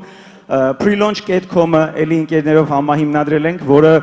տեխնոլոգիական ստարտափ է, անցած տարի սաղմնային փուլում $1.5 միլիոն ինվեստիցիա ստացավ, շատ թափով զարգանում է, բայց ըստ էության պատերազմից հետո ես այս բոլոր բիզնես նախաձեռնություններից դուրս եմ եկել ու մենակ զբաղված եմ Արմենիայով, որի մասին քիչ հետո ձեզ ավելի մանրամասն կպատմեմ։ Ուրեմն մի հատ sense նյուանս կա, ես այսօր կուզեմ երկու թեմայով ձեր հետ կիսվել, երկու միտք կա, որ անընդհատ մտքումս պտտվում է, ու որպես հետևանք իմ կյանքա մտնում, մեկը այդ ցանցային համայնք կոչվածն է, մյուսը սոցիալական ձեռնարկատիրություն ասածը։ Հիմա ոնց են սրանք կապվում իրար հետ ու ոնց են կապվում հայության հետ, նախ ցանցային համայնք, որ ասում ենք, մեր դեպքում ցանցային ազգ, այսօրվա դրությամբ, այս տեխնոլոգիական վիճակում, այս պոստ-պանդեմիկ աշխարհում ու այսքան ուրեմն արհեստական բանականություն ու Web 3-ի ուրեմն էրայում, հա, որտեղ բլոկչեյնի վրա է արդեն կառուցվում բոլոր ցանցերը, այդ ցանցային համայնք ասածը շատ ավելի հեշտ է կառուցել, քան երբևէ հնարավոր է եղել։ Այդ իմաստով նաև մեր ազգի համախմբումը առհասարակ բացառիկ ձևով կարելի է այսօր իրականացնել։ Այս մեր 4500 տարվա մեջ մենք 4515 թիվն է հայկական օրացույցով, հա, հայկից հաշված, այս ընթացքում մենք այսքան լավ հնարավորություն ամբողջ ազգով մեկ դառնալու ու խնդիրներն իրար հետ լուծելու չենք ունեցել։ Այսինքն այս շատ կարևոր է, որ ամեն մեկս գիտակցենք, հա։ Երկրորդը սոցիալական ձեռնարկատիրության մասով, սոցիալական ձեռնարկատիրությունը գիտեք, այսինքն այն ձեռնարկություններն են, որոնք սոցիալական ուրեմն լուրջ ազդեցություն ունեն, դրական ու մեծ ազդեցություն հանրության վրա, սոցիումի վրա, ու սոցձեռներեցները հայերի մեջ կարան են լավագույն իրար կապող հանգույցները դառնան այդ ցանցային ազգ, ցանցային համայնք կոչվածի մեջ։ Այս շատ կարևոր նյուանս է, սրա մասին եւս կուզեմ մտածենք, որտեղ տեսեք, սոցիալական ձեռնարկատիրությունը նաեւ մեր այս համաշխարհային բիզնեսի ապագան է, հաջորդ էտապն է, արդեն օր-օրի ավելի ու ավելի շատ բիզնեսի մեջի մարդիկ են հասկանում, որ բիզնեսը չպետք է իր փող աշխատելու կամ իր տների ու յախտաների համար արվի, հա։ Բիզնեսը պետք է այն հանրության շահերից նաև բխի ու այն հանրության վրա մեծ ազդեցություն ունենա, որից դու ծնունդով ես, որի մեջ դու ապրում ես, հա, այսինքն ստեղ նորից Էյնշտեյնի թեմային են գալի, եթե օրինակ դու քո անձի խնդիրն ես ուզում լուծել, դու պետք է մի մակարդակ վերև բարձրանաս։ Ընտանիքդ պետք է լավ վիճակում լինի, ընտանիքիդ խնդիրն ես ուզում լուծել, ելի մի մակարդակ վերև, քո համայնքը, որտեղ ապրում ես, դրանից է վերև ազգդ, այսինքն իտոգում ստացվում է, որ յուրաքանչյուր բիզնես ինքը անհրաժեշտ է, որ այսօրվա դարում լինի սոցիալական։ Հիմա մի հատ կարևոր բան կա, որ Հայաստանում այս սոցիալական ձեռնարկատիրությունը նոր է թափ հավաքում։ Ու այս process-ում սփյուռքահայերի, մեր սփյուռքահայ ընկերների, ձեր այ բոլորի գիտելիքը, փորձը ու կապերը գերկարևոր է Հայաստանում ցանկացած ոլորտի համար, հատկապես սոցձեռնարկատիրությամբ զբաղվող նախաձեռնողների համար։ Այս իմաստով շատ կարևոր է, որ այս ցանցային համայնքի հնարավորություններն օգտագործելով բոլորս միավորված կարողանանք սատարել Հայաստանում գործող այդ սոցձեռներեցներին ու եթե ինքներդ եք այդ ոլորտում, ապա ձեր փորձն ու գիտելիքը անփոխարինելի է լինելու։ Հիմա մի հատ անցնեմ արդեն Ռեարմենիային, որտեղ ըստ էության Ռեարմենիա հարթակով մենք հետ այդ գործանող հայերին համախմբելու ու միասին արդյունավետ համագործակցությունը կազմակերպելու խնդիրն ենք լուծում, հա։ Սկսել է այդ հենց իրականում պատերազմից, նախ մի բան ես կուզեմ ասել, հաշվի առնելով մեր երկրի այսօրվա վիճակը, շատ կարևոր միտք է, որ ամենածանր ժամանակները ամենապայծառ հիշողություններն են դառնալու։ Ես շատ եմ ուզում բոլորս ֆիքսենք, հա։ Բոլոր գործանող հայերով համախմբվելու ենք ու ինքներս մեր հարցերը լուծելու ենք։ Ու անցնելու է մի քանի տասնյակ տարի հետո երանությամբ ենք հիշելու, թե այսօր ոնց է այդ համախմբումն ու այդ հարցերի լուծումը տեղի ունեցել, ժողովուրդ։ 44-օրյա պատերազմը պարզ է, մեզ եւս մի անգամ ապացուցեց, որ այս համախմբումը այլընտրանք չունի, ու ինչ տեղի ունեցավ։ Դրանից անմիջապես հետո մի հատ վարկած առաջ բերվեց, ինչի մասին քիչ առաջ խոսում էի, որ ազգի համախմբումը բացառիկ ձևով կարա տեղի ունենա նորագույն տեխնոլոգիաների կիրառմամբ։ Ու դրանից անմիջապես հետո այդ վարկածը հաստատելու կամ հերքելու համար սկսեց էքսպերիմենտների process-ը։ Տասնյակ հայեր միացան, ժողովուրդ, ու շատ ինտենսիվ իրար հետ աշխատելով հենց այդ տեխնոլոգիաների կիրառումով Ռեարմենիա հարթակը ստեղծեցին։ Նու որտեղ պատկերացնեք, թե Հայաստանից բիզնես ոլորտից տարբեր ընկերներ, Արցախից շատ, ասենք, ակտիվ մարդիկ, Սփյուռքից նույն օրինակ Հովնանյան հիմնադրամը, Ջեյմսը Թուֆենկյան, Քերլին Մուգարը, իրանք եւս, то есть շատ տարբեր հայեր, մոտարպես մի 200 հոգի մենակ ներդրող եղավ, ովքեր Ռեարմենիայի մեջ ներդրվել են, մոտ մի 10-15 հոգանոց հիմնական թիմ կա, որ իրանք կյանքը այս գործին նվիրել են, մի 40 հոգի ուրեմն բան խորհրդատուների խմբեր, այսինքն բացառիկ մի հատ միավորում եղավ, ու այդ էքսպերիմենտը ըստ էության հաջողվեց, այսինքն վարկածը հաստատվեց։ Դու որ պատկերացնեք, մենակ առաջին տարում 10,000-ից ավել հայ է համախմբվել, $1 միլիոն ավել փող է հավաքվել ու 40-ից ավել նախագիծ է իրականացվել։ Նու նախագծերն են, որ պատկերացնեք, օրինակ նախագծերից մեկը Մունք տեխնոդպրոցն է Արցախի Հաղորդի գյուղում։ Հաղորդի գյուղը 160 հոգանոց գյուղ է, տենց 16-րդ դարի գյուղ, որ դուք այնտեղ լինեք, ես իրականում անցած ամառ Արցախ եմ տեղափոխվել։ Մի 6 ամիս այնտեղ էի ու էլի հանգամանքների բերումով է, որ մնացել եմ այս կողմում, էլի բլոկադայի, Շուշանի հետ շատ ենք իրար հետ այնտեղ շփվում, աշխատում, ու բայց այնուամենայնիվ հենց այդ գյուղ եմ էլի տեղափոխվել ապրելու, որ դուք պատկերացնեք 160 հոգի որոշում է կայացրել, որ այլևս իրանց երեխեքը լավագույն կրթության համար չպետք է արտագաղթեն, լավագույն կրթությունը պետք է գա իրանց գյուղ։ Ու տեխնոդպրոցի գաղափարն առաջացել, Ռեարմենիա հարթակում պրոյեկտը ներկայացրել են, 2 ամսում $170,000 փող են հավաքել, 600 հոգուց, իդեպ որ պատկերացնեք, այդտեղ էլ տեխնոլոգիական կազմակերպություններ, ասենք Service Titan-ը, TCF-ը, CRISP-ը, այնտեղ էլ հին ալիգարխներ Արցախից, ասենք, չգիտեմ, Ավրորա հիմնադրամը, Հայաստանի Հանրապետության կառավարությունից, այնտեղ տնտեսագիտական համալսարան, Արցախի կառավարություն, ոչ գլուխներդ որ չտանեմ, բացառիկ համագործակցություն է, այսինքն հա վերջացրած դպրոցական երեխեքով, որ 500 դրամով, 1000 դրամով աջակցում էին, ու հետո էլ այդ ընդամենը 4 ամսվա ընթացքում այդ դպրոցը կառուցվեց, մոտ 200 երեխա կողքի գյուղերից հավաքվեցին, իրանցից 40 լավագույններն ընտրվեցին ու սկսեց դասընթացները, դասընթացներն էլ որ պատկերացրեք Հայաստանի Հանրապետությունից ACA-ն է ասենք սփորտանում, նույն AGBU-ի ակբուչ ասեցի միջալից, AGBU-ի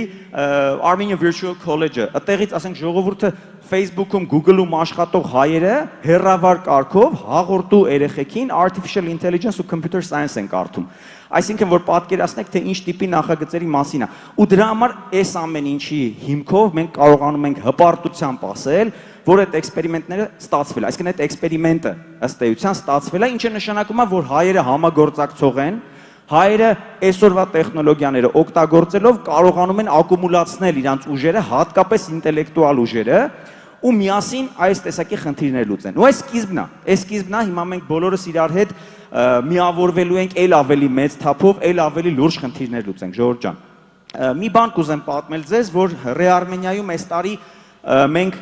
մասնագետների համայնք բաժինը ստեղծեցինք, expert community, ինչ է սա իրանից ներկայացնում։ Ձեզանից ցանկացած մեկը,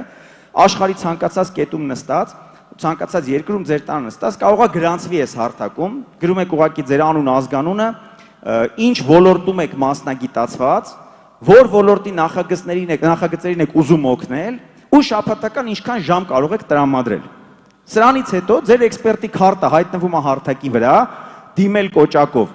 ու արդեն ցանկացած նախաձեռնող Հայաստանից, որ ինչ-որ սուր խնդիր է լուծում, կարողանում է այդ ցանկից էքսպերտների ձեզ գտնել ու դիմել։ Դուք համապատասխանաբար դիմումները ստանում եք, որը որ հավանեցիք, հաստատում եք ու սկսում եք իր հետ համագործակցել։ Իհարկե մենք ուրեմն մոդերացիա ենք անում, որպեսզի սպամ չգա ձեզ, այսինքն յուրաքանչյուր էքսպերտին իրան համապատասխան այդ matching-ի խնդիրն ենք էլի լուծում, իրան համապատասխան հարցումները գան, ու հաստատումից հետո ինչա տեղի ունենում, այսինքն այս Հայաստանի հետ կապերը սկսելու, կապը հաստատելու, կարելի ասել առաջի քայլն է, որ դու ըստ էության քո կոմֆորտ զոնայում, հա, նստած ես դու քո տանը, քո գիտելիքներով, որը արդեն ունես, կիսվում ես քեզ հետաքրող նախագծի հեղինակների հետ ու քեզ հարմար ժամերին, շաբաթվա ընթացքում մեկը 2 ժամ ունի, մեկը 5 ժամ, այդ ընթացքում կիսվում ես, այսինքն Հայաստանի հետ engage լինելը, կապվելը ու Հայաստանի process-ներում արդյունավետ մասնակցություն ունենալը այսքան հեշտ է արդեն դարել։ Այսինքն վարկյանների գործը ըստ էության ու մի քանի շաբաթվա ընթացքում դու կոնկրետ ազդեցություն ես ունենում ու հաշվետվությունն էլ ի դեպ քո ազդեցության հենց հարթակի վրա տեսնում ես։ Բայց այստեղ մի կարևոր բան եմ ուզում ավելացնել, որ այս դեպքում դուք ծանոթանում ու ընկերանում եք Հայաստանի այն մարդկանց հետ, ովքեր գործանողներն են, ովքեր թևերը կշտել են, տարբեր խնդիրներ, մեկը սոցիալական խնդիր, մեկը կրթական, մեկը առողջապահական, ու սկսել են լուծել այդ խնդիրը։ Ու արդեն դուք ոչ թե Հայաստանը տեսնում եք այն պարափողուզողների պես, հա, այլ իրական Հայաստանն եք տեսնում։ Այն ովքեր որ այսօր Հայաստանը սարքում ու զարգացնում են, իրանց հետ եք շփվում ու ընկերանում, Ժողովուրդ ջան։ Մենք համոզված ենք, որ այս շատ լավ սկիզբ է մեր բոլորի համախմբման իրար հետ գործելու, անպայման առաջարկում եմ բոլորդ, որտեվ չեմ կասկածում, ամեն մեկդ ինչ-որ գիտելիք, ինչ-որ փորձ, ինչ-որ կապեր ունեք, որով կուզեք կիսվել Հայաստանում տեղի ունեցող, ուրեմն գործանող, այսինքն Հայաստանում սկսված, ասենց ասեմ, նախաձեռնությունների հետ, դրա համար անպայման գրանցվեք, դուք էլ ձեր ինֆորմացիան տեղ դրեք, ու նաև կարևոր մի հատ նյուանս, որ այս ցանցային համայնքը գործում է ոչ միակողմանի, այսինքն նաև Սփյուռքում, ձեր համայնքում, եթե ինչ-որ խնդիրներ ունեք, որ կուզեք լուծել, նույն ձևով դուք կարող եք որպես նախաձեռնող հանդես գալ։ Ու էլի այս նույն տեխնոլոգիաներն օգտագործելով, հատկապես եթե դուք եք որոշել սոցիալական ձեռնարկատիրությամբ զբաղվել, ինչ-որ մի հատ թիրախ եք վերցրել, ու ասենք այդտեղ նախագիծ եք անում, ձեզ թե մասնագետների, թե ֆինանսների մասով օգնություն ա պետք, Ռեարմենիա հարթակում էլի ներկայացնում եք, գտնում եք ձեր համախոհներին, ու այդ դեպքում է, որ աշխարհը մենք մեզ փոխելուց, մենք մեր ազգը տրանսֆորմացնելու, հզորացնելուց սկսած գնալու ենք դեպի աշխարհը փոխելուն, ժողովուրդ ջան։ Այսքանն է իմ խոսքը, շնորհակալություն բոլորիդ, այսքան համբերելու լսելու համար։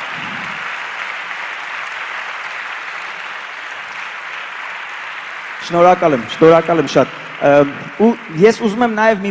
բան էլ ավելացնել, ես ոնց հասկացա դեռ ժամանակ ունեմ, ես սպասում էի, թե պետքա շատ խոսամ, ավելի քան ժամանակ ա տրված, բայց մի բանով կուզեմ ավարտել, որ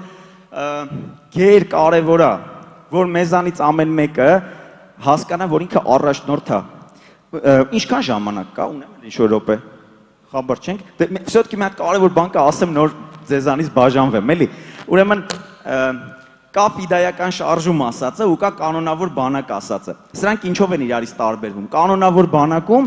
տարբեր պատճառներով այս բանակ ներգրավված մարդիկ են, մի մասը պարտադիր զինծառայության են եկել, իրանց ստիպել են, որ իրանք կան, մի մասը նայոմնիկներ են, վճարովի, ասենք զինվորներ են, փող են տվել եկել են, ինչ-որ մասը կամավորականներ են, ու այս կանոնավոր բանակում, երբ որ հանգարց մի քանի գեներալ վերանում է, սպանում են մի քանի գեներալի, հնարավոր է, որ այդ բանակը ցրվի, որտեղ այն մեկին էլ ստիպողը չկա, այն մեկին փող տվողը չկա։ Այս ֆիդայական շարժումը լրիվ ուրիշ էմոցիաներ ու մշակույթ է պարունակում։ Ստեղ դիցուկ ասենք 50 հոգի եկել են,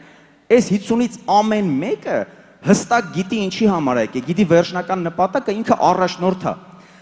Հետևաբար, եթե այս 50-ից 49-ին էլ վերացնես, այն մեկը միևնույնն է շարունակելու է գնալու է իր ճանապարհով մինչև վերջ։ Հիմա դուք պատկերացրեք ցանկացած ոլորտում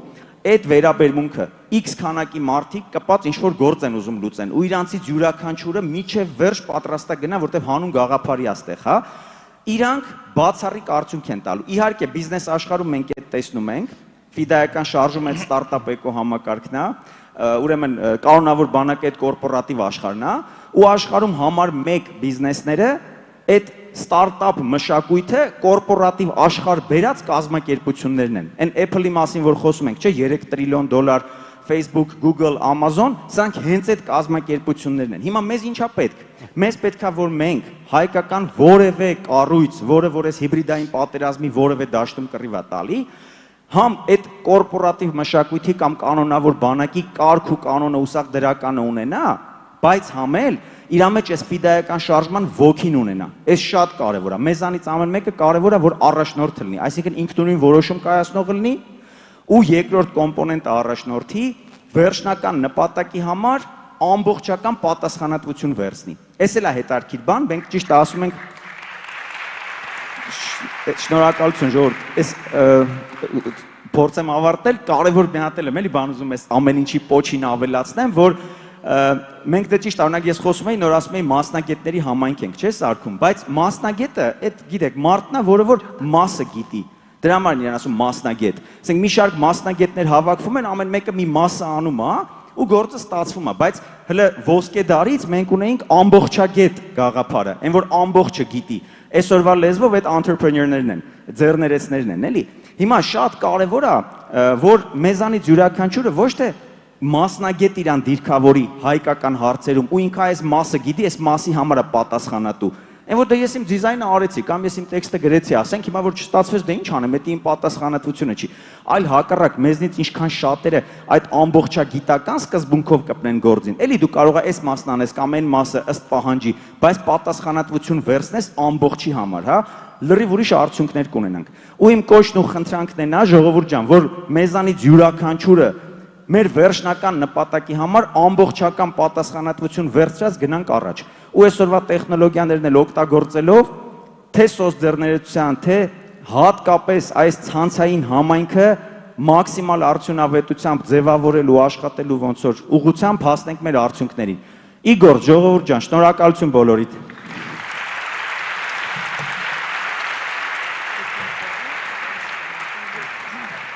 Գեորգ ջան, շնորհակալություն։ Բայց իսկականից քեզ նայելով չես ասի, որ 5 երեխա ունես, մեծնել 21։ Ջահել էներգիա տրանսպորտ, Գեորգ ջան, շնորհակալություն։ Շարունակելով գալիս ենք, հասնենք մի էլի շատ կարևոր արդիական թեմայի՝ կիբեր անվտանգություն։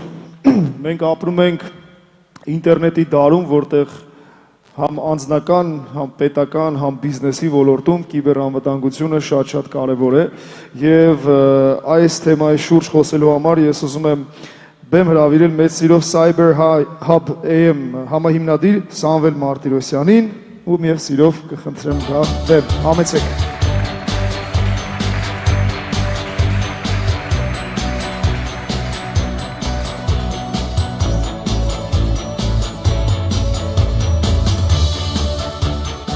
Արև ձեզ,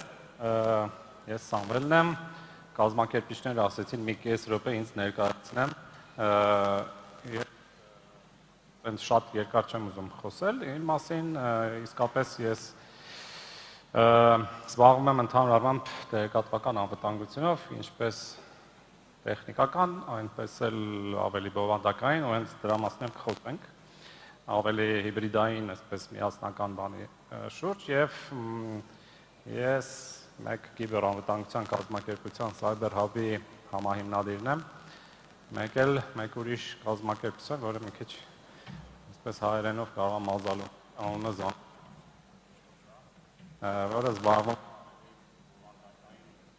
ես ձենս ոնց որ գնում գալիս է, հա, դե ես մի քիչ բարձր կխոսեմ։ Ինչևէ, ես ուզում եի խոսել ոչ թե կոնկրետ կիբերանվտանգության մասին կամ տեղեկատվական անվտանգության մասին, այլ ավելի լայն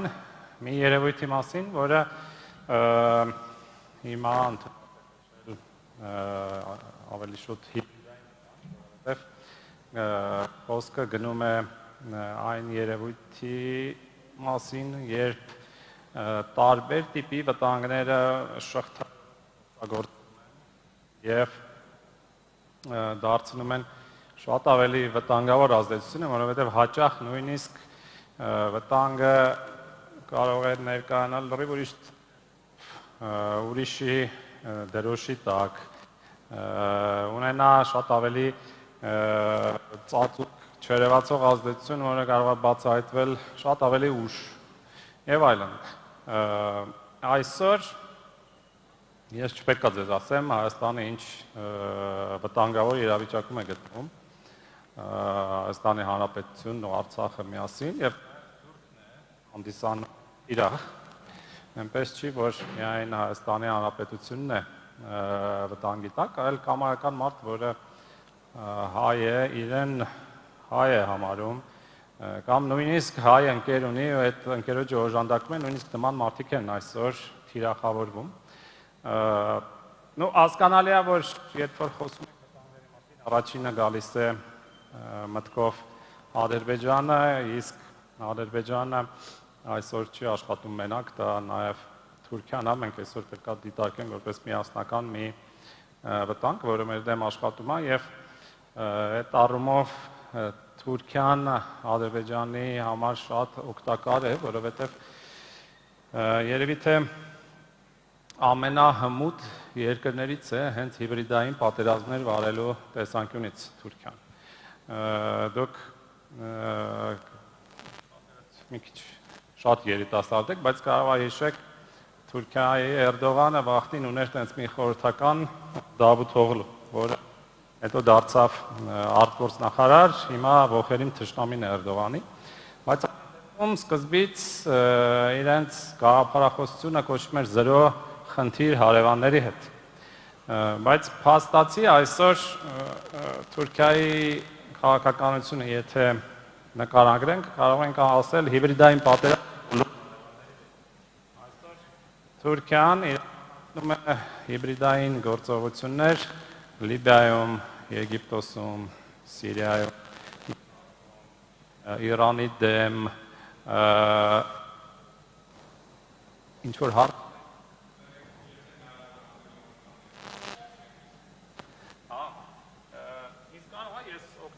Հարգելի կազմակերպիչներ, մյուս միկրոֆոնը, այս մեկը ինչ-որ հիվանդ է, պարբերաբար ուշադապվում է։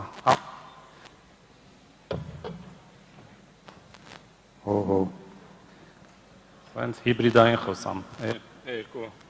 միկրոֆոնով։ Հա, Թուրքիան, այսպես կարելի է շարունակել, Կիպրոս, արաբական երկրների դեմ, ես Հայաստանը ու Արցախը էլ չեմ ասում։ Էլից իսկ սենց, շատ լավ, քիչ-քիչ, մինչև ավարտը կսկսեք նորմալ լսել։ Ինչև է, երբ որ մենք խոսում ենք հիբրիդային պատերազմի մասին, խոսքը գնում է կոմպլեքս հարձակումների մասին, որից մեջ մտնում են մեդիա ոլորտը, կիբեր հարձակումները, երբ որ այս բոլորը իրար հետ համաձուլված են օգտագործվում և դրան միանում է քարոզչությունը, հոգեբանական գործողությունները և այլն։ Եվ մենք այսօր կարող ենք տեսնել, որ Հայաստանի դեմ օգտագործում են շատ բազմաթիվ տարբեր գործիքներ, շատ հաճախ այդ գործիքների մասին մենք շատ ուշ ենք նույնիսկ իմանում, օրինակ արդեն համարյա 1 տարի է իմ կազմակերպությունը Cyber Hub-ը ներգրաված է շատ խոշոր միջազգային հետաքննության մեջ, որի ընթացքում մենք բացահայտել ենք բազմաթիվ հարձակումներ հայերի դեմ, խոսքը գնում է բարձրաստիճան պաշտոնյաների մասին, զինվորականների եւ այլն, որոնք եղել են պատերազմի ժամանակ նաեւ եւ հետո եւ ընթանում են առ այսօր եւ խոսքը գնում է իսրայելական արտադրության այդպես կոչված Pegasus լրտեսական ծրագրի մասին, որը Ադրբեջանի կողմից կիրառվել է եւ շարունակում է կիրառվել հայկական թիրախների դեմ։ Խոսքը գնում է ինչպես լրագրողների, այնպես էլ նաեւ ընդդիմադիր գործիչների, բայց նաեւ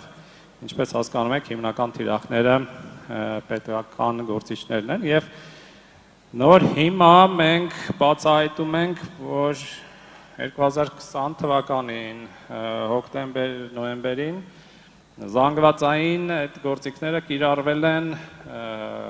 գաղտնալսվել են հեռախոսները, փաստացի այսօր կարող ենք հետին թվով ու արդեն եղած տեղեկատվությունը ստանալով հասկանալ, որ Ադրբեջանը ունեցել է ամենօրյա տեղեկատվություն գրեթե ամեն ինչի մասին, ինչ կատարվել է կառավարությունում եւ բանակում։ Որովհետև լայնածավալ տիրապետել են հեռախոսների վրայի տեղեկատվությանը, օգտագործելով այդ գործիքները։ Հետո բնականաբար այդ ամեն ինչը օգտագործվել է արդեն ուրիշ ուղղություններով, բայց սա ձեզ օրինակ, որ մենք շատ ուշացումով ենք իմանում այս ամենի մասին։ Իհարկե ինչ-որ բաներ այն ժամանակ էլ արդեն հայտնի էին, բայց ծավալները նոր են սկսում հասկանալ։ Եվ պարզ է, որ շատ հաճախ նույն օրինակ հակերային գործողությունները կատարողները աշխատում են միասին քարոզչությունով եւ հոգեբանական գործողություններով զբաղվողների հետ։ Օրինակ մինչև հիմա կան մարդիկ, որոնք չեն հասկանում, որ եթե դու ապրում ես Հայաստանում, Արցախում եւ օրինակ օգտվում ես սոցիալական ցանցերից, քո Facebook-ի օրինակ պրոֆիլի անվտանգությունը դա մենակ քո խնդիրը չի։ Որովհետեւ օրերից մի օր եթե քեզ կոտրում են, հետո քո պրոֆիլի միջոցով, քո անունից սկսում են քո ընկերներին օրինակ վիրուսներ ուղարկել կամ սկսում են կեղծ տեղեկատվություն տարածել, որպեսզի խուճապ տարածել, դա դառնում է արդեն հանրային խնդիր։ Ու սա իսկապես պրոբլեմ է, որ մարդիկ չեն հասկանում, որ եթե դու գտնվում ես պատերազմի մեջ, հենց հիբրիդային պատերազմի մեջ, ամեն մեկը կարող է դառնալ վտանգ բոլորի համար։ Եվ այն, որ դու ինչ որ ամեն օր քո կերած ճաշն ես նկարում, հարիսան ու խաշը, որը հեչ գեղեցիկ չի ստացվում Instagram-ում, բայց մեկը ամեն օր նկարում են, տեղադրում են ու փնթի են վերաբերվում այդ իրենց պրոֆիլին, այդ պրոֆիլը կոտրվում է, հետո օրինակ ինչ որ սիրուն աղջիկա, հետո այդ սիրուն աղջիկա պրոֆիլի միջոցով կապնվում են զինվորականի հետ, դուք հասկանում եք, չէ՞ որ սա իրական դեպքեր են, հա, այսինքն ինչ որ սիրուն աղջիկա պրոֆիլի միջոցով զինվորականի հետ խոսում են, հետո հասցնում են իրավիճակի, երբ որ իրան արդեն սկսում են օգտագործել որպես գործակալ։ Ու հետո արի ու այդ սիրուն աղջկան, որը անդադ իր կերած բողկերն ու հարիսաներ նկարում, բացատրի, որ ինքն է մեղավոր նաև, որ ուշադիր չի եղել ու իր պրոֆիլը օգտագործվել է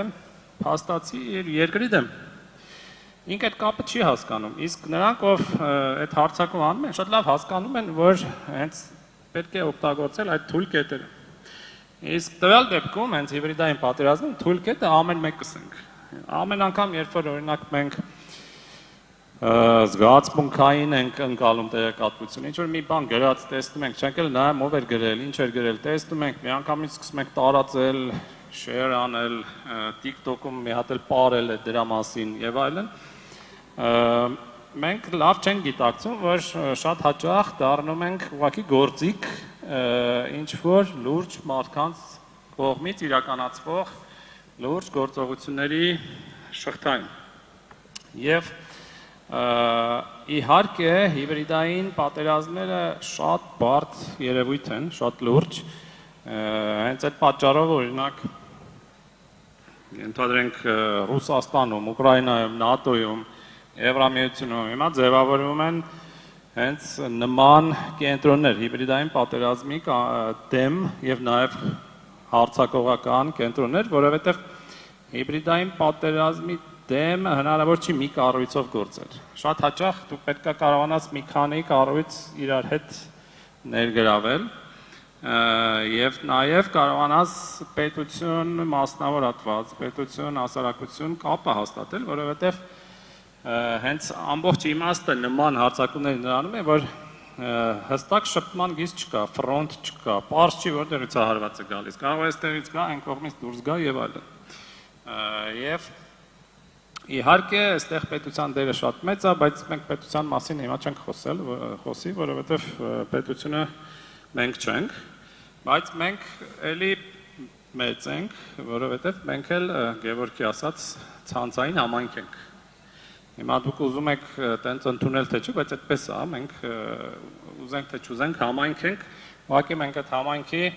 հնարավորությունները շատ հաճախ չենք օգտագործում։ Տեսեք նույն հիբրիդային հարձակումների ժամանակ թշնամին ինչից է օգտվում, նրանից, որ շատ հաճախ մենք գրագետ չենք։ Այսինքն եթե մարդ ջանք գործադրի, մեծագրագետ դառնա, փաստերը ստուգի, ամեն նորություն միանգամից չվերցնի ու տարածի, այլ մի հատ փորձի ստուգի եւ այլն, ինքը շատ լուրջ կանխարգելիչ բան կդառնա։ Եթե կարելի ասել, կարող ենք ասել, որ ինչ որ մարդիկ կարող են դառնալ հասարակության իմունիտետը նման գործողությունների դեմ։ Բայց հարցը նրանում է, որ ամեն մեկը մենակ իր վրա չպետք է աշխատի, պետք է փորձել ամեն մեկը լավ առումով վարակի մյուսներին, այսինքն մենք պետք է փորձենք այդ ամեն ինչը դարձնել ավելի լայնածավալ, որովհետև մենք կարող է շատ մեծագրագետ լինենք, բոլոր փաստերը ստուգենք եւ այլն, բայց մեր սեփական մայրիկը կամ հայրիկը, գիտեք ոնց է լինում, մեկ էլ մտնում ես Facebook ու տեսնում ես նենց մի բան է share արել, որ վազում ես գոռալով, ասում ես շուտ ջնջի, հետո կբացատրեմ ինչա պետք ջնջել։ Ու տենց պրոբլեմները ինձ թվում է բոլորդ էլ ծանոթ են ու մենք հաճախ չենք պատկերացնում, շատ կարևոր է, որպեսզի մենք մենակ մեր վրա չաշխատենք, այլ նաև մեր շրջապատի։ Ու նաև շատ հաճախ մենք չենք գիտակցում, որ ինչ-որ խնդիրներ կան, որ մենք կարող ենք լուծել։ Օրինակ, ամենապրիմիտիվ օրինակը բերեմ։ Երբ որ ինչ-որ հիմա Google-ում եք, առաջինը ինչն է գալի, պարզա Վիկիպեդիայից հոդված, չէ՞։ Հն կարող է երկրորդը գա, բայց Վիկիպեդիան բացում ես ու մեջը կարող է շատ սխալ բան գրած լինի, չէ՞։ Հաճախ եմ կարծում եմ։ Հատկապես երբ որ վերաբերում է Հայաստանին, Արցախյան խնդրին ու հազարու մի ուրիշ հարցեր։ Եվ ինչա սովորաբար լինում։ Սովորաբար մարդ բացում է Վիկիպեդիան, տեսնում է սխալ գրած, նյարդայնանում է, մի հատ էլ Facebook-ում գրում է ինչու չեն հետևում Վիկիպեդիային, մի երկու հոգու էլ թեգ անում, օրինակ ինչ որ բնապահպանության նախարարությանն է թեգ անում, անկապել այնքան որ ինչ որ մեկի վրա բան անել։ Ինչը թեգլնում է, թեգում է ու ջղայնանում է, բայց իրականում եթե խորանանք ու շատերը չգիտես ինչու, բայց մարդիկ սովորաբար չեն խորանում, իսկ եթե խորանում ես, դու իմանում ես, որ Վիկիպեդիան բաց համայնք է, որ Վիկիպեդիան կամայական մարդ կարող է մտնել խմբագրել, իհարկե պետք է մի քիչ սովորել, պետք է մի քիչ մտնել այնտեղ շփվել, բայց հաստատ այդ շփումը ավելի հետաքրքիր կարող է լինել, քան TikTok-ի լայվերի տակ իրար հետ միս ուտելը իրար, ու ավելի քիչ էներգատար է, ասեմ ձեզ հաստատ։ Ավելի թարմ կմնաք Վիկիպեդիայում շփումներից հետ։ Ու կարելի է փորձել այնտեղ այն ինչ որ ձեր դուրը չէր գալիս, ինքնուրույն շտկել։ Մի քիչ իհարկե իդեալական տարբերակ եմ ասում, որ ասում են սֆերիկ ձին վակուումի մեջ է մի քիչ, բայց ամեն դեպքում Վիկիպեդիայում կարելի է, եթե դուք չեք կարողանում, կարելի է ընկերներին ներգրավել, կարելի է մի 10 հոգով հավաքվել եւ այլն, եւ փորձել ինչ որ բաներ այնտեղ ուղղել։ Որովհետև թշնամին Վիկիպեդիայի վրա կոնկրետ աշխատում է։ Կան մարդիկ, որոնք հայտնի չեն, օրինակ Վիկիպեդիայում աշխատող, որոնց ես հետևում եմ արդեն մի 15 տարի, այսինքն իրանք 15 տարի առնվազն այնտեղ նստած են, ամեն օր զբաղված են հայկական խմբագրումներով Վիկիպեդիայում։ Հիմա այստեղ դուք կարող եք ասել, հա, իրանց պետությունը փող է տալիս, իրանք դա անում են, հետո ինչ, դուք էլ առանց փող արեք։ Իրանց մոտ էլ էդ էլ թերություն է իմիջայլոց, եթե փողով են անում, շատ հաճախ այդքան հավեսով չեն անում։ Ամեն դեպքում կան ուղղություններ, որտեղ այս հիբրիդային պատերազմի ժամանակ մենք կարող ենք ինքնուրույն գործել, չսպասել, որ բնապահպանության նախարարությունը կզբաղվի այդ հարցերով, կամ կադաստրի կոմիտեն, այլ հենց ձևավորելով համայնքներ, փորձել այդ ամեն ինչի դեմ աշխատել։ Ես մի ուրիշ մի քիչ ավելի բարդ օրինակ բերեմ։ Տեսեք, օրինակ Ադրբեջանը շատ հաճախ ոչ միայն փող է տալիս, որ իրենց մասին լավ բան գրեն, կամ վարձում է ինչ-որ քաղաքագետներ, օրինակ Շուշիում տենց մեդիա ֆորում էր, տեսեք։ Ինչ է դա արվում, որպեսզի Արցախը փորձեն էլի ֆիքսել, որ Ադրբեջանի մասը, որ այնտեղ ա եղել մեդիա ֆորումը, որպեսզի նաև սպիտակեցնեն Ալիևի ռեժիմը, որովհետև ցույց են տալիս, որ աշխարհից եկել են լրագրողներ, որտեղից ասես։ Ու այնտեղ օրինակ տեսնում են ինչ-որ վրացիք են գալիս։ Պարզա որ եթե գալիս է ինչ-որ Ուրուգվայից մեկը, ինքը կարող է նույնիսկ չխորանա էլ։ Ուրուգվայը լավ օրինակ չբերեցի, այնտեղ հայ համայնքը գոնե կարող է այդ մարդու բացատրի, բայց կան երկրներ, որտեղ հայեր չկան ու այնտեղից ինչ որ ասում են ձեզ կվճարենք լավ հյուրանոցում կմնաք, մարդիկ գալիս են։ Բայց երբ որ Վրաստանից է գալիս, մարդ ինքը լավ հասկանում է ուր է գալիս ու լավ հասկանում է ինչ է անում, հա, որ ինքը դրանով սպիտակեցնում է, լվանում է ռեպուտացիան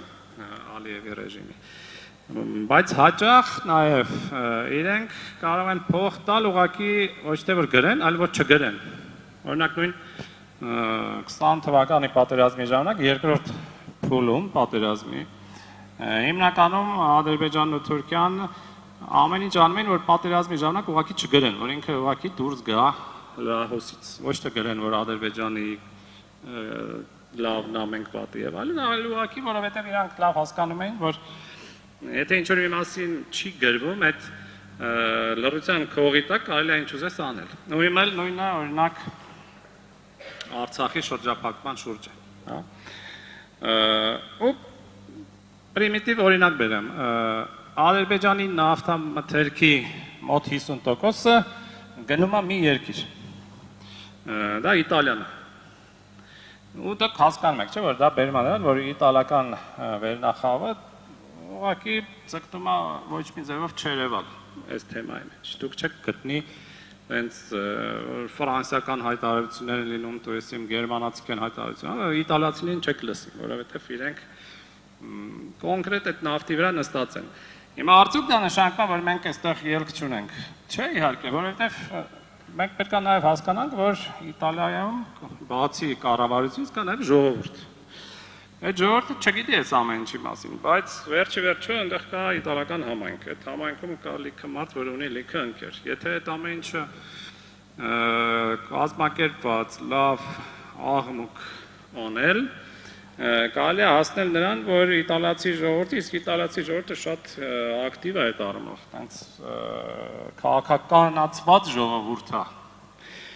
Դա երկիր է, որտեղ պարբերաբար օրինակ սոցիալիստները տենց լավ աղմուկով գալիս հաղթում են, դառնում են կառավարության գլխին։ Մյուս կողմից էլ կարող է Բերլուսկոնի նման մեկը գա, այնց որ շատ խառը երկիր է, բայց այդ խառը լավ է մեր համար։ Ու կարելի է հասնել նրան, որ հասարակությունը կկանգնի ու կասի այ կառավարությունը, ես ինչ ես անում, հա? Ինչու օրինակ ձեն չես անում, որ սենց բան է կատարվում։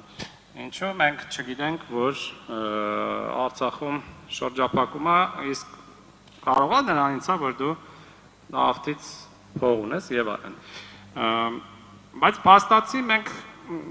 դեռ որ օրինակ Իտալիայում ունենք տենց քար լռություն։ Ընդ որում Իտալիայում մենք ունենք ուրիշ արգումենտներ, հա, օրինակ քրիստոնեական, այսպես ծայրահեղական բառ չեմ ասում, բայց քրիստոնեական այսպես շատ զորով ժողովուրդ կա, որոնց նույնպես կարելի է օգտագործել։ Հեչ անպայման չի բոլոր ամբողջ աշխարհին դիմել նույն լեզվով։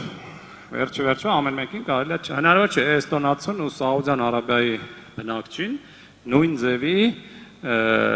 նույն կոչերով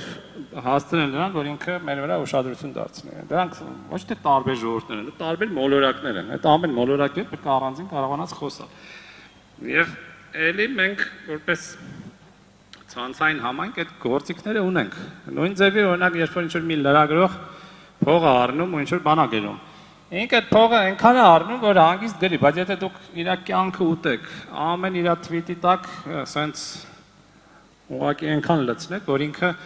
ամաչի տուն գնա։ Իհարկե կան, որոնք չեն ամաչի երբեք, այդ էլ թող մինչև չմեռնեն, չեն ուղղվի,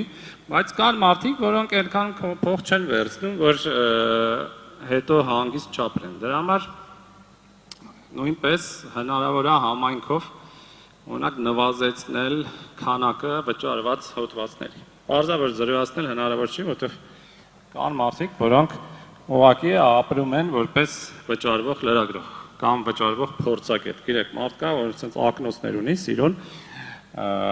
փորձագետ է կոչվում, կամայական թեմա, իրանք կանչում են, ուզում է ինչ-որ հանքարդյունաբերությունից մինչև բալետի խնդիրները Հայաստանում, ինքը կարող է բոլոր թեմաներով խոսի, որովհետև պատրաստ է գումար վերցնել։ Հիմա այդ մարդկանց դեմ ոչինչ չեն կարող անել, ոնց որ ռուսներն են ասում, ինչ-որ մարդկանց մենակ գերեզմանը կուղղի, բայց փաստ է, որ հնարավոր է ազդեցություն ունենալ ընդհանուր ոլորտի վրա, ընդհանուր տեղեկատվական հոսքերի վրա, չսպասելով, որ ինչ-որ կադաստրի կոմիտե կամ ջերմող գույողին կզբաղվեն այդ հարցերով։ Այնպես որ հիբրիդային պատերազմները վտանգավոր են, որովհետև իրանք սենց լղոզված են, իրանք բազմաուղղություն են, բայց նույն ձևով իրանք նաև մեզ են տալիս հնարավորություն այդտենց բազմակողմանի ներազդեցություն ունենալ և թույլ չտալ, որպեսզի թշնամին տրնգի բարի մեր գլխին, որը մենք հիմա փաստացի շատ հաճախ թույլ տալիս ենք, որ երևի բոլորիս էլ դուրը չի գալիս։ Ես սրանով ավարտեմ, ձեզ շնորհակալություն, որ այսքան դիմացաք ու Վահան թղթերը կբերեմ կտամ։ Շնորհակալություն։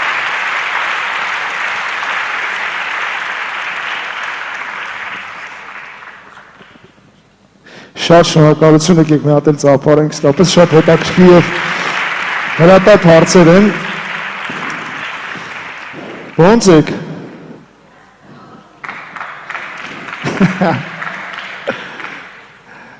Ստեղ հիմա հոգևոր սնունդ է, էլի գնում սովածներին ասեմ, բայց ես ձեզ վստահեցնում եմ, այդ կազմակերպիչներս այդ հարցն են մտածել, մի քիչ էլ զինվեք համբերությամբ։ Մեզ մնացել է եւս մեկ բանախոս, որը ժամանել է Միացյալ Նահանգներից եւ էլի իսկապես, ինչպես բոլոր թեմաները, որոնք այսօր արծարծվեցին, սա էլ շատ կարեւոր եւ արդիական թեմա է։ Միջազգային փաստաբան Գառնիկ Քերքոնյանը Հայաստանի ժամանելի Միացյալ Նահանգներից, ինչպես ասացի, եւ նա այսօր ձեզ հետ կխոսի հայկական շահերի պաշտպանության խնդիրների շուրջ։ Խնդրում եմ նրան ջերմ դիմավորել։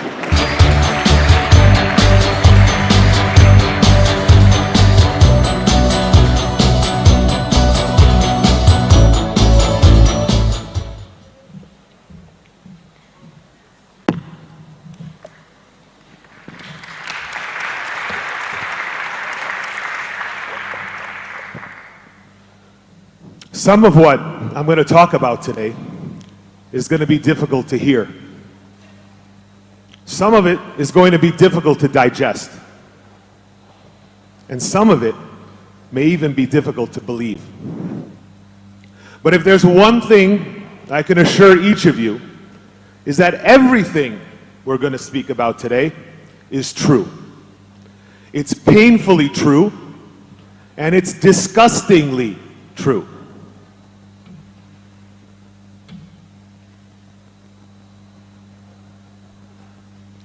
I'm Karnik Kirkonian. I'm an international lawyer with degrees from Harvard University, the University of Chicago, and Cambridge University, England. I studied and now practice in the fields of international law, self-determination, and human rights, and I bring cases throughout the world in world courts involving human rights. I'm here to tell you that everything is not okay. Things are not okay at all. This is unquestionably one of the most dire moments in recent Armenian history. It's a moment of existential threat, of torment and trauma, of injustice and indignity. It's a moment that delivers us back to a collective memory of unresolved injustice, and at the same time pushes us forward into a sea of ominous uncertainty. And the human depravity, the depravity along the way is cemented. It's cemented in my mind, and I know it's cemented in many of your minds too. It should be. The images of an old Armenian man struggling on his back in the grass and the weeds as his head is being sawed off with a serrated-edged military dagger. Armenian captives crawling on their hands and knees, being prodded like animals by Azerbaijani soldiers with metal pipes. A stamp issued by an actual government depicting an exterminator in a hazmat suit cleansing Nagorno-Karabakh of Armenians. A military trophy park showcasing the helmets of fallen Armenian soldiers in a park in Baku. Gruesome and bloody mannequins of Armenians displayed openly for Azerbaijani children to mock and degrade. The president of a state in this century, a century after the genocide, referring to Armenians, to all of us, as dogs. This is not never again. This is not never again at all. Armenian POWs bound and brought to their knees, and Azerbaijani soldiers in a sickened euphoria, unloading bullet after bullet after bullet after bullet in the heads and backs of young Armenian boys, teenagers, barely in their 20s. Then actually circulating the video on social media. What is that? A victory lap? And it doesn't stop. Her body was mutilated.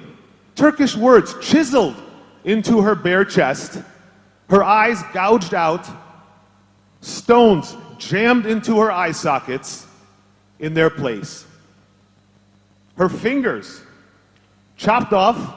and shoved into her mouth. A young Armenian mother, not much older than many of you here. Integration as a solution to the Artsakh question. You know, it shocks me when policymakers and think tanks in Europe and Washington, and even some in Yerevan, suggest that the best outcome for Nagorno-Karabakh would be some sort of protected status within Azerbaijan. Really? Placing Armenians under the control and authority of Azerbaijan right at the time when Genocide Watch has raised the genocide threat level facing Artsakh to levels 9 and 10, when the Lemkin Institute for Genocide Prevention has warned us that Azerbaijan's actions, and I'm quoting here, are part of a larger genocidal pattern demonstrating Azerbaijan's Armenophobia and genocidal intent aimed at the eradication of Armenia, Artsakh, and the Armenians. In this documented reality, the solution being pandered by sophisticated parties is actually placing Artsakh Armenians within Azerbaijan. That's a workable solution for the fate of actual human beings. Integration, when 120,000 Armenians remain under total blockade in Azerbaijan, now for more than 7 months. Integration, when Azerbaijan is seeking to completely isolate, encircle, and starve actual human beings. That we even allow this narrative is appalling. The world would never, ever imagine subjecting a population of 120,000 Jews to the authority of a rabid Nazi regime, or any Nazi regime for that matter. Let's give it another try? That would not only be an utterly ridiculous proposition, it would be patently inhumane, intellectually vapid, morally bankrupt, and illegal. And it's disgusting to even imagine. The same is true here. Then why doesn't the world see it this way? What have we missed? How have we allowed this narrative of integration, this idea that Artsakh Armenians can somehow just be part of Azerbaijan as a minority with security guarantees? How have we allowed that to even be entertained? How did this integration narrative grab hold while the narrative of Artsakh self-determination has been neglected as, unrealistic, the talk of nationalists? How in the world did we get here? I don't believe that it's about might makes right, that if you have the muscle, then you get to make the choices. The world's not that simple. That's like saying that, suffering a heart attack is only about genetics, that, nothing else plays a role. And we know that's not true. Well, it turns out that storytelling is part of the problem.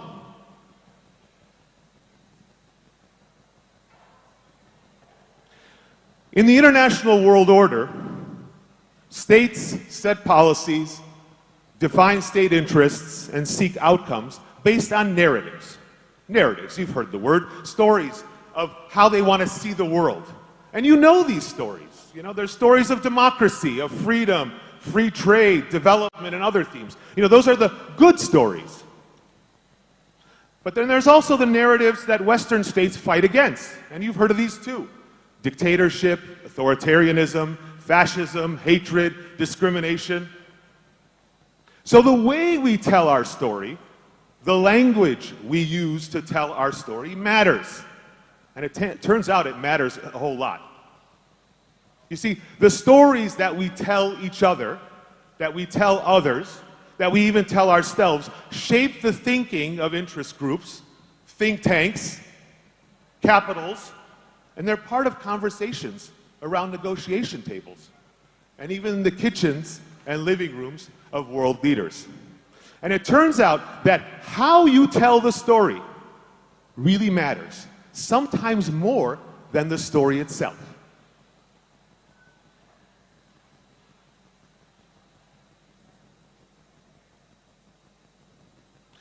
And in the games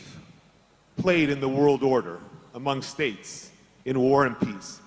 international law is one of those storytelling tools. It's one of the ways that states set their narratives in the global world order. It's how states tell other states of how they want the world to look, what it should look like, and what it should not look like. And here's the thing, if we don't tell our story the right way, the world is going to tell the story for us. And that is exactly what is happening right now. You see, today, the United States and Europe openly pressure Yerevan to accept Artsakh as part of Azerbaijan. Don't worry, they tell Yerevan, don't worry. We'll make sure that the Artsakh Armenians have security guarantees, perhaps even a protected status within Azerbaijan. I want to tell you that this is a colossal sham. The West is intentionally pushing a false narrative. It's a lie, and the West knows it.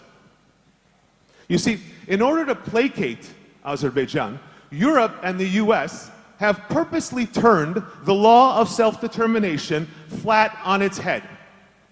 What the West is doing regarding the Artsakh narrative is insulting and it's treacherous. And if it's allowed to continue, humans will suffer the unspeakable and people will die. I want to explain this, what I mean, because it's really important. You see, self-determination today, the law of self-determination, comes in two accepted variants. Internal self-determination, this idea of a protected status within a state,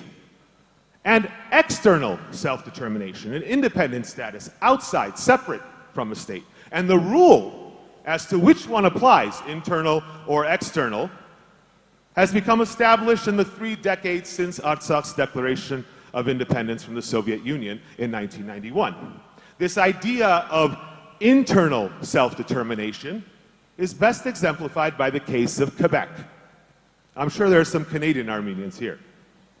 As many of you know, Quebec exercised its right to self-determination and sought to secede. It wanted to leave Canada in the mid-1990s. Quebec wanted to be independent of Canada, noting its distinct French heritage, its French language, its unique culture, its religious and historical ties to France. It was culturally, linguistically, and historically different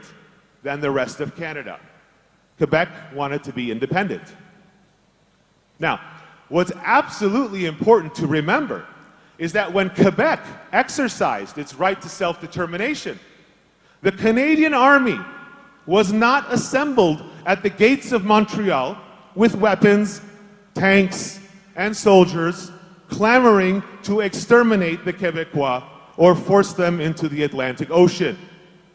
In fact, at no point during the Quebec secessionist movement did the Canadian government seek to exterminate the people of Quebec, to destroy their churches, to scrape away the French language from their buildings, or to chase the Quebecois out of Quebec like dogs. That never happened. Remember this. When the case of Quebec's secession, independence, reached the Canadian Supreme Court, the outcome was clear. Quebec did not have the right to secede from Canada. In other words, it did not have the right to external self-determination. The Canadian Supreme Court specifically held that the need to protect Quebec's cultural, linguistic, and religious character could be realized through internal self-determination, a protected status within Canada. The court explained that Canadian democratic and constitutional principles would guarantee that internal self-determination in the Canadian context would not open the door to ethnic cleansing or the genocide of the Quebecois. The context here, of course, is profoundly different. Azerbaijan has already engaged and is actively engaged right now in ethnic cleansing of the Artsakh Armenians. The blockade itself is evidence of that campaign. The Azerbaijani president, parliamentarians, many cultural figures openly espouse hatred, dehumanization, removal, and extermination of the Artsakh Armenians. Armenophobia has been intentionally and strategically institutionalized within Azerbaijani society. And the backstory is unavoidable too. Azerbaijan has already ethnically cleansed Armenians from every city that has fallen under its authority and control. There are no more Armenians in Baku, Sumgait, Kirovabad, Nakhichevan. And since 2020, there are none in Shushi and Hadrut either. And there's more. Azerbaijan even labors to cleanse the land itself, the land of evidence of Armenians, destroying Armenian churches, unearthing entire Armenian cemeteries, scraping away ancient Armenian biblical inscriptions, and claiming that the Armenian churches are actually, well, Albanian churches. Just a few months ago, the Azerbaijani ambassador actually told the United Nations Security Council that the word Nagorno-Karabakh doesn't exist anymore. Aliyev says the same thing every moment he gets. Now, imagine for a moment the Canadian ambassador telling the United Nations Security Council that the word Quebec doesn't exist anymore. Imagine Justin Trudeau, the Canadian Prime Minister, saying that the word Quebec is not a word, doesn't exist. You see, this Quebec model, a protected status within another state, may work in Canada, but it doesn't fit the facts here. Azerbaijan is not Canada. Azerbaijan right now is holding Artsakh Armenians, women, children, the disabled, the elderly, hostage in a total blockade that is targeting and starving actual human beings in complete isolation and in utter darkness. What comes next has played out like clockwork. From the Armenian genocide to the Holocaust, from the Rohingyas to Darfur, from Cambodia to Kosovo. And this is where international law gets interesting. It turns out that in the face of ethnic cleansing and the risk of genocide, which is clearly what we have here, it's external self-determination that is legally required. External self-determination in the face of ethnic cleansing and genocide is the Kosovo variant. It's what the West, led by the United States and NATO, demanded in the Kosovo crisis. The recognition of Kosovo's right to self-determination and independence outside of Serbia. They said it was necessary. The West said it was necessary to prevent ethnic cleansing and genocide. The case went to the International Court of Justice, and the court rendered a decision that underpinned the recognition of Kosovo's independent statehood outside of Serbia. And in that case, the court actually identified what triggers external self-determination. The court held, and I'm going to quote again, the international law of self-determination has developed in such a way as to create a right of independence for peoples subject to alien subjugation, domination, and exploitation. The ICJ, the World Court, recognized that external self-determination is appropriate when a people faces subjugation, domination, and exploitation. And this makes sense. When a people faces ethnic cleansing and genocide, the legal solution cannot be to push those people into the authority and control of the state that is seeking to exterminate them. That would be absurd. Now fast forward to Azerbaijan's blockade of that not too distant mountain road. There's no question in anybody's mind that the Artsakh Armenians stand today before a cliff of death or displacement. Under international law, and the West knows this is precisely where external self-determination is triggered.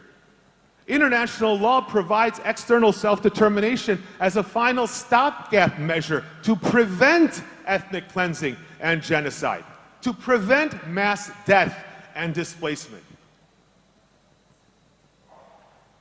External self-determination here is the only proper step. Anything else is just empty semantics, uninformed naivete,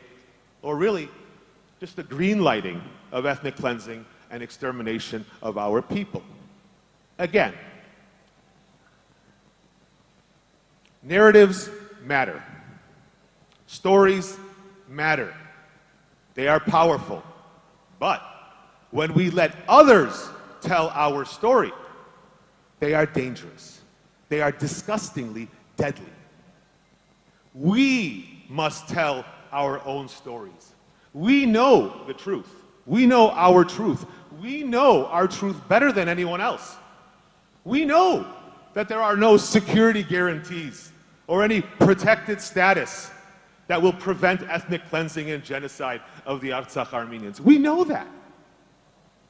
Let's not fool ourselves. There's no such thing as integration in this context without extermination. So getting that self-determination story right and insisting upon it will help pave the way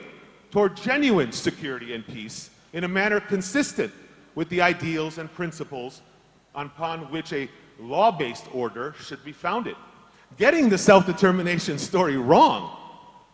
letting others tell our story for us,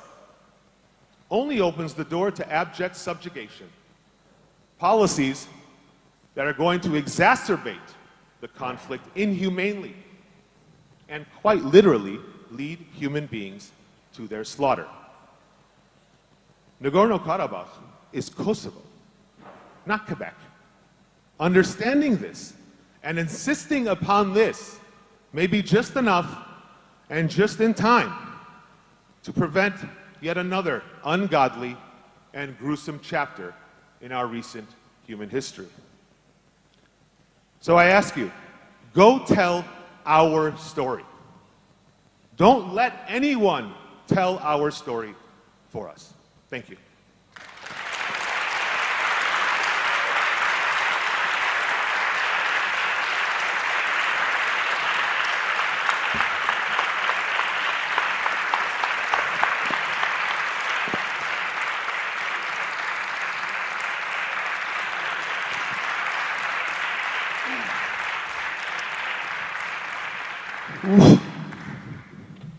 Հզոր էր, չէ՞։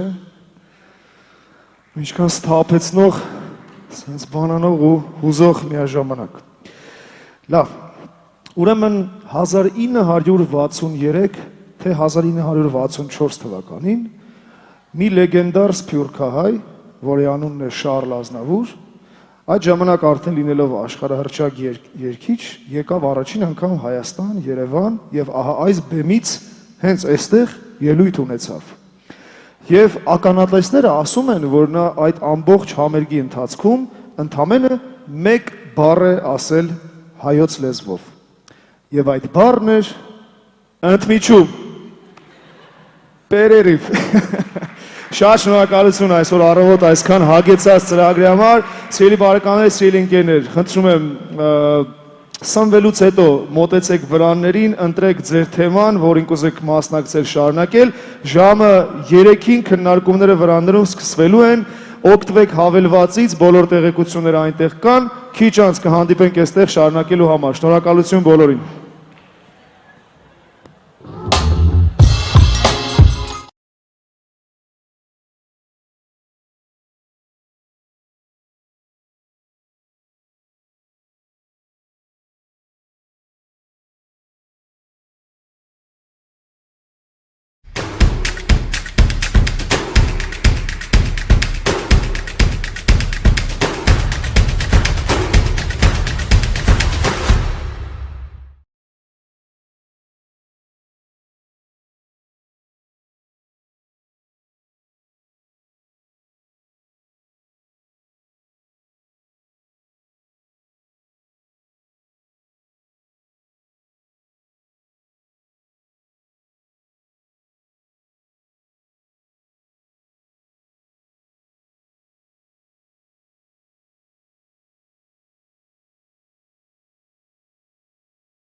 եւ քիմիական բաղադրությամբ տեզերքի շատ հետաքրքիր մասնագիտություն է եւ գտել եմ որ գիտության մասնականությունը չափազանց կարեւոր բան է որով եթե դու հնարավորություն ունես ինչ որ բանով օգնել գիտության տարածմանը կրթության տարածմանը եւ այլը պետք է անես ինձ թվում է ճիշտ որոշում եմ ընդունել որովհետեւ փորձը ցույց տվեց որ մեր փառատոնը շատ տեղերում շատ հերթերի կողմից կոչվեց աշխարհի ամբիցիոզ գիտական ամենահետաքրքիր ամենահզոր փառատոն դա մենք ստեղծեցինք 0-ից միայն մեր գլխում գաղափարը ունենալով առանց ինչ որ մեկի օգնության բացարձակապես ոչ մի ոչ քաղաքական ոչ սոցիալական ոչ մի կողմից մեզ ոչ մի բանով չի օգնել իսկ ասեի հակառակը նույնիսկ մեզ փորձեն խանգարել բայց դա մեզ օգնել է դա մեզ շատ է օգնել երբ որ քեզ խանգարում են դրանով քեզ օգնում են շատ Դրա համար իմ ծանոթ ասում է գալիս է մի օր որ դու քո թշնամիներին ես շնորհակալություն հայտնում ոչ թե քեզ օգնողներին ինձ թվում է դրա մեջ շատ հետաքրքիր փիլիսոփայություն կա ես դրան շատ հավատում եմ որովհետև ես դա զգացել եմ տեսել եմ դա պետք է մարդիկ չպետք է միշտ բողոքեն որ ամեն ինչ իրանց դեմ ախանգարում են բան դեռ հասկանա որ դա իրանց թույլ է տալի որ մի քիչ կրեատիվ լինեն պայքարեն իմունիտետ զարգացնեն առանց դրա չի լինի Բարոձես, ես Մխիթարն եմ, իմ քայլը հիմնադրամի գործադիր տնօրենը, մինչև ներկայացնելը կուզեմ ասել, որ ոչ թե Մարգարիտան պիտի ներողություն խնդրել, այլ ես, անկեղծ ասած, իմանալով, որ այս դահլիճը ազատ է, ինքս առաջարկեցի այստեղ տեղափոխել սեսիաներից մեկը, իրենք էլ շատ բարյացկամորեն ընդառաջեցին, այնպես որ ես եմ ուզում ներողություն խնդրել սպասելու համար։ Ես փորձեմ շատ ավելի հակիրճ 2018 թվականին է հիմնադրվել մեր հիմնադրամը այն ժամանակ ըստ էության այն գալիս էր փոխարինելու լույս հիմնադրամին, որը հիմնականում աշխարհի top 50 համալսարաններում ուսանելու համար ուսանողներին կրթաթոշակներ էր մատուցում եւ իմ քայլը հիմնադրամը սկզբնական շրջանում սկսեց կրթաթոշակներ տրամադրել ուսանողներին, այնուհետև ընդլայնեց իր աշխատանքային գործունեության սահմանները, սկսած մշակութային, առողջապահական, տարատեսակ սոցիալական ծրագրերից մինչև կրթական եւ գիտական։ 2021 թվականին եմ ես եկել հիմնադրամ, արդեն երկրորդ տարին է ինչ զբաղեցնում եմ տնօրենի պաշտոնը եւ կարող եմ ասել, որ 21 թվականից սկսած հիմնադրամը ըստ էության դադարեցրեց կամ ավարտին հասցրեց բոլոր տեսակի սոցիալական, մշակութային, բնապահպանական, առողջապահական ծրագրերը եւ բացառապես իր ռեսուրսները եւ ուժերը կենտրոնացրել է կրթության եւ գիտության ոլորտում, որովհետեւ մենք խիստ հավատացած ենք, որ այս փուլում մենք պետք է բացառապես կենտրոնանանք մարդկային կապիտալի զարգացման ուղղված ծրագրերի վրա, իսկ մնացածը երևի արդեն հարց ու պատասխանի ընթացքում։ Շնորհակալ եմ։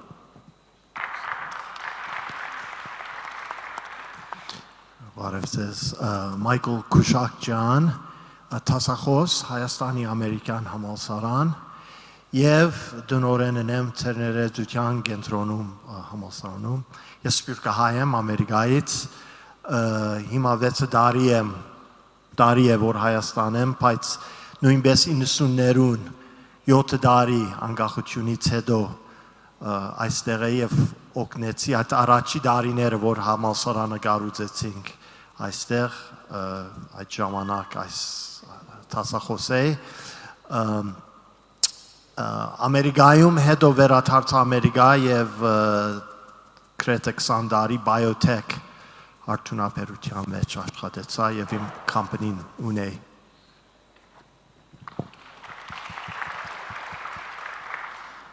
Բարև ձեզ, Արնակ Դալալյան, Փարիզի տնտեսագիտության եւ վիճակագրության գիտական կենտրոնի տնօրեն, դասախոս եւ մասնագիտության մաթեմատիկոս, վիճակագրագետ եւ մեքենայական ուսուցման մասնագետ։ Հայաստանում հիմնականում ներգրաված եմ Երևանի պետական համալսարանի եւ FAST հիմնադրամի համատեղ ջանքերով իրագործվող Advanced ծրագրի ղեկավարման մեջ, ղեկավարում եմ մի փոքր խումբ, որը զբաղվում է մեքենայական ուսուցմամբ, մաթեմատիկական հարցերի ուսումնասիրությամբ եւ հիմնական նպատակն է աջակցել Հայաստանում այդ ոլորտում սովորող աշխատող երիտասարդներին եւ ոչ միայն երիտասարդներին, որպեսզի կապ հաստատվի աշխարհում տարբեր երկրներում նույն ոլորտում աշխատող մասնագետների հետ։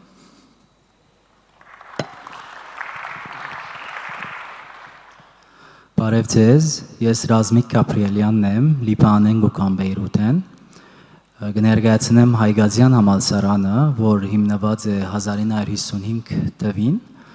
Հայկազյանը Սփյուռքի միակ հայկական համալսարանն է եւ անհիմնված է, որովհետեւ Լիբանանահայությունը 1955-ին եւ անգեքիչ առաջ նշмарած է, թե հայ առաջնորդներ պետք է ածինվես չեն պատրաստվիր Լիբանանի եւ շրջանի մեջ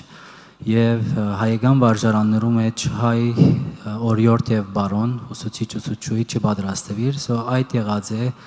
Հայկազյանի առաքելությունը եւ ուրախ ենք, որ մինչեւ այսօր կարող ենք այդ առաքելության դեր ելնել մենք։ Իմ կորձը Student Life Director-ն եմ եսոն եւ extracurricular activity-ներու պատասխանատու եմ, որում մեջ կինա կլաբները, գործունեությունները, աշակերտական, դորմիտերին եւ ուրիշ տարբեր բաներ, որոնք աշակերտի հետ կապ ունին, բայց academics-ի հետ կապ չունին։ Thank you.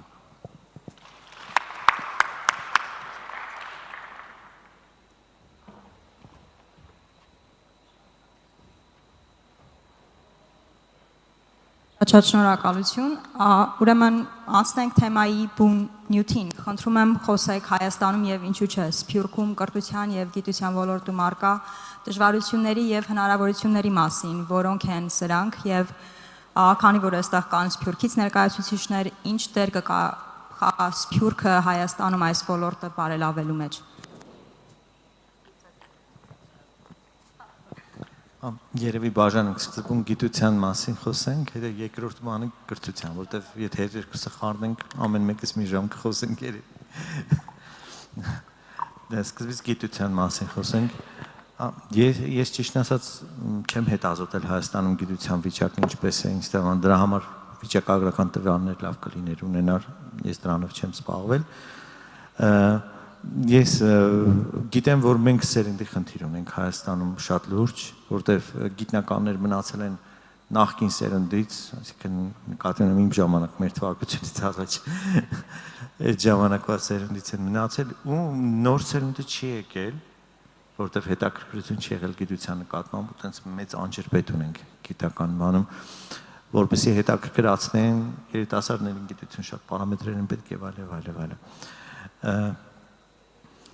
Գիտեմ, որ հիմա գիտությունը սկսել է շատ լուրջ ֆինանսավորվել պետության կողմից վերջի 2-3 տարում, բայց ես միշտ մի օրինակ եմ ուզում բերեմ, ինձ թվում է դա շատ կարևոր է, որ մենք մի հատ հասկանանք, ասում եմ, պատկերացրեք հիմա հենց հիմա Հայաստանում գիտության մեջ ներդրվում է $100 միլիարդ, դրանից ինչ է լինելու։ Վաղը թե Հայաստանը դառնում է գիտության կենտրոն, ոչ։ Ինչի՞, որտեղ մեզ մասնագետներ են պետք։ Եթե մենք չունենք առաջի կարգի մասնագետներ, ինչ գումար ուզում ենք ներդնենք, մեզ մոտ արդյունք չի լինելու։ Թե լաբորատոր գիտության մեջ, թե տեսական, թե ամեն ինչում։ Ամենաֆունդամենտալը մեզ մասնագետներ են պետք, որովհետև դուք կարող եք ունենալ ամենալավ ասպիրանտը ուսանողը, որը թե Հայաստանում ասովորել, ինքնուս ինտերնետով ասովորել, ոնց ասովորել, չգիտեմ, բայց եթե ինքը գալիս է ու իրեն մոտ չկա շատ հզոր գիտական ղեկավար, շատ բարձրակարգ գիտական ղեկավար, որ միանգամից իրան կդնի միջազգային գիտության ֆրոնտի վրա, որ միանգամից այդ ուսանողը կսկսի որպես PhD միջազգային ասպարեզում աշխատել, ուրեմն գիտություն չի գնալու առաջ։ Անկախ նրանից ինչ գումարներ ենք մենք ներդրել։ Դրա համար կադրերի հարցն է։ Շատ ուժեղ համալսարան կլինի, որտեղ կլինի, մեզ պետք է այն մասնագետները, ովքեր որ ղեկավարելու են աշխատանքը, ոչ թե ուսանողները։ Ես գիտեմ, որ ուսանողական շատ լավ ծրագրեր են դնում, բայց ով է իրաց ղեկավարելու։ Ով է ուսանողի ղեկավարը, ով է լինելու։ Ես այն ուզում իմանամ, գիտեք։ Մենք դա ինձ թվում է իմ մոտ տպավորությունն է, որ մենք այդ խնդիրը ունենք։ Ես գիտեմ իմ ոլորտում այդ խնդիրը շատ լուրջ կա, աստղաֆիզիկայի, ահա որ լուրջ է դրված Հայաստանում։ Չեմ ուզում քննադատեմ, բայց եկեք դրա հարայից անցնենք, շատ լուրջ է դրած։ Ես շատ կուզեի, որ իմ ոլորտում լավ ուսանող եթե գալիս էր, իրեն համաշխարհային կարգով դիսերտացիա լիներ։ Մի դիսերտացիա, որը դու կտանես միջազգային ցանկացած համալսարան, իրենք կկարդան, կասեն, շատ ուժեղ է, բայց դա չկա։ Այդ խնդիրը պետք է գիտության մեջ լուծվի։ Ֆինանսավորումը շատ լավ է, արտակարգ է, դա պետք է, բայց մասնագետներ ու ստեղ ուզում եմ հիմա նշել Սփյուռքի հարցը։ Սփյուռքը շատ կարող էր այդ հարցում օգնել, շատ, որովհետև Սփյուռքում մենք ունենք շատ լավ մասնագետներ, թե ֆիզիկայի, թե բոլոր բնագավառներում արտակարգ մասնագետներ կան, բայց այստեղ մի քանի խնդիրներ դրա հետ կապված պետք է լուծել Հայաստանի հետ։ Առաջինը, որ կոնֆլիկտային բան չստեղծվի Հայաստանի գիտնականների ու Սփյուռքի ցեկասների միջև, որտեղ այդ մանը կա, այդ ինչ որ մի հատ բայազի նման բան կա, որը հա դրսի ցեկասները եւ այլ, ես ինքս շատ շփվել եմ։ Այդ խնդիրը երևի հոգեբանական ինչ որ բան է դա, էլի, ես հասկանում եմ, բայց այդ խնդիրը երևի ավելի հեշտ կլուծվի։ Երկրորդը մեխանիզմներն է պետք հասկանալ, արդյոք կարող է Սփյուռքի գիտնականը ղեկավարել դիսերտացիա կամ լաբորատորիա կամ ինչ որ ղեկավարական ինչ որ պրոյեկտներ ղեկավարել Հայաստանում, դա ոնց կարելի է անել։ Լեգալ ձևով ինչ մեխանիզմներ են աշխատում, որովհետեւ այդ մարդիկ ներգրավեն Հայաստանի գիտության զարգացման հարցում։ Եթե այդ խնդիրները լուծվեն,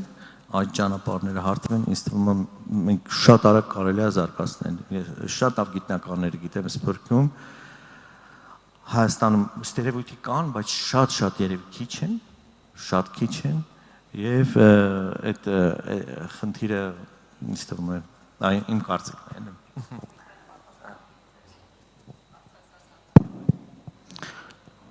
Ну, պապուս անունն է Միքայել, այնպես որ ոչ մի խնդիր չկա, էլի սիրում եմ այդ անունը։ Ես շարունակելով Գարիկի միտքը ասեմ, որ փորձեմ չկրկնվել, այսինքն փորձենք իրար փոխլրացնելով տանել այս խոսակցությունը, որպեսզի ձեզ համար էլ հետաքրքիր լինի։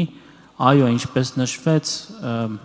համաձայն եմ, որ միայն փողը չի, որ կլուծի բոլոր խնդիրները գիտության զարգացման գործում։ Եթե անգամ փողը կա, այսօրի ուրախություն մեզ կա, երկրորդ հարցը գալիս ինչի վրա է դա ծախսվելու, ինչպես է ծախսվելու, ինչ արդյունք է դրա վերջնարդյունքը որն է լինելու։ Այս սրանք հարցեր են, որոնց պետք է պատասխանները լինեն հստակ։ Բայց մյուս մասով, մասնագետների մասով շարունակելով այդ միտքը, այնուամենայնիվ ասեմ, որ դա եւս բավարար չի լինելու գիտության զարգացման համար կամ առնվազն մեր պատկերացրած գիտական միջավայրը ստեղծելու համար։ Այո, մասնագետները կենսական նշանակություն ունեն այս ողջ գործում, ընդ որում, եթե մենք դրսնում ենք համահայկական ռեսուրսը, կարելի է ապահովել այդ մասնագետների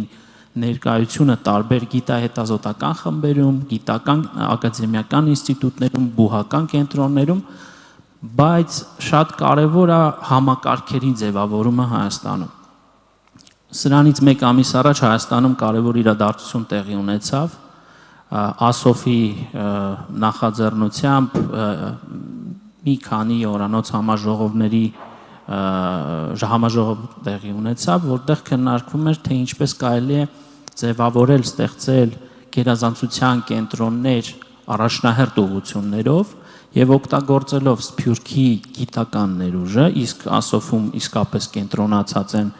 գոնե թե մեզ հայտնի այս պահի դրությամբ, որովհետեւ վստահ եմ, որ կլինեն գիտնականներ, որոնց դեռ չեն հասել իրենք, հնդածս նրանք կբացահայտվեն մեզ, բայց մի քանի հարյուրավոր գիտնականներ, որոնք պատրաստ են ի սրտե իրենց մասնակցությունը եւ ներդրումը ունենալ այս չափ կարևոր սուրբ գործին, եկեք այսպես նույնիսկ անվանենք, բայց պատկերացումները ինչ որ իմաստով թերի են, որովհետեւ չկան համակարգեր։ Իսկ դա էլ գալիս է անցյալի բնականաբար մեր սխալներից, որոնց մասին շատ է խոսվել, ես չեմ ուզի խոսել, բայց հիմնական նյուանսը թե արդյոք պետությունը ինչ ակնկալիք ունի գիտությունից կամ գիտնականից։ ԽՍՀՄ փլուզումից հետո, իսկ ԽՍՀՄ տարիներին գիտնականները սպասարկում էին տնտեսության տարբեր ուղղությունների զարգացմանը, ըստ էության Հայաստանում պետությունը սկսեց որևէ առանձնապես լուրջ հույսեր չդնել, պատվերներ չիջացնել գիտնականներին կամ գիտահետազոտական ինստիտուտներին, ինչն էլ իմ կարծիքով այս ողջ համակարգի քանդման հիմնարար պատճառներից մեկն էր։ Դրան էլ իհարկե հաջորդեց հետևաբար ֆինանսավորումը, այսինքն այդ ողջ 2017-18 թվականի դրությամբ գիտության բյուջեն 27 միլիոն դոլար էր, այսինքն 27 տարեկան, հա, այսպես ասենք, պետությունը 27 միլիոն դոլարանոց գիտության բյուջեով։ Ինքնին այս բյուջեին, եթե դուք նայում եք, կարելի է հասկանալ, որ գիտության հետ պետությունը ինքնին, անգամ թույլ տվեք ասել հասարակությունը, հույսեր չէր կապում։ Եվ միայն տագնապը եւ վախի զգացողությունը, ինքնապաշտպանական գուցե բնազդները, որ մեզ բերեցին գործուն քայլեր անելու թե Հայաստանի ներսում եւ թե դրսում։ Հետևաբար մյուս կարևորագույն խնդիրներից մեկը դա համակարգերի ձևավորումն է եւ կոնկրետ առաջնահերթություններ սահմանելով պետական պատվերներ իջացնելը այդ հետազոտական, գիտական, ակադեմիական ինստիտուտներին։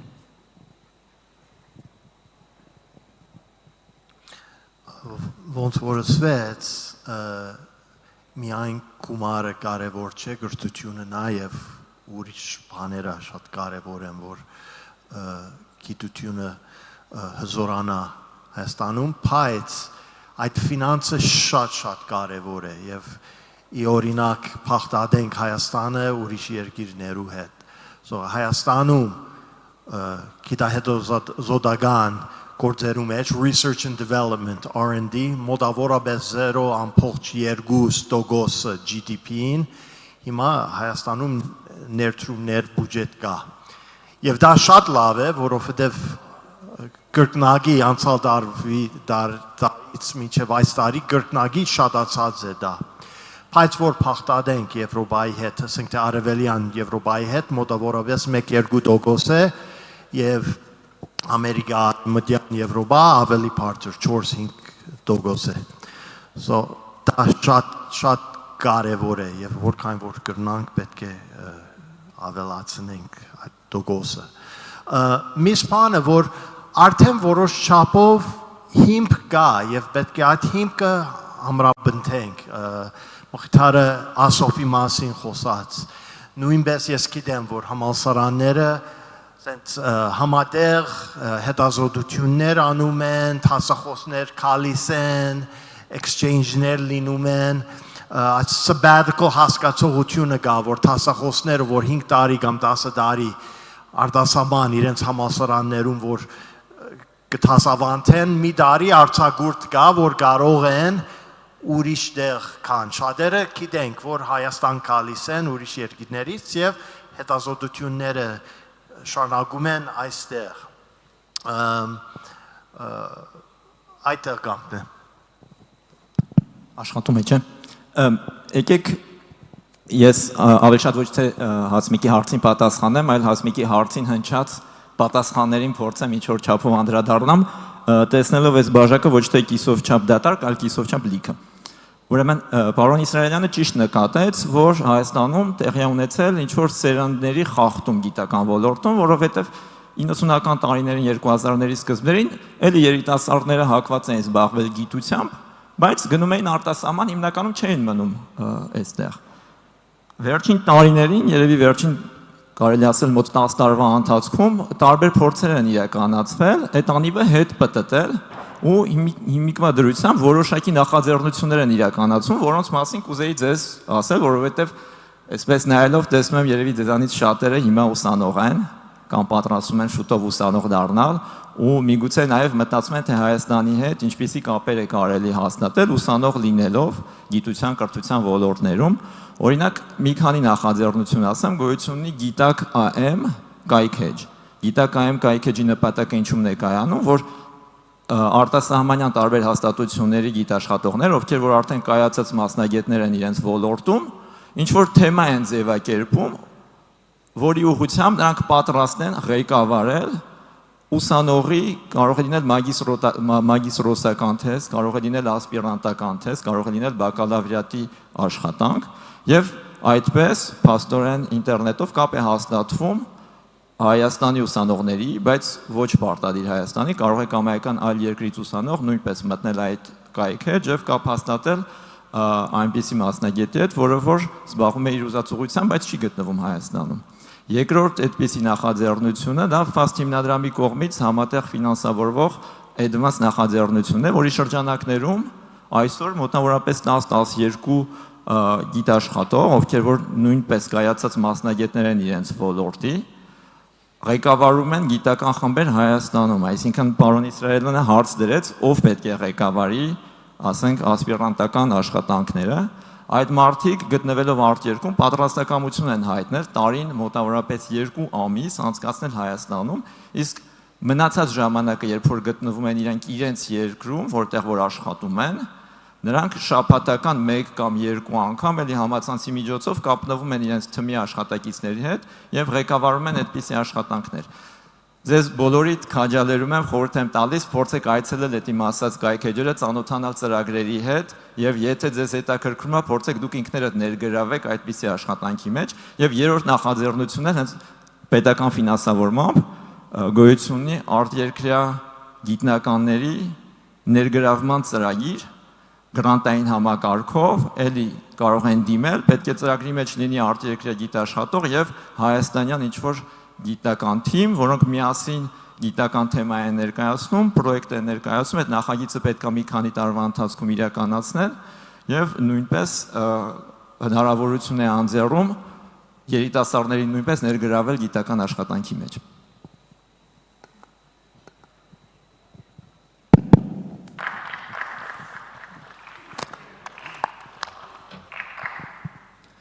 Ես ինչ որ հասկացա, երկու տարբեր գործիք կար, որ եթե փողը կարևոր է, կամ ոչ։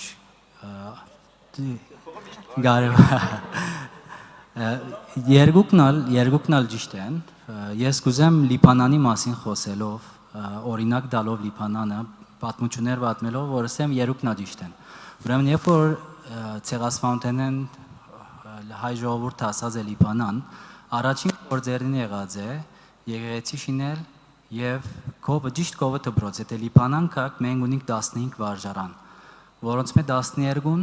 եկեղեցի կովը դպրոց։ Այդ օրերեն արդեն իսկ շատ կարևոր եղած է Լիբանանության համար գրթությունը, բայց այդ օրերուն 0 փող ունեին, չունեին փող, բայց բզդիկ օգնություններով, դժվարությամբ հիմնած են։ Եվ դարիներու ընթացքին փողն է որ ցկած է որ զարգանա։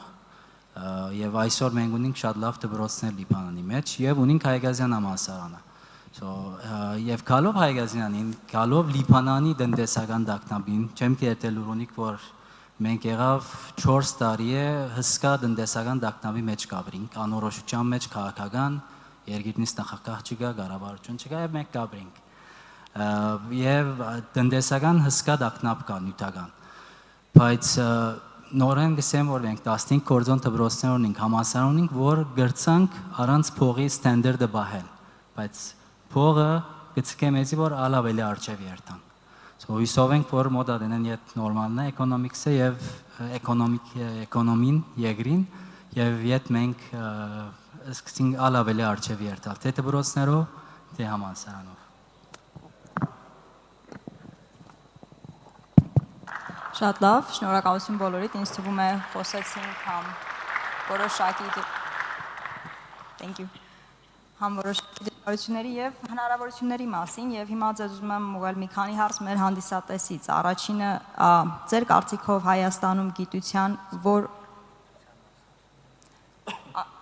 Շատ լավ, ուրեմն նորից սկսենք։ Ասացի հանդիսատեսին հերստան, բայց երևի կրթության մասին էլ խոսենք, դա էլ է շատ կարեւոր։ Նույն հարցը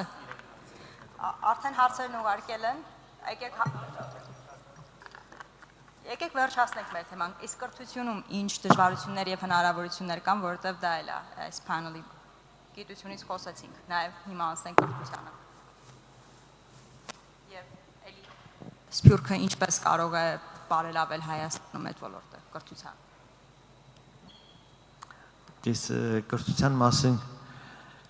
Դե բոլորս գիտենք կրթությունը դպրոցներից էր սկսվում, հետո գալիս է անցնում էր համալսարան, դպրոցների համար ես շատ եմ լսել, որ դասատուների որակի եւ դասատուների քանակի խնդիր կա Հայաստանում, գիտենք, որ կրթության մեթոդները շատ փոխվել են, արդեն ինտերնետով են կրթություն անում եւ այլն։ Ես կարծում եմ, որ Մեր մոտ երեխաների քանակը, որոնք ուզում են զբաղվեն գիտությունով, շատ երևի մեծ է, պոտենցիալը նույնպես մեծ է, բայց ուսուցիչները, որոնք կարողանան ոգեշնչել երեխաներին, միանգամից իրենց շատ քիչ կան։ Ընդհանրապես այդ պահը, որը հենց գիտության կոմունիկացիայի խնդիր է, ինչպես հետաքրքրություն ստեղծել։ Ես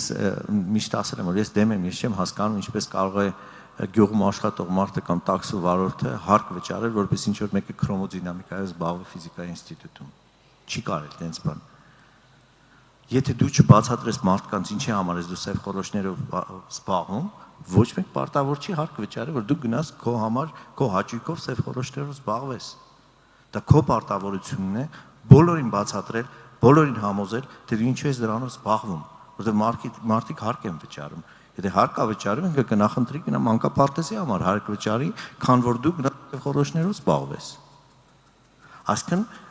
քո խնդիրն է, դու պարտավոր ես գտնել մեխանիզմներ, ամեն ինչ անել, որպեսզի մարդիկ հասկանան, որ դա կարևոր է։ Եթե դու չգտար,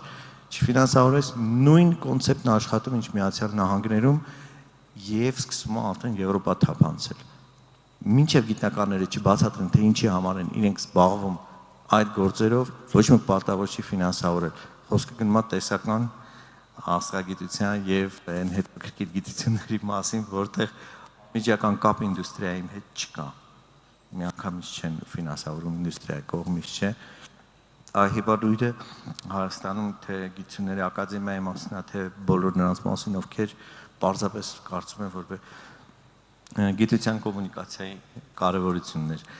Դպրոցներում անպայման պետք է այդ ոգեշնչող բան ոգին լինի, որպեսզի երեխաներին կարողանանք տանել, այնպես անել, որ իրենք ինքնակամ ուզենան սովորեն, հետաքրքրություն ստեղծեն։ Նույնը կտեղափոխվի համալսարանները,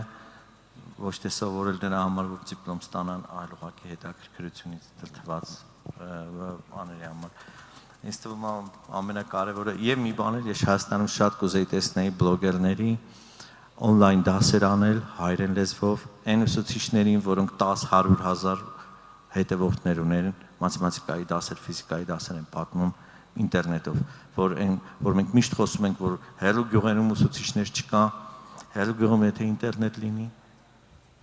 ու տենց ուսուցիչներ լինեն, որ կարողանան 10-20 հազար հոգի իրենց հետևեն, Ֆարադեի օրենքը բացատրեն կամ եւ այլը, որ բոլոր երեխաները սիրահարվեն իրենց դասախոսությունների վրա,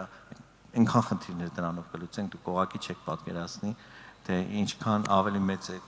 սոցիալական ցանցերով հետևորդների ու սիրողների քանակը, քան չոր դասարանում ոչ հետաքրքիր վատ պատմած դասախոսությունները կամ դասերը,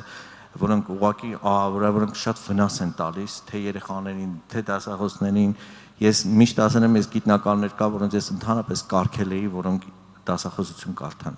Կարգել էի ուղղակի, որովհետև այդ մարդիկ շատ վնաս են տալի գիտությանը, այնքան վատ են պատմում, այնքան ես չգիտեմ այդ ձևի, որով վնաս են տալիս ուղղակի թե երեխաներին, թե ուսանողներին, թե բաներին։ Մարդկանց ուղղակի արգելել է պետք։ Կարող են շատ լավ գիտնականներ, լավ մարդիկ են, դրա մասին չի խոսքը, բայց դա շատ տաղանդ է պահանջում։ Դա շատ պարամետրեր կա, որոնք որոշում են, որ այդ մարդուն 10 միլիոն մարդ է հետևում իրեն դասախոսությունների համար։ Դա պետք է պատրաստել, դա պետք է աշխատել եւ այլը եւ այլը։ Դա մեր կրթության շատ կարեւոր կոմպոնենտ է, որ միշտ բաց է թողվել։ Միշտ, ու հիմա էլ ես տեսնում եմ, որ դա չկա։ Դրա վրա պետք է շատ ուշադրություն դարձնել։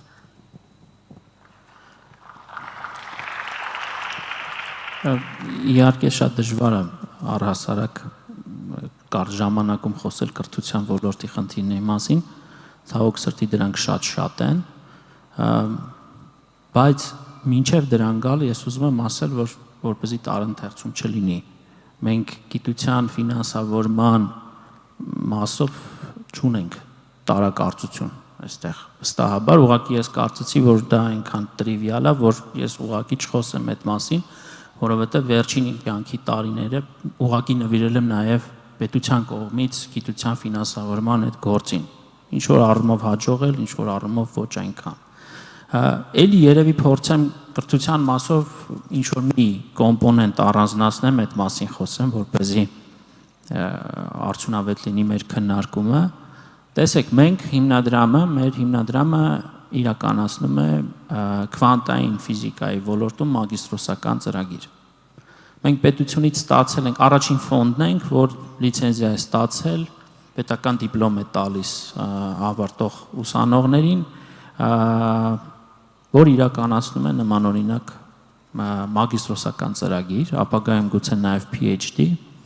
եւ 15 տեղ ենք ստացել։ Եվ մենք մեծ դժվարությամբ ենք հավաքում այդ տեղերը։ Իհարկե, ի տարբերություն շատ ֆակուլտետների, ֆիզիկայի, տարբեր բուհերում մեզ մոտ մրցութային կարգը գործում է, այսինքն լինում են ուսանողներ, որոնք դուրս են մնում։ Բայց ես մեղք կգործեմ, եթե ասեմ բոլոր 15 լրացված տեղերը համապատասխանում են, իրենք կարողանում են ընկալել ամբողջությամբ այն նյութը, որը աշխարհի ամենաառաջատար բուհերից հրավիրված պրոֆեսորները մատուցում են իրենց։ Հետևաբար ամեն բան գալիս է հանրակրթությունից։ Գիտեք, մենք խոսում ենք օրինակ բնագիտական առարկաների մասին ու անընդհատ սովորել ենք դժգոհել, նյարդայնանալ, բողոքել, թե այդ ինչի համար մանկավարժականում ֆիզիկայի ֆակուլտետում մի հոգի ընդամենը դիմորդ եղել։ Նույնը պետական համալսարանում, պոլիտեխնիկում ամենուր եք։ Եթե օրինակ հանրակրթարաններում, կրթական հաստատություններում չկան համապատասխան մանկավարժներ, չկան լաբորատոր սարքավորումներ, եթե պետական մակարդակով, հասարակության տարբեր շերտերի մակարդակով չի արվում քարոզչություն, որ բնագիտական առարկաներ ընտրելով կարելի է լավ կարիերա անել, ինչու ոչ նաև հարստանալ եւ կյանքի արժանապատիվ պայմաններ ապահովել քեզ համար եւ քո հարազատների ընտանիքի համար եւ այսպես շարունակ։ Բնական է, որ աշակերտները մասնագիտական առումով կողմնորոշվելիս պիտի նայեն տնտեսագիտություն, իրավագիտություն, IT լավագույն դեպքում վերջին տարիների տենդենսը, բայց ոչ երբեք բնագիտական ուղղությունները։ Տարբեր հետազոտություններ կան, որոնք փորձում են մեզ օգնել հասկանալու իրական ախտորոշումը տալու խնդրի։ Աշակերտների վրա շատ ազդում են ծնողների բեքգրաունդը, այսինքն են պատմություն իրենց անցած ճանապարհը։ Եթե նրանց ծնողները, չգիտեմ, հաջողված ֆիզիկոսներ են, գուցե փոքր տարիքից էլեկտրականության հետ սովորեցրել են աշխատել եւ այսպես շարունակ։ Երկրորդը այդ համապատասխան սարքավորումների եւ միջավայրի ներկայությունն է հենց հանրակրթական հաստատություններում։ Ուսուցչի մատուցման ձևը, այսինքն մեթոդաբանությունը, ուսուցիչը եթե անհետաքրքիր կերպով, ես հիշում եմ, թե ինքս ինչպես սկսեցի հանկարծ կեսից չսիրել քիմիա առարկան, որովհետև մի ֆունդամենտալ հիմնարար նյութ ես չընկալեցի, իմ հարցին ի պատասխան ես չկարողացա այնուամենայնիվ ճիշտ կերպով, ճիշտ մատուցմամբ ստանալ դրա պատասխանները, որից հետո ես ինչ որ ինձ բռնեցի իմ մտքի վրա, որ ես այլևս չեմ ուզում քիմիայով խորանալ։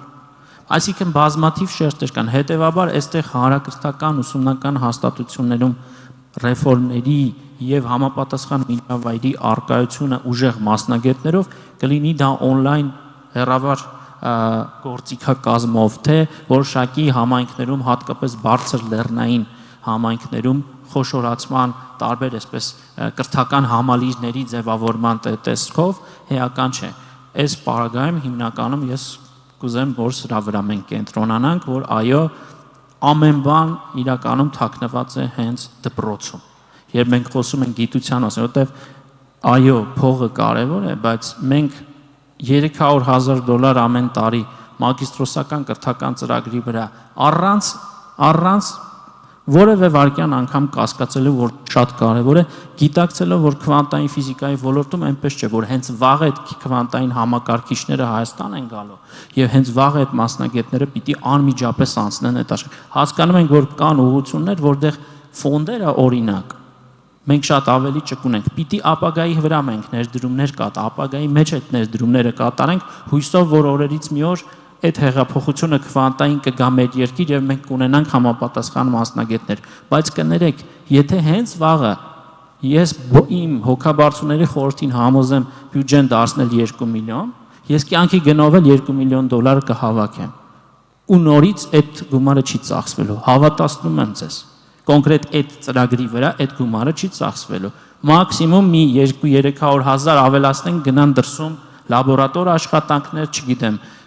ինչ որ նման, բայց երբեք 2023-24 թվին ես չեմ ծախսելու այդ կմա։ Բացառապես սրա մասին էր իմ եւ Գարիկի, եթե չեմ սխալվում, մեր դիտարկումները։ Շնորհակալություն։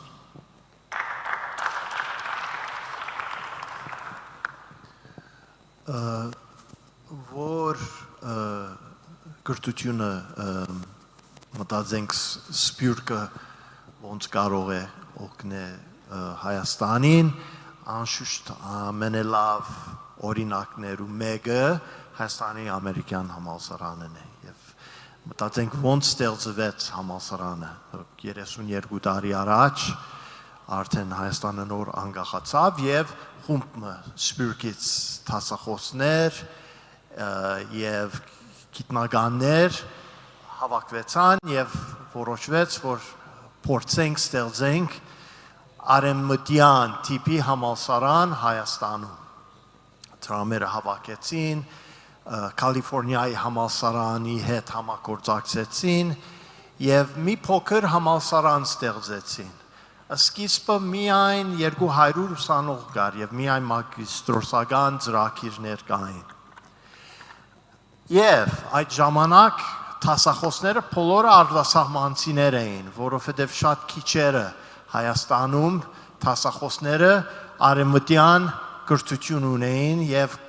գրնային տասախոսեն անգլերեն լեզվով մեզ մոտ ամեն բան անգլերեն լեզվով է բայց կամաց տարիներ անցան եւ Հայաստանից երիտասարդներ Եվրոպա, Ամերիկա, ուրիշ երկիրներ կացին եւ իրենց կրթությունը ստացան եւ վերադարձան Հայաստան եւ սկսան արդեն տասախոսական գազմը մեզ մոտ փոխվի եւ ավելի Հայաստանից տասախոսներ եղան եւ արդեն համալսարանը մեծացավ արդեն սկսավ աջիլ հիմա 2000 ուսանող ունենք եւ նոր բաժիններ բացվում են ամեն տարի եւ ասի շատ լավ օրինակ է մի օրինակ ոնց կրնա սպյուրքը Հայաստանի հետ համագործակցե ուրիշ օրինակներ կան Թումո ուրիշ կազմակերպություններ որ մենք արդեն ծանոթ ենք բայց դա է մի մոդել որ կրնանք նայել եւ շարունակ ստեղծել նոր կառույցներ նույն մոդեցումներով Կրթության մասին շատ կարճ կխոսեմ երկու դիտարկում անեմ Հայաստանում կրթության վիճակի վերաբերյալ մասնակի դիտարկումներ որ ես ինքս եմ արել ու փորձեմ իմ մեկնաբանությունը տալ բայց մեկնաբանությունները նաև կթողնեմ հանդիսատեսին որովհետև մտածելու տեղիք են տալիս այդ երկու դիտարկումները առաջինը որ բու ընդունված ուսանողների թիվը այս տարի Հայաստանում շատ ավելի քիչ է, քան բացված տեղերի քանակը։ Ինչը խիստ տարբերվում է, ասենք 10-15 տարի առաջվա պատկերի հետ, եթե համեմատենք։ Իմ մեկնաբանությունը ինչու՞մն է կայանում։ Այսօր բու ընդունվող ուսանողները ավելի շատ են պահանջում բուհից, քան ուղղակի դիպլոմ, այսինքն Երևի դեռ խորհրդային ժամանակվանից մնացած այդպիսի մտածելակերպ կար, հա երեխաս պետք է բարձրագույնի դիպլոմ ունենա։ Ու թե դիպլոմի հետևում ինչ էր թաքնված, այդքան էլ կարևոր չէր, կարևորը որ այդ թղթի կտորը տանը լինի, որի անուն է դիպլոմ։ Այսօր այդպես չէ։ Դրական երևույթ է, դե բացասական։ Դժվար է ասել, բայց եկեք դրականը տեսնենք դրա մեջ, որ այսօր քանի որ բուհը չի կարողանում ուսանող հավաքել, այդ բուհը ավելի շատ կմտածի, թե ինքը ինչ է առաջարկում ուսանողին։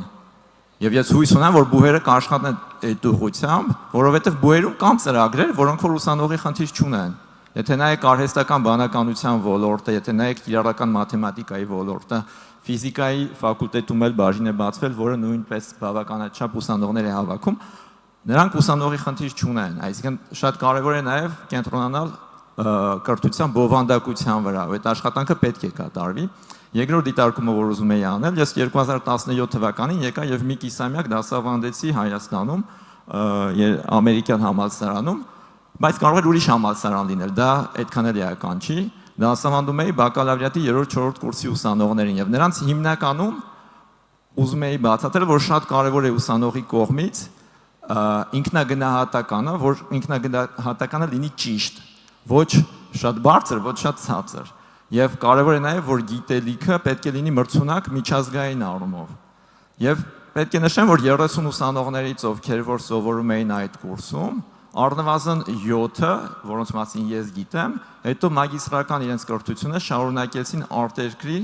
լավագույն հաստատություններում։ Կային, որ Լոզանի պոլիտեխնիկական համալսարան ընդունվեցին, կային, որ UCL, մեկը գնաց Կոլումբիա եւ այլն։ Այսինքն լավագույն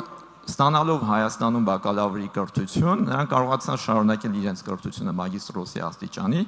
արտասահմանի լավագույն բուհերում, այսինքն այս ամեն ինչը հնարավոր է, ուղղակի պետք է մեզանից յուրաքանչյուրը հավատա իր ուժերի վրա, փորձի գործել եւ փորձի պահանջել, պետք է պահանջի դասախոսը ուսանողից պետք է պահանջի գիտելիք, այլապես չպետք է գնահատական նշանակի եւ ուսանողն էլ դասախոսից պետք է պահանջի այնպիսի գիտելիք, որի որ կարիքը կա ոչ միայն Հայաստանում շատ կարևոր է, բայց ոչ միայն Հայաստանում, այլև միջազգային մակարդակով։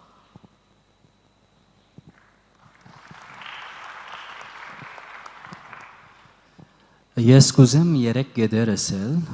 ուրեմն Հայգազյան համալսարանը դարիներ առաջ, երբ որ Սփյուռքի նախարարությունը գար, Սփյուռքի նախարարության հետ եւ Արցախի արտաքին գործոս նախարարության հետ համաձայնություն ուներ, որ դարեգան թրուչությամբ երկու երիտասարդ կուղարկեին Լիբանան եւ Հայգազյանը գողոքար ամբողջ ծախսերը 5 շաբթվա վրա մեր բարդականությունն էր այս երիտասարդները Լիբանանահայության ծանոթացնենք եկեղեցիներուն, ակումբներուն, միութենական գործունեություններուն, դպրոցներուն։ Եվ այս երիտասարդները գուքային Հայաստան եւ կփոխանցեին թե ինչ սորվեցան եւ նորություններ կմտցնեին Հայաստանի տարբեր ոլորտներում մեջ։ Ասիկա լավ գետ մնե որ գրնանք այդ վերագենտանացնել։ Պայման չէ ոչ միայն Հայգազյանը, բայց խաղապար մնե։ Երկրորդ կետը մենք ունենք Սփյուռքի ուսումնասիրության կենտրոն համալսարանի մեջ, որ գրգին տարեկան թրուչությամբ 1 կամ 2 գիտաժողով կգազմագերբենք եւ նյութերը մինչեւ այսօր եղած են Սուրիա հայությունը, Հունաստանի հայությունը, Գիբրի հայությունը, Արաբական ծոցի հայությունը եւ այլն եւ դարբեր մասնակիցներ կան աշխարհի 4 կողմեն եւ Հայաստանեն ագունենանք մասնակիցներ։ Այս կապարը առնելով մենք կրնանք մասնակիցներ առնել համալսարանական մասնակիցներ, այսինքն եւ այսպիսի գիտաժողով մանել Հայաստանի մեջ եւ նայենք Հայաստանի գարիկի ինչ է եւ անոր հիման վրա օգտակար դառնա Հայաստանի սփյուռքը, այսինքն սփյուռքեն լանատ մասնակիցները։ Իսկ երրորդ կետը Հայգազյանը համասկայնի հետ Լիբանանի մեջ համացանցում ունի, որ աշակերտ մեր ընկերային ծառայություն գուսանի կամ հոգեբանություն պետք է շարունակել ուսումը Հայաստանի մեջ մաստերզն է հայագիտություն Պետական համալսարանի մեջ, որ մե իդ կծարայե քաղուտի մեջ, օրինակ Ֆրանսա կամ Կիպրոս, հայկական քաղուտի մեջ կամ Հայաստանի մեջ աշխատի որոշ տարիներ բարդական են աշխատելու։ Գերգին պայման չեն ունենալը, աս քաղաքարով կրնա նոր համա մեջ տեղ գալ։ Շնորհակալություն։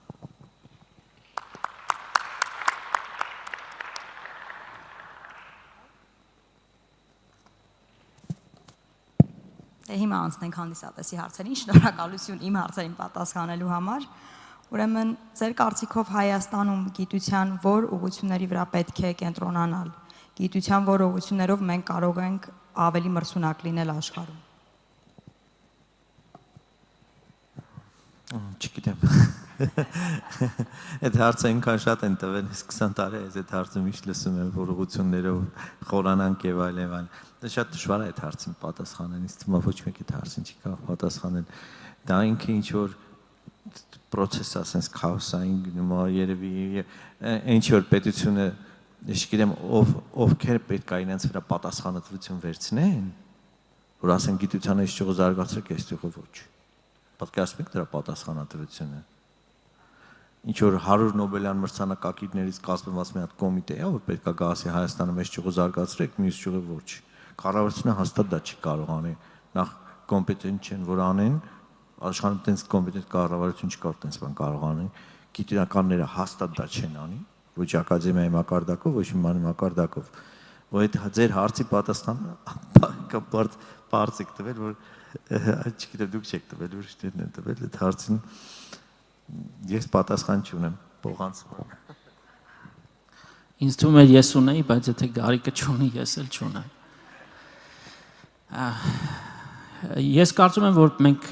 հայերով պիտի որոշումներ կայացնենք ընդհանրապես, այսինքն կարծել թե բոլոր ուղղություններով մենք կարող ենք լուրջ հաջողություններ գրանցել, ինձ թվում է դա անմտություն է։ Բայց այստեղ մի ուրիշ վտանգ կա, որ հանկարծ այնպես չլինի, որ մենք այս փուլում որոշակի էմոցիոնալ ինչ-որ պրոցեսների մեջ ենք,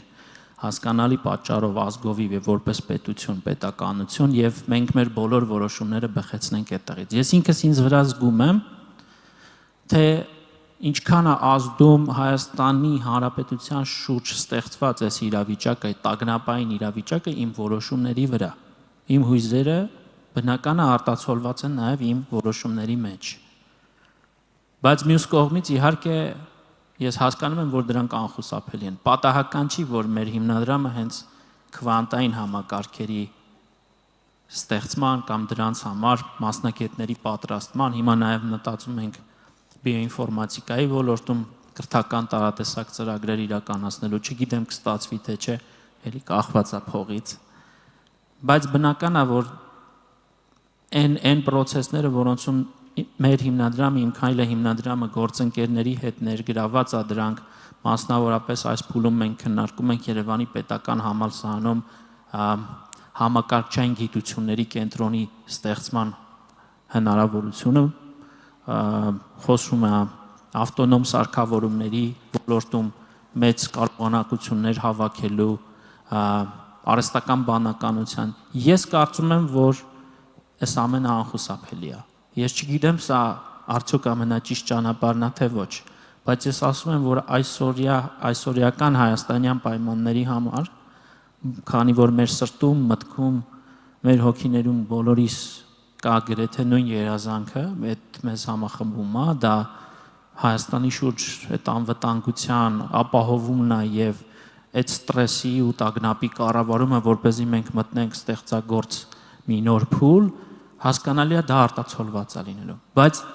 մյուս կողմից ինձ կհարցնենք, ասեն լավ, մեզ լավ կառավարիչներ պետք չի, մեզ լավ մենեջերներ պետք չի,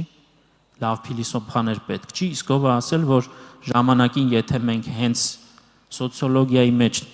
մեծ ռեսուրսներ դնեինք, փիլիսոփայության, միջազգային հարաբերությունների, դիվանագիտության, քաղաքագիտության մեջ այսօր ստիպված կլինեինք մտածելու ավտոնոմ սարքավորումների մասին, ինչը վատ չի։ Տագնապն է մեզ բերելու մեծ նվաճումների, վատ չի, բայց ուզում եմ ասել, որ ես էլ չգիտեմ, որն ամենաճիշտը։ Շնորհակալ եմ։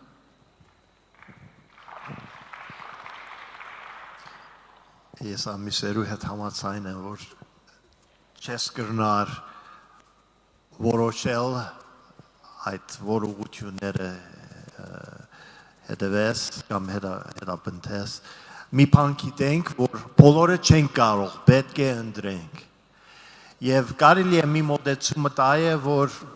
նայենք վերջի 20 տարին բնականորեն որ ուղղությունները զարգացած են Հայաստանում եւ փորձենք ալորմես սովորենք երիտասարդները կամ հավաքան ինչ ուղղությունով գնում է եւ իբրև ինֆորմացիա զանոթանանք եւ տեսակը փորձենք այդ պատասխանը այդ հարցումը պատասխանենք։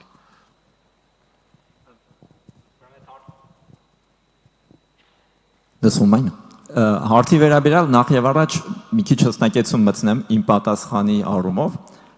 Եկեք ելնենք այս սկզբունքից, որ բոլոր գիտությունները պետք է ունենան արժանապատիվ ֆինանսավորում, այսինքն կամայական ուղղությամբ աշխատող գիտաշխատող պետք է կարողանա արժանապատիվ կյանք վարել։ Դրանից հետո նոր մտածենք, թե պետության համար ինչ որ գերակա ուղղություն կա, թե չէ։ Այդ դեպքում ինձ թվում է մի շատ կարևոր չափորոշիչ է պետք հաշվի առնել, որ պետք է ֆինանսավորել որակյալ գիտություն։ Այսինքն եթե 5 տարի, 10 տարի հետո չեմ ցանկանում որ այդպես լինի, բայց ինչ որ ուղղությամբ պետությունը մեծ ներդրում է իրականացրել, թող լինի քվանտային ֆիզիկա, թող լինի ինչ որ ուրիշ ուղղություն։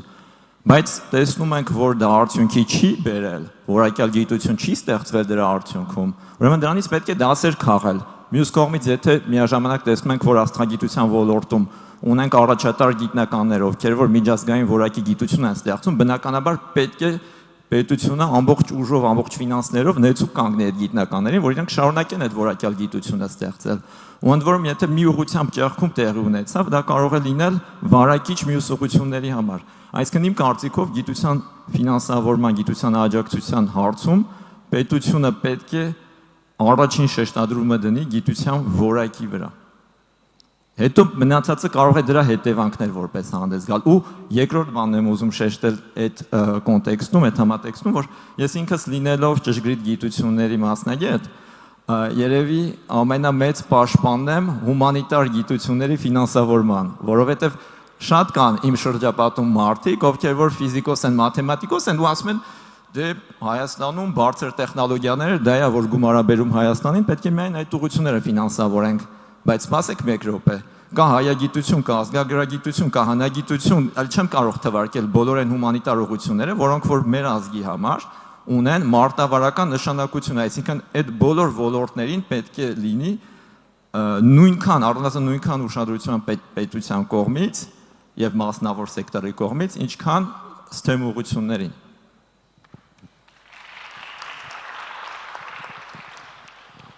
Ես ալ իմ գարկիս պատասխան չունիմ այսպիսի հարցումի, բայց կհավատամ քիչ առաջվա ասածից, որ Սփյուռք եւ Հայաստան միասնաբար պետք է կողքովիկան ասնյութին շուրջ մասնակետներ եւ որոշեն թե ինչ ոլորտն է որ պետք է զարգանա կամ առաջտիմե կամ նորություններ մտնի Հայաստանի գրթական ոլորտի մեջ։ Ես ասկերին կհավատամ։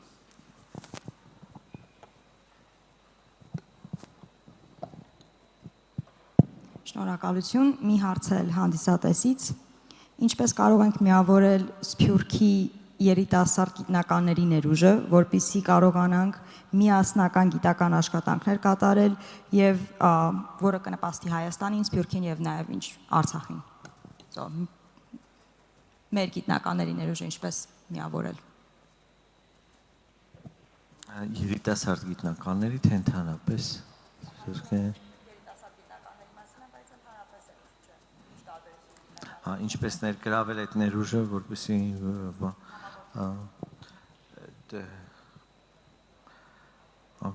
պետք է մտածել։ Ես փոխանցեմ ովքեր արդեն հասցրել են մտածել իրենց, հետո վերջում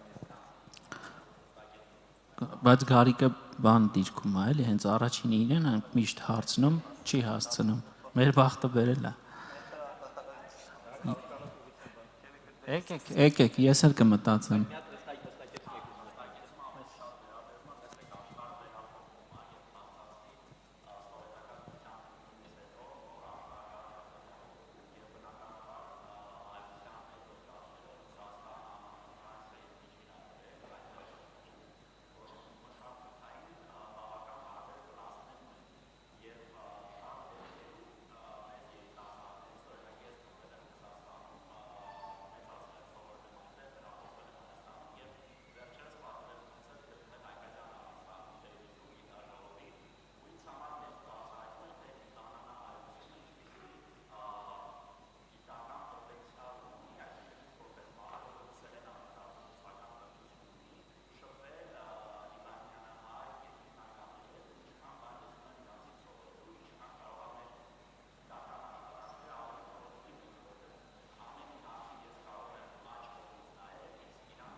Այդ դեպքում, այսինքն,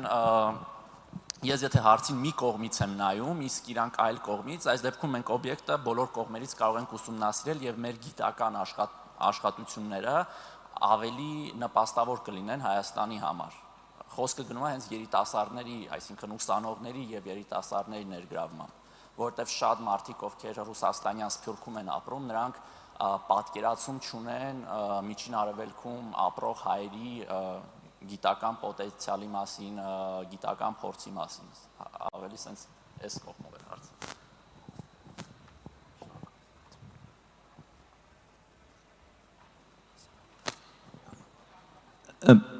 Ես երևի մի փոքր ինչ-որ բարդ հարց եք տալի իրականում, պատահական չի, որ շատերը խուսափում են միանշանակ պատասխանելուց։ Ես ուղղակի մի նկատառում կարող եմ անել ձեր վերջին բերած օրինակի կապակցությամբ, որ ձեր բերած հենց ձեր խնդրում, ձեր բարձրաձայնած խնդիրը կարևորում է Հայաստանի որպես պետության գոյությունն ու ներկայությունը։ Ու հենց թվում է իրոք, եթե ուզում ենք մենք միավորենք Սփյուռքի գիտական ներուժը, ծառայեցնենք ոչ միայն Հայաստանին, նույնիսկ գլոբալ մակարդակով համաշխարհային խնդիրները լուծելու համար, Հայաստանը կարող է լինել հենց այդ կապող օղակը, բոլորին միավորելու։ Ես անձամբ ունեմ PhD ուսանող, ով պաշտպանեց 1 տարի առաջ, որը Ռուսաստանում է սովորել, էլի Մոսկվայում, Սկոլտեխում է ավարտել համալսարանը, եկել է Հայաստանում իմ ղեկավարությամբ արել է PhD-ին, հետո postdoc եկել է Փարիզ, հետո կարող է գնալ ուրիշ երկիր։ Այսինքն իմ կարծիքով մեր բոլորիս ջանքերն ու ուժերը կարող են միտված լինել Հայաստանի գիտական պոտենցիալի առավելագույն օգտագործմանը։ Եվ այդպես ոնց որ ութոտանի սխեմայով կարող ենք զարգացնել այդ ցանցը, որպեսզի կարող լինել կապնվել արդեն աշխարհի տարբեր երկրներում գտնվող հայ գիտնականների հետ։ Ու մի նկատառում էլ անեմ, զուտ անձնական, ես երբ որ համեմատում եմ կան այլ երկրներ, որոնք որ մեծ համայնքներ ունեն արտերկրում։ Երբ որ համեմատում եմ թե Հայաստանում հայ համայնքը ինչպես է կապված Հայաստանի հետ, ինչպես են կապված իրար հետ, մենք միշտ սիրում ենք քննադատել, բայց իրականում շատ սփյուռք ունեցող երկրների համեմատ հայ համայնքը ավելի կազմակերպված է եւ ավելի շատ է կապված Հայաստանի հետ։ Դա չի նշանակում, որ ուղղակի պետք է բավարարվենք եւ առաջ չգնանք, բայց իմ կարծիքով հենց դրանից ելնելով, այդ դրական իմպուլսից ելնելով պետք է դա զարգացնել ու դա կնպաստի հենց ձեր ուզած նպատակներին հասնելուն իմ կարծիքով։ Ես համաձայն եմ, որ դժվար հարց է եւ հեշտ պատասխան չկա, բայց մի մոդեցումը դա է եւ մեր ամերիկյան համալսարանում այս մոդեցումը փորձում ենք գործածել որքան որ գնանք, որ երբ որ գիտնական խումբը թիմում է գրանտի համար, ասենք թե proposal, այդ proposal-ը խումբը եւ արտասահմանից եւ Հայաստանից եւ ֆիզիկապես պետք չունի նույն տեղը լինեն, գրնան տարբեր տեղեր լինեն, բայց թիմեն միասին ֆինանսավորությունը որ ստանան, արդեն համատեղ գրնան այդ պրոժեկտի վրա աշխատեն։ Եվ ադի առաջի քայլն է, որ արդեն երիտասարդները, գիտնականները իրար հետ աշխատեն, համատեղ ծանոթանան, միասին աշխատեն եւ համատեղ պրոժեկտներ ունեն եւ հետո որ դա հաջողվի միս անգամ արդեն գրնան ընդլայնացնեն դա։ Դա մի մոդեցում է։ Որպեսզի կարողանանք պատասխանել, թե ինչպես կարելի է համատեղել ջանքերը, մեկտեղել մեր քայլերը եւ ամենաարդյունավետ ճանապարհը գտնել ներուժի օգտագործման, նախ պետք է իմանանք ով կա, ում ունենք, որտեղ կան, ինչ հաջողություններ են իրենք գրանցել եւ որքանով են իրենք պատրաստական իրենց մասնակցությունը ունենալ։ Այս առումով պիտի ասեմ, որ Սփյուռքի գործերի գլխավոր հանձնակատարի գրասենյակը շատ կարևոր աշխատանք է կատարել, քարտեզագրել է մասնագիտական մեր ներուժը։ Եթե ես ասեմ, որ դա 100%-ով արտացոլում է այն, ինչ մենք երկիր մոլորակի վրա ունենք, լուրջ չի։ Ես չեմ էլ պատկերացնում այնպիսի փաստաթուղթ, որը 100%-ով կարտացոլի, բայց մենք բավականին լավ փաստաթուղթ ունենք, ինչը մեզ նախ հնարավորություն է տալիս հասկանալու, թե ինչպես եւ ում ինչ ճանապարհով կարող ենք կապել գիտական ինստիտուտների հետ։ Այ մենք խոսում ենք գերազանցության կենտրոնների մասին։ Այդ գերազանցության կենտրոնները ինչպես այստեղ Հայաստանում գործող գործունեություն ծավալող ընդ որում առանձին դեպքերում փայլուն գիտնականների կողքին մենք չենք պատկերացնում, որ չլինեն այն մարդիկ, որոնց մասին դուք հիշատակեցիք, որովհետև դրսի կարողունակությունները, գիտական նորույթները, նորարարությունները, տեխնոլոգիական այդ տրանսֆերները, մենք այդ գանձը, որ մենք ունենք, պիտի օգտագործենք։ Դա համահայկական, գիտական, մասնագիտական ներուժն է։ Այստեղ շատ կարևոր է իհարկե նաև բուհերի դերը։ Մենք սովորենք կրկին անընդհատ բուհերի մասին այսպես թերահավատորեն խոսել ու շատ տեղին, բայց դա չի նշանակում, որ մենք չպիտի փոխենք այս իրավիճակը։ Այ բուհերի կենտրոններում ներսում գործող ու ձևավորվելիք կենտրոններում, որտեղ ֆոնդերը, գիտության պետական կոմիտեն, ինչու ոչ նաև մասնավոր հատվածը, բիզնեսը շատ կարևոր է։ Մի տեսակ մենք խուսափում ենք, ասենք, որ գիտությունը պիտի չգիտեմ ինչու, այդ ինչ կարծրատիպեր են առհասարակ։ Մասնավորի կողմից հետազոտական ինստիտուտներին իջեցվող պատվերները կենսական նշանակություն ունեն։ Օրինակ, տարբեր երկրներում աշխարհի, չգիտեմ, եթե խոսենք ոչ տեխնոլոգիական ուղղություններից, ասենք գյուղատնտեսության ոլորտից, թեև այնտեղ եւս ագրոթեք կտորը շատ ներկա է, բայց այնուամենայնիվ մի ամբողջ մարզի պատվերները վերցնում են բուհերը, բուհերի ներսում գործող կենտրոնները, իսկ այն նոր եկող տակից եկող ուսանողներն էլ բնականաբար պիտի ունենան ուժեղ գիտական ղեկավարներ, որոնք եւս կարող են լինել այն մարդիկ, որոնց մասին դուք նշում եք։ Երբ որ գործընկերս խոսում էր ֆաստի ծրագրի մասին, ես մեր բարեբախտաբար շատ են հիմնադրամները, որոնք պատրաստ են փող դնել այդտեղ։ Ես ուզում եմ մենք առերեսվենք դժվարությունների հետ, բայց նաև չմոռանանք, որ այնուամենայնիվ դաշտում գործող դերակատարներ կան։ Գիտության կոմիտեի այն ֆինանսական, գիտության ֆինանսավորման քաղաքականությունը եւս մշտապես պիտի դեպի բարձրացման գնա։ Սա նշանակում է, որ մենք այդ պրոֆեսորներին, այսինքն Հայաստանում պրոֆեսորիատի ինստիտուտ ձևավորելու լավ նախադրյալներ ունենք։ Դե եթե մենք սրան գումարում ենք նաև մասնավորի բիզնեսի պատվերները, սա իհարկե մեծ հաջողություններ է մեզ խոստանում։ Ես պատկերացրի ինստիտուտ ձևավորելու լավ նախադրյալներ ունենք։ Դե եթե մենք սրան գումարում ենք նաև մասնավորի բիզնեսի պատվերները, սա իհարկե մեծ հաջողություններ է մեզ խոստանում։ Ես պատկերացրեք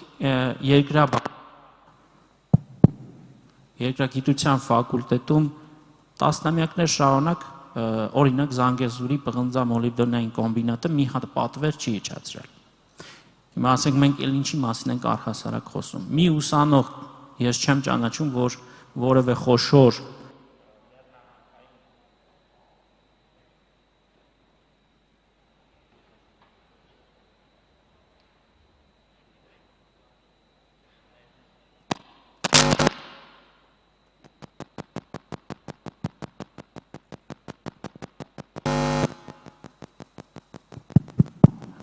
շատ լավ։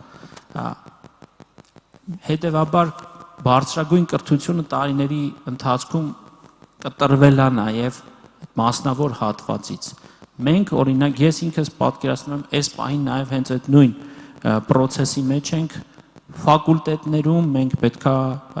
ամբիոններում մենք պետքա նաև այս process-ները առաջ տանենք, որովհետև կտրվածությունը տնտեսությունից դա բերելու է նրան, ինչը մենք այսօր ունենք։ Մասնավորները իդեպ չի շատ հեռու գնալ։ Պետությունը ինքը երկու ճանապարհ ունի իմ կարծիքով, ես ի պատասխան առնակի իհարկե ասեմ,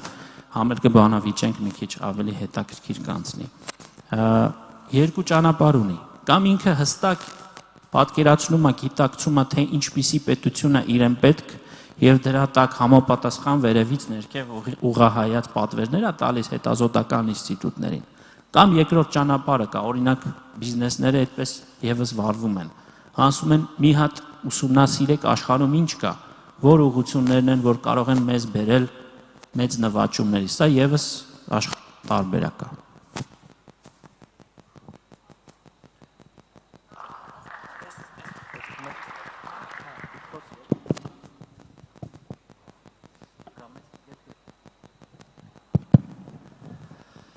Ուրեմն կորձակցելու նկատմամբ 2009 թվին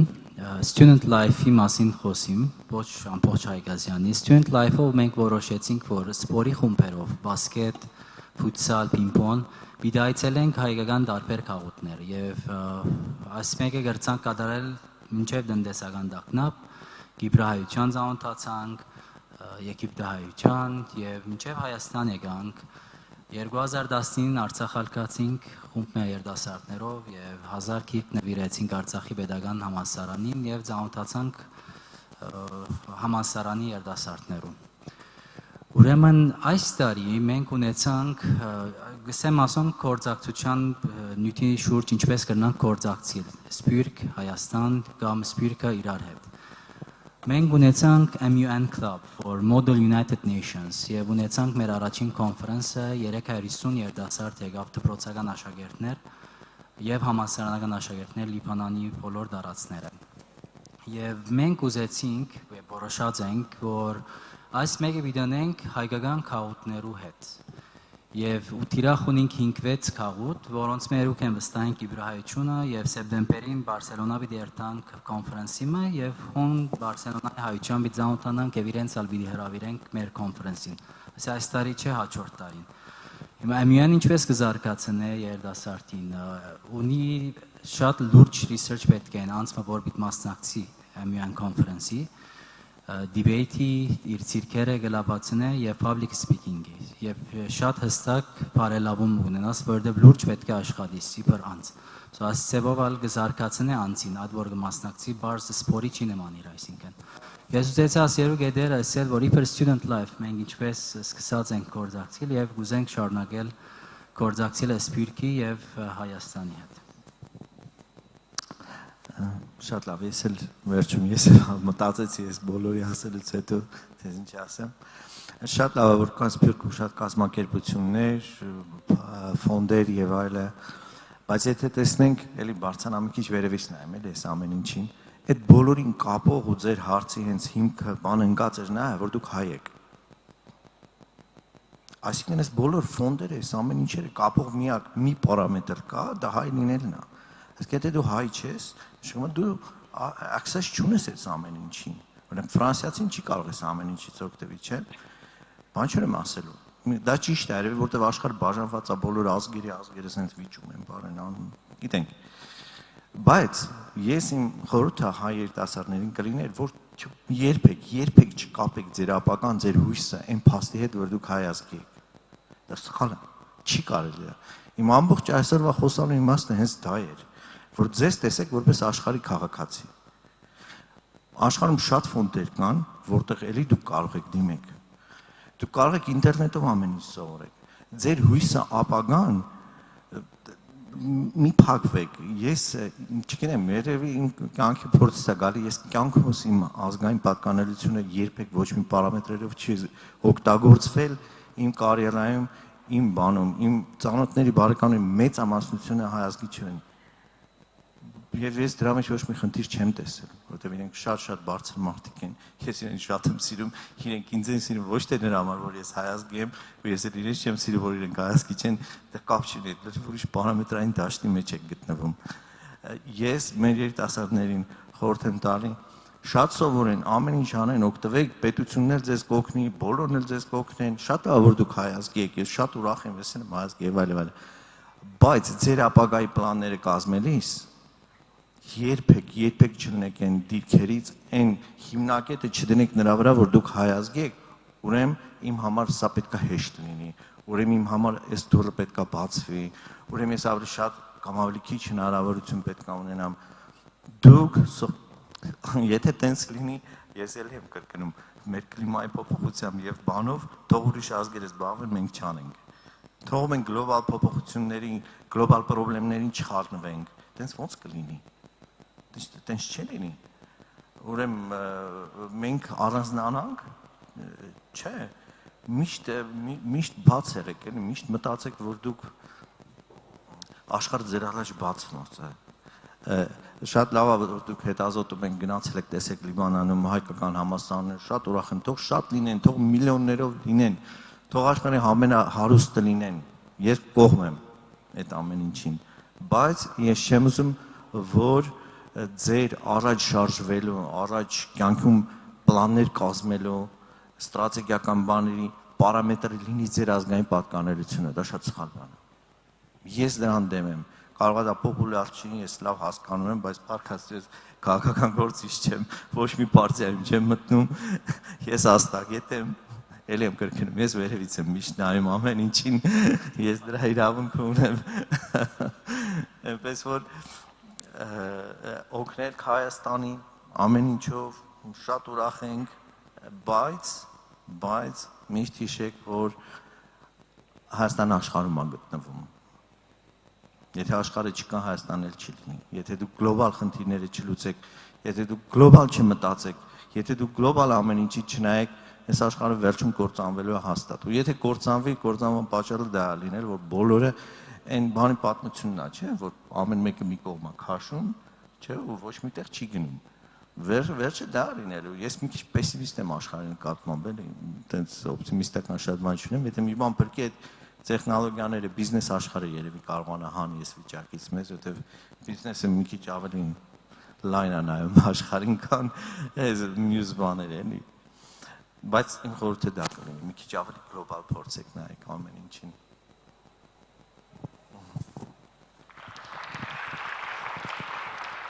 Շնորհակալություն ձեր հարցի համար եւ ձեր պատասխանների, ճիշտ է, ձեր խորհուրդը տրված էր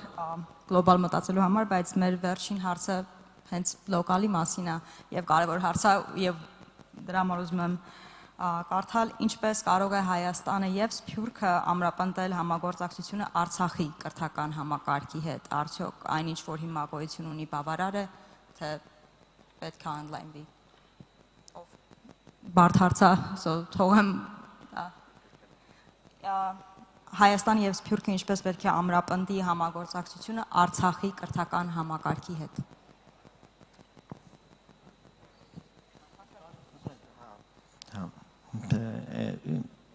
Քաղաքական հարցերը մի քիչ բնականաբար, բայց անպայման Արցախը մարդու իրավունքների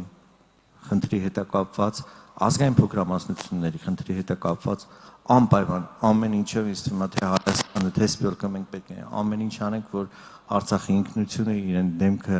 իրենց իրավունքները որպես ազգային փոքրամասնություն լինեն պաշտպանվեն եւ այլն։ Ես վերջերս մի հատ շատ բարձր պաշտոնյա եվրոպական իրեն հետ հարցազրույցություն էի խոսում ենք հենց Արցախի հարցով, ինձ ասում էր ինչ խնդիր կա, դե թող Արցախը լինի եւ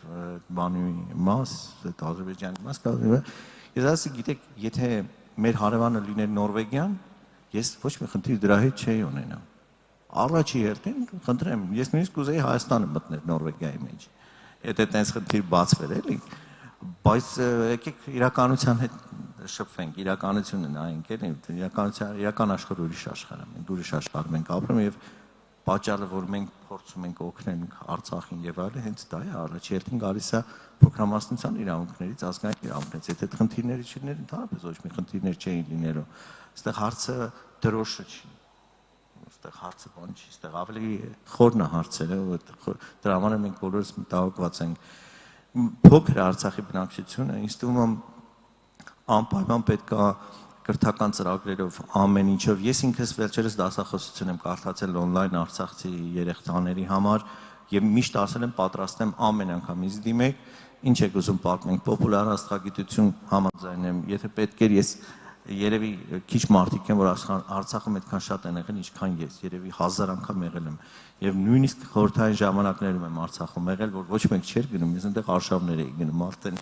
Արցախում։ Ես շատ կապված եմ եղել Արցախի հետ ու շատ բաներով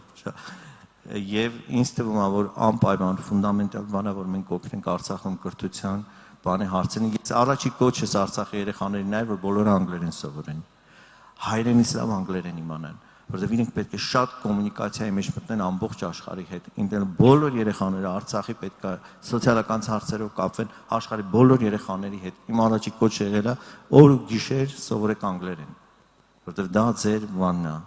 դուք դա ձեր բանն է լինելու, ապագան է լինելու։ Ու շատ էլի կոչեր եմ արել, հուսով եմ շուտով այդ վիդեոն կլինի, բայց ես երկու ձեռքով բանեմ Արցախին ու ընդհանրապես նման խնդիրներում ցանկացած փոքրամասնություն միայն Արցախը չէ, աշխարհի նման խնդիրներ էլի կան ամենտեղ։ Այդ փոքրամասնությունները, որոնք կանգնած են նման խնդիրների առաջ, իրենց պետք է ամեն ինչով օգնվի։ Այդ թվում նաև Արցախը, որ շատ դժվար վիճակ է։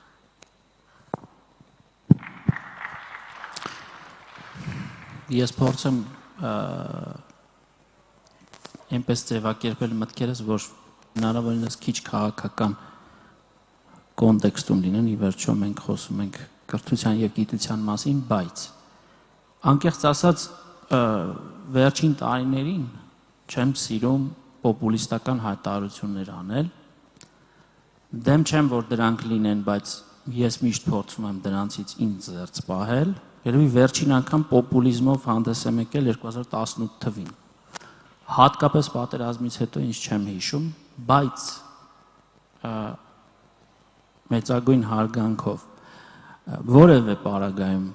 անգամ Նորվեգիայի կազմում թեկուզ եւ կեսկատակ չեմ պատկերացնում Հայաստանը, Թաթարստանի կարգավիճակում, Ռուսաստանի կազմում չեմ պատկերացնում Հայաստանը։ Հա, գրոտեսկ է, հասկանում եմ, բայց կան բաներ, որ ես այդտեղ կեսկատակել չեմ արտահայտվում ու փորձում եմ դա անել առանց պաթոսի ու պոպուլիզմի, հուսամ, ով կհավատա, ով ոչինչ, լինում այդպես։ Ես ուզում եմ, որ մենք գիտակցելով իրականությունը գիտակցելով հարցին պատասխանենք, մենք կարող եմ ասել, դե օրինակ տեխնոլոգիական լուծումներով կարելի է լուծել այդ հարցը, ասենք հեռավար կրթական տարատեսակ ծրագրերով լուծենք, բայց ես ուզում եմ մենք անկեղծ լինենք նախ ինքներս իրար հետ, այս պահին Արցախում էկզիստենցիալ խնդիր կա։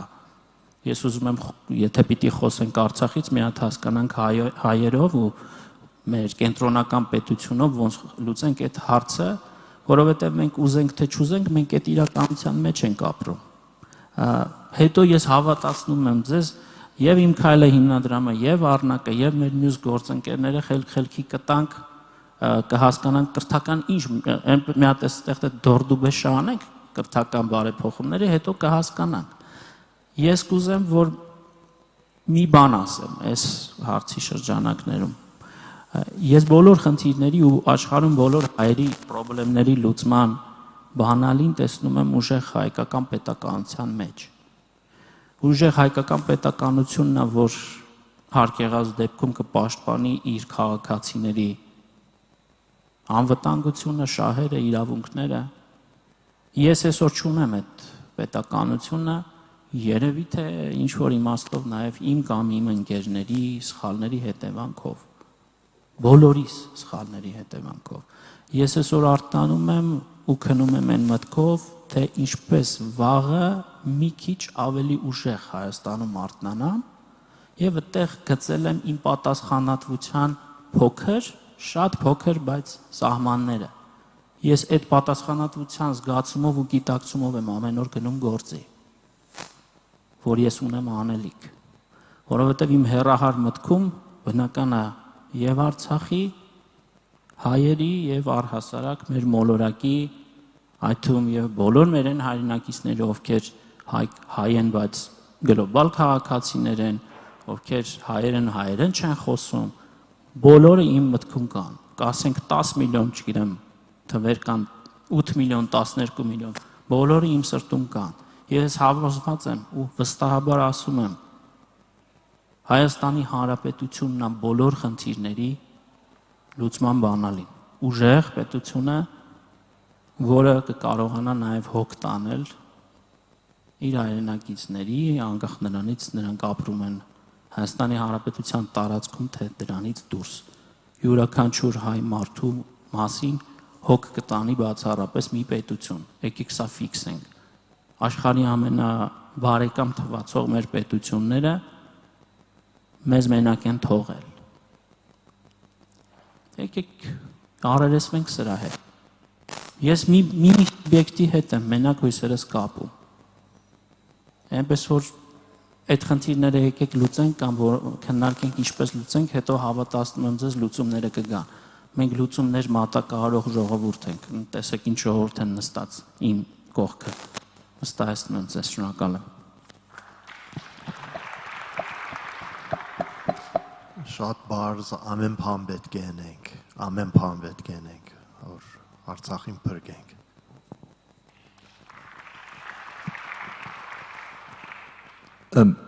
Իրոք այնպիսի հարց է, որին շատ պատասխան տալ չի կարելի, որովհետև շատ մեծ քաղաքական ենթատեքստ կա ամեն ինչի հետևում։ Եթե այդ հարցը տրվեր ենթադրենք 5 տարի առաջ, պատասխանը կլիներ ինչու եք միայն Արցախի մասին խոսում։ Նույն հարցը կարող եք տալ Սյունիքի մասին, ինչպես Հայաստանն ու Սփյուռքը միասին անեն, որ Սյունիքում կրթական մակարդակը բարձրանա, ճիշտ է, կամ տավուշում կրթական մակարդակը բարձրանա։ Հիմա ամբողջ հարցը դրանում է կայանում։ Մենք պետք է բոլորս մեր բոլոր ուժերը ներդնենք նրա մեջ, որ մենք ինքներս առաջին հերթին կայանանք որպես ուժեղ մարդ, ուժեղ մասնագետ, ուժեղ անձնավորություն։ Ուժեղ անձնավորություններով հետո կկազմենք ուժեղ համայնք, ուժեղ համայնքը կկազմի ուժեղ պետություն, ուժեղ պետությունը արդեն կկարողանա նեցուկ կանգնել ոչ միայն Արցախին, այլ կարող է նաև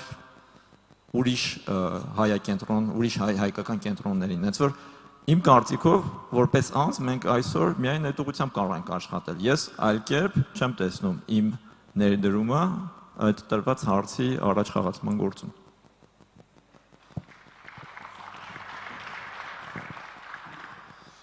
Իբր սպիրկահայ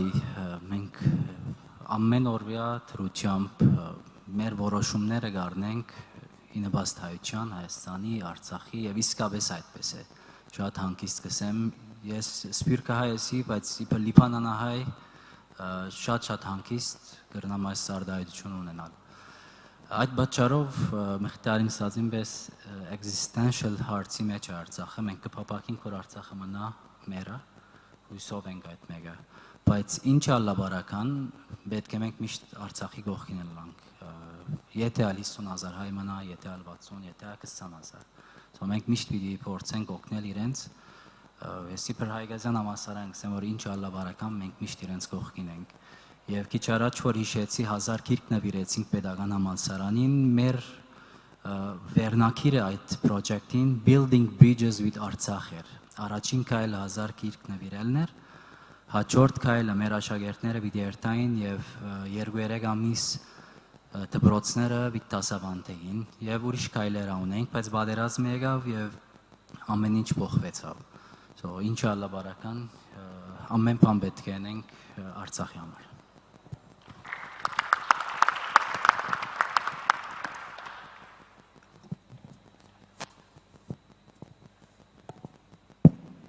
Շնորհակալություն ձեզ բոլորիս, ուրեմն մենք բոլորս ունենք այստեղ պատասխանատվություն, նախ լինել գլոբալ մարդ եւ առաջինը երկիր մոլորակի բնակիչ եւ ստեղծել ուժեղ համայնքներ, ուժեղ պետականություն եւ օգնել միմյանց։ Շնորհակալություն ձեզ հետաքրքիր քննարկման համար եւ ձեզ հետաքրքիր հարցերի համար։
Ողջույն բոլորին եւս մեկ անգամ։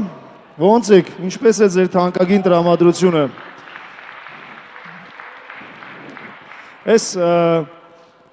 մի հատ այնց post-bank է զարմանալի, գիտեք, այս բեմից դահլիճ հարաբերությունների ժամանակ, որ ասում ես ոնց եք ու ծափերով են պատասխանում, շատ բնական է ամեն ինչ։ Բայց նկատի ունեմ չես կարող էլի փողոցում ընկերոջդ հանդիպել, բարևես ասես Գագո ջան, ոնց ես, մի կե Գագոն սկսի ծափտը, չի լինի էլի, բայց այդտեղ տեսեք նորմալ է մեր միջավայրում։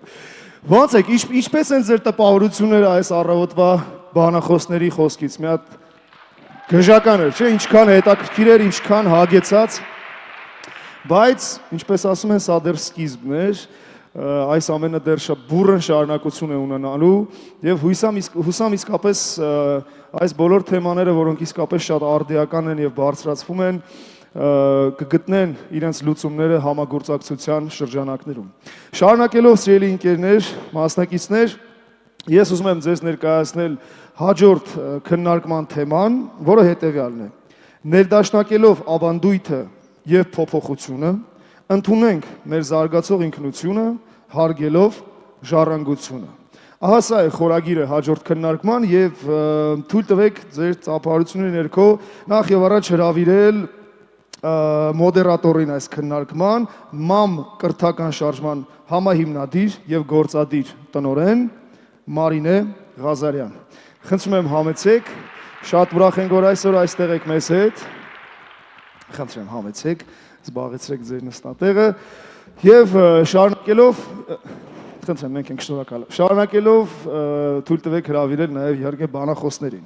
Եվ այսպես ՀՀ ԱԺ պատգամավոր Ռուստամ Բաքոյան։ Պարոն Բաքոյան, խնդրում եմ համեցեք։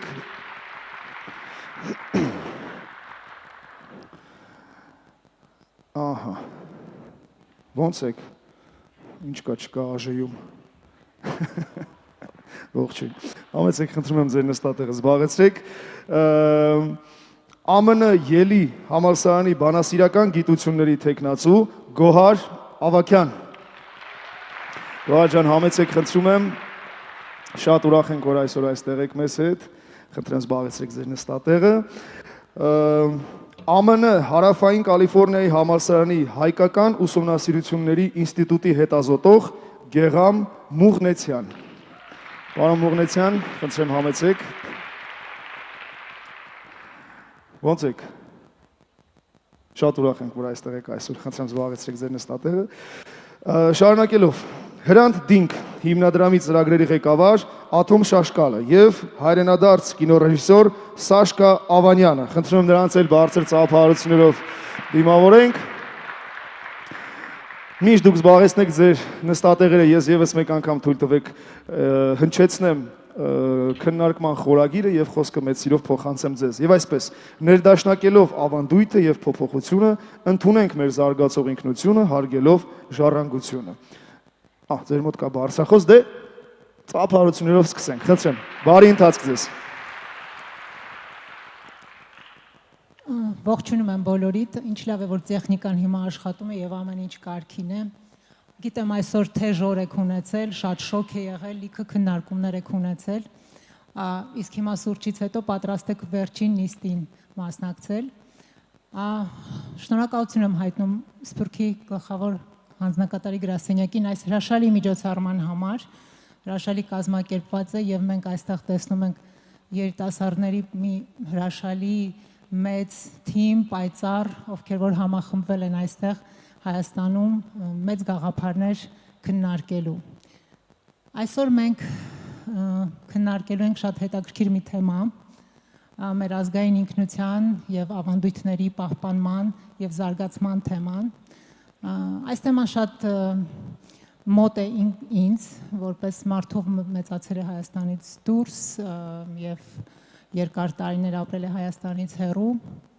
եւ արդյունքում էլ նաեւ հիմնվել է Մամ օնլայն հայկական դպրոցը, որպեսզի մենք կարողանանք միավորել Սփյուռքի երիտասարդներին, երեխաներին, մեծերին, մեր լեզվի, մեր պատմության եւ մեր մշակույթի շուրջ։ Եվ կարծում եմ, որ այսօր շատ հետաքրքիր քննարկում ենք ունենալու մեր բոլոր բանախոսների հետ, ում ես հիմա կխնդրեմ հերթով, որպեսզի իրենք ներկայացնեն իրենց, մի փոքր իրենց մասին խոսենք եւ ապա անցնենք հարցերին։ Խնդրեմ, պարոն Բաքոյան, ձեզանից կսկսենք։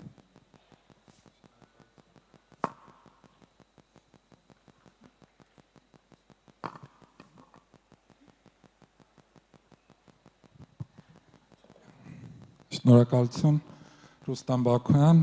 ազգային ժողովի պատգամավոր, մարդու իրավունքների եւ հանրային հարցերի մշտական հանձնաժողովի փոխնախագահ, ես ազգային ժողովում 2018 թվականից եմ քվոտայով եմ ընտրվել, ներկայացնում եմ եզդիական համայնքը, բայց իմ գործունեության շրջանակը շատ ավելի լայն է, քան իմ համայնքը։ Շնորհակալություն։ Բարև ընկերներ, իմ անունս Քոհար Ավակյան է, ես հայ, սեր և ամերիկյան հնդիկ եմ, ամերիկյա ծնած եմ Ուեստեր քաղաքը, ես դոկտորայի աշակերտուհի եմ Ել համալսարանը, սրտատենչ պատմաբան դաստիարակ և տեսագողական արտիստ եմ, podcast ալգնեմ Name It անունով, այս տարի դպված Սփյուռքի հայերուն մասին գրված We Are All Armenian քիրքին մեջ ես ալհոդված մկրեցի An Interracial Love History վերնակրով։ Այսօր Հայաստան եկած եմ ծնոտքիս և խորակրոջս հետ, շատ ուրախ և խավարդ եմ բոլորիդ հետ ըլալուս։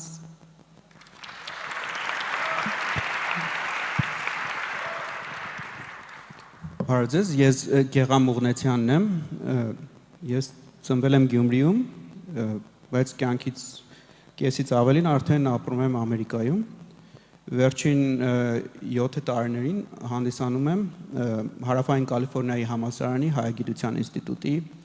արխիվային բաժնի ղեկավարը և այդ շրջանակներում աշխատում եմ Սփյուռքի ժամանակակից պատմության արխիվների, այսինքն վերջի 100 տարվա արխիվների հետ, նաև Հայաստանի Արդի Հանրապետության վերջի 30 տարիների արխիվների, Արցախի Ղարաբաղյան հակամարտության և այդ ամենին Սփյուռքի տեսանկյունից նայելու ծրագրերով։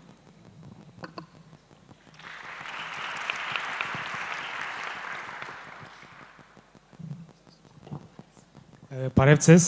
ես Ադոմ Շաշկալ, Թուրքիայიდან գուքամ, ես բոլսոխա եմ և շատ ուրախ եմ, որ խոսեմ։ Ես 4 տարի վեր Խրանտին հիմնարկ աշխատիմ և Թուրքիայի մեջ հայերու մշակութային ժառանգության մասին աշխատիմ և այս նիստին մեջնալ հուսամ թե մեր ինչպես կչանանք թե մեր հայու ինքնությունը և հայու ժառանգությունը բահային Թուրքիայի մեջ, բայց դժբախտաբար գարձեմ թե անգլերեն պիտի ցանամ, որովհետև ես իմ հայրենս սա նյութերու թեմաներու համար զորավոր չէ, դժբախտաբար շատ շնորհակալություն։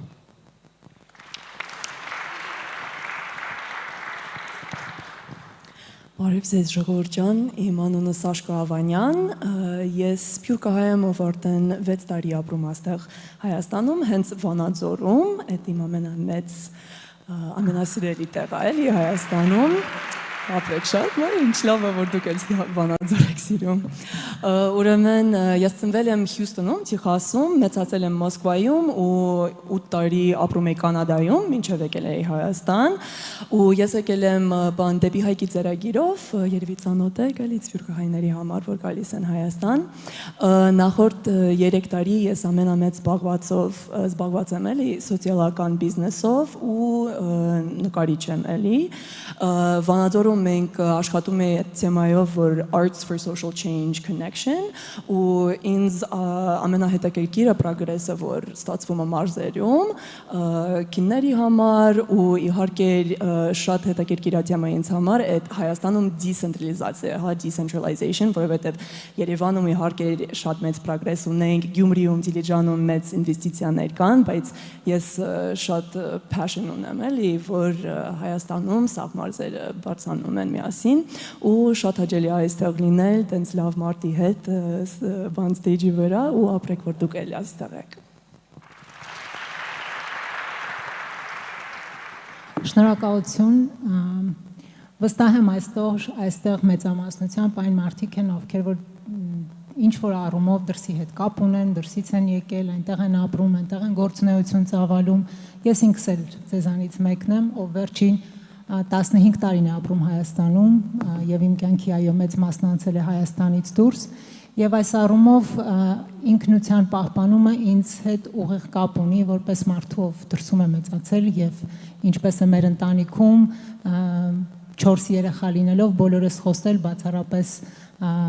ապրել եւ արարել ենք հայկական արժեհամակարգով դրսում եւ վստահ եմ որ հաջորդ հարցը որը ուզում եմ ձեզ տալ կբացահայտի յուրաքանչյուր այստեղ գտնվող բանախոսին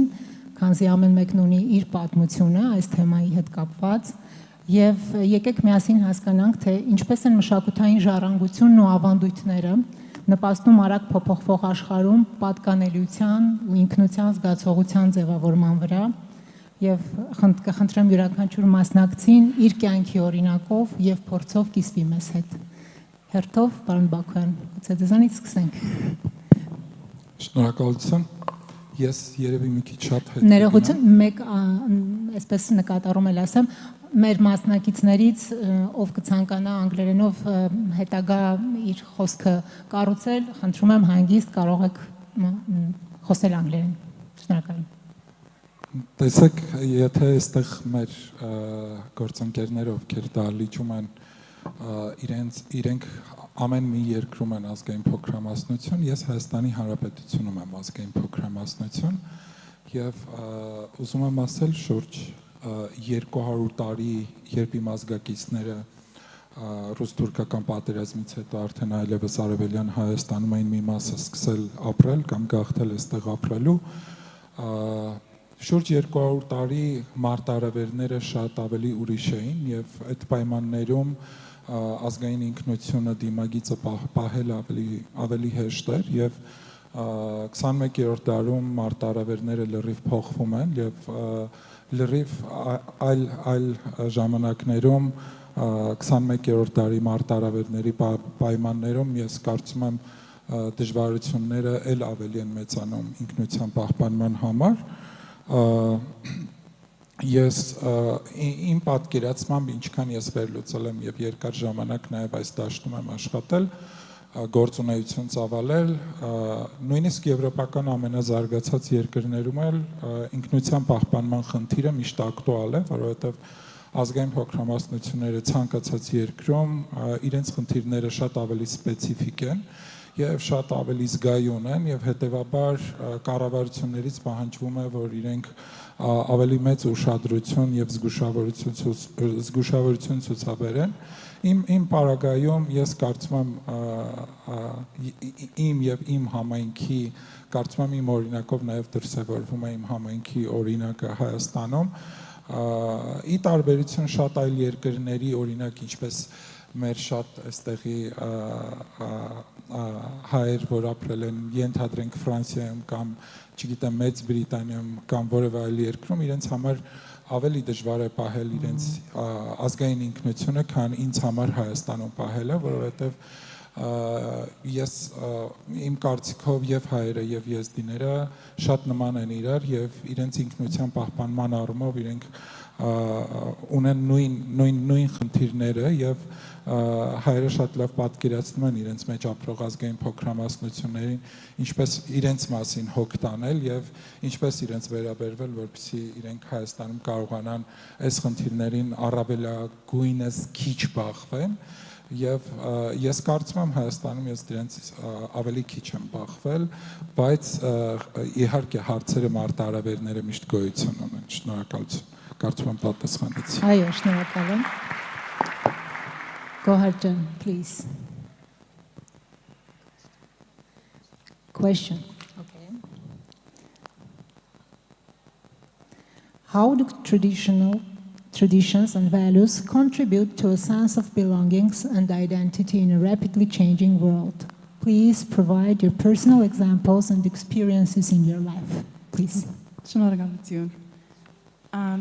This is a great question because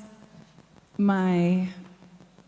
parents My family came to Yerevan for the first time with me for the Armenian National Youth Forum. So, yes, thank you all for making it possible. My parents and my family are where I draw my understanding of Armenian cultural values because they represent mutual recognition, love, and reciprocity. So growing up, I genuinely believed that my Armenian dad was also Black and Native American, and that my Armenian mother, see, I mix it up, that my Black and Native American mother was Armenian because the cultural exchange in my household was truly something that enriched my understanding of where I belong and where I know from. My mom cooks Armenian meals the best of anyone I know, and my father, beside his iconic afro that he had growing up as he was a soccer player, they really represent what I believe is the strength of Armenia, because bringing them here, this is the prominent example that I can think of that's quite personal.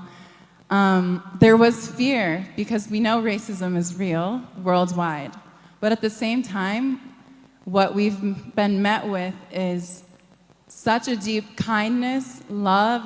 hospitality. Armenian hospitality is remarkably warm and rich. Whether you are in Vanadzor or Yerevan, if you see the dogs on the street of Yerevan, even they are looked after. And I think this approach to collectivity that does not view culture as something that is monolithic, static, and unchanging, but rather as something to be shared with your loved ones, can actually enrich Armenia as we know it today. And I've been here. I haven't been to Armenia since 6 years, and I've really noticed a remarkable change in terms of I can't even name it. Like, the culture here has changed in a great way, and I think we have to lean into this. And everyone in this room is a clear indication of the worldwide diversity that we bring and the strength and the power that lives in each of you. So, thank you. Thank you, Gretchen. Though your intro speech in Armenian was fantastic, thank you. Ինձ համար ինքնությունը միշտ ես ինքս ինձ համար հասկացել եմ ոչ միայն որպես հայագիտության ոլորտում աշխատող, այլ իմ անձնական փորձով որպես այսպիսի մի շերտավոր համակարգ, որը ամբողջ կյանքի ընթացքում շերտ սկսում է ավելանալ։ Տարբեր մարդիկ սկսում են տարբեր տեղից, հետո նոր շերտերն ավելանում են վրան։ Եվ հենց այս օրինակ ներկայացնեմ իմ իսկ կյանքի փորձը։ Ես ծնվել եմ Լենինական քաղաքում, որը հետագայում դարձավ Գյումրի։ Ես այդ մի տարեկան չկայի դեռ, որ այն պետությունը, որտեղ ես ծնվել էի, այն քաղաքը, որտեղ ես ծնվել էի, էլ գոյություն չունեցան, չէ՞, Խորհրդային միությունը քանդվեց, եւ հետո եկավ նոր Հայաստանը։ Իմ ծնողները երկուսն էլ ծնվել են Գյումրիում, բայց իմ պապիկ տատիկները ոչ, մորս կողմից 60-ական թվականներին հայրենադարձվել են Պարսկաստանից, հորս կողմից պապիկ տատիկս Լորվա մարզի մեծ Պարմի գյուղից են։ Այսինքն այս բոլոր ինքնությունների շերտերը իմ մեջ կան։ Ես համ գյումրեցի եմ, համ պարսկահայերի թոռ եմ, համ լոռեցիների թոռ եմ։ Ու վերջին իմ կյանքի ասեցի կեսից ավելին ես արդեն ապրում եմ Ամերիկայում ու ես այդ իսկ պարագայում հայաստանցի էի, ով դարձավ սփյուռքահայ, հետո Ամերիկայի քաղաքացի, Կալիֆոռնիայի Լոս Անջելեսի բնակիչ, այսինքն սրանք բոլորը ինքնության մասեր են, որ տարիների ընթացքում հավաքվում եւ միասին կազմում են այն, ինչ ես եմ։ Այս ինքնություններից որևէ մեկը մյուսից գերակայելի չէ։ Այսօրվա դրությամբ իմ ներսում սրանք բոլորն էլ որոշակի իմ կյանքի կետում հսկայական ազդեցություն են ունեցել իմ աշխարհայացքի, իմ աշխարհընկալման եւ այն ամեն ինչի վրա, ինչով որ ես զբաղվում եմ։ Եվ հենց իմ կարծիքով սա ինքնության ամենալավ բնութագիրն է։ Իրավացիք։ Ատոմ Շաշկալ, խնդրեմ։ Okay, so I was born in Istanbul, and my father is from Amasya, and my mother is from Adıyaman. And as an Armenian from Turkey, it's of course this sense of belonging to an identity, a culture, tradition starts from the birth, and it's always challenging for us to live in Turkey, especially because the state we are living in historically tries to ignore and erase the Armenian identity and history for years. It's no news, and that's why the Armenian community, that's a natural reflex to make the churches, the institutions, the schools live as far as they go. But the thing is that once I arrived in Yerevan for this event, I asked the organization members that if there were any other Armenian from Turkey here as a speaker, and I learned that I am the only one from Turkey, and I was surprised, and I was, for me it's a big shame, not for you, but I take it on us, the Armenian community in Turkey. That is because we are talking about Istanbul or Izmir or any other Anatolian village there, where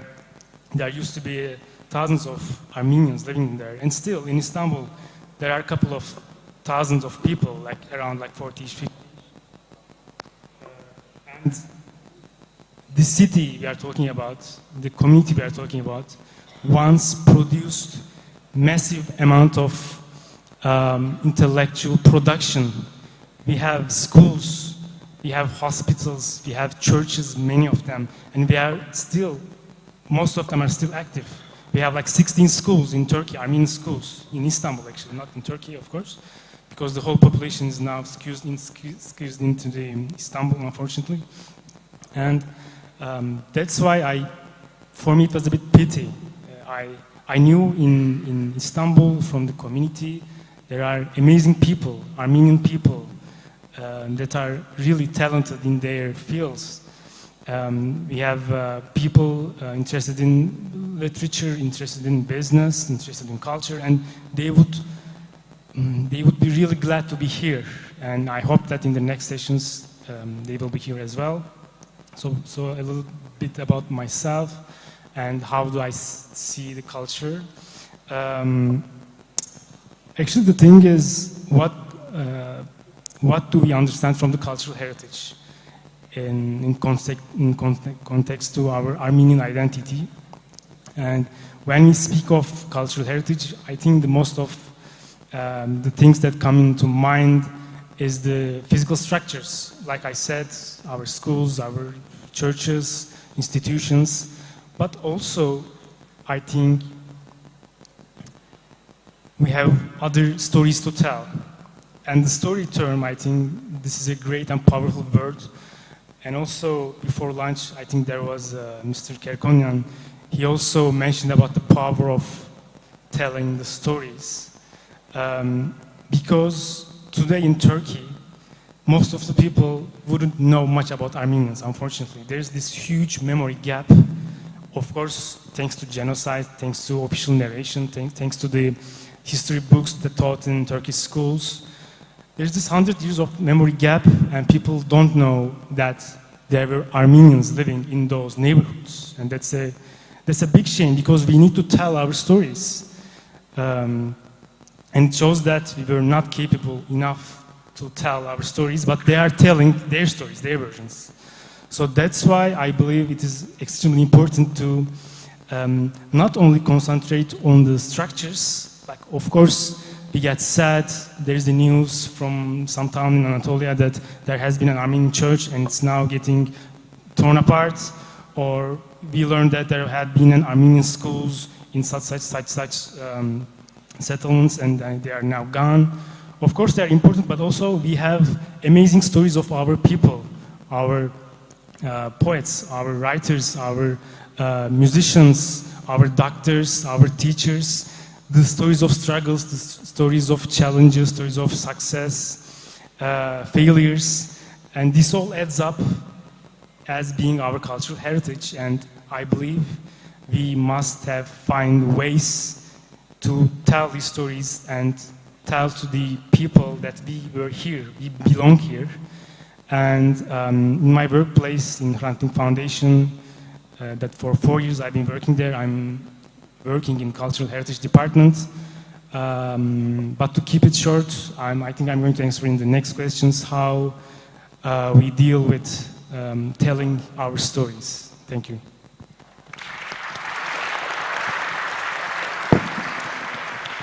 Շնորհակալություն, Սաշկա Ավանյան։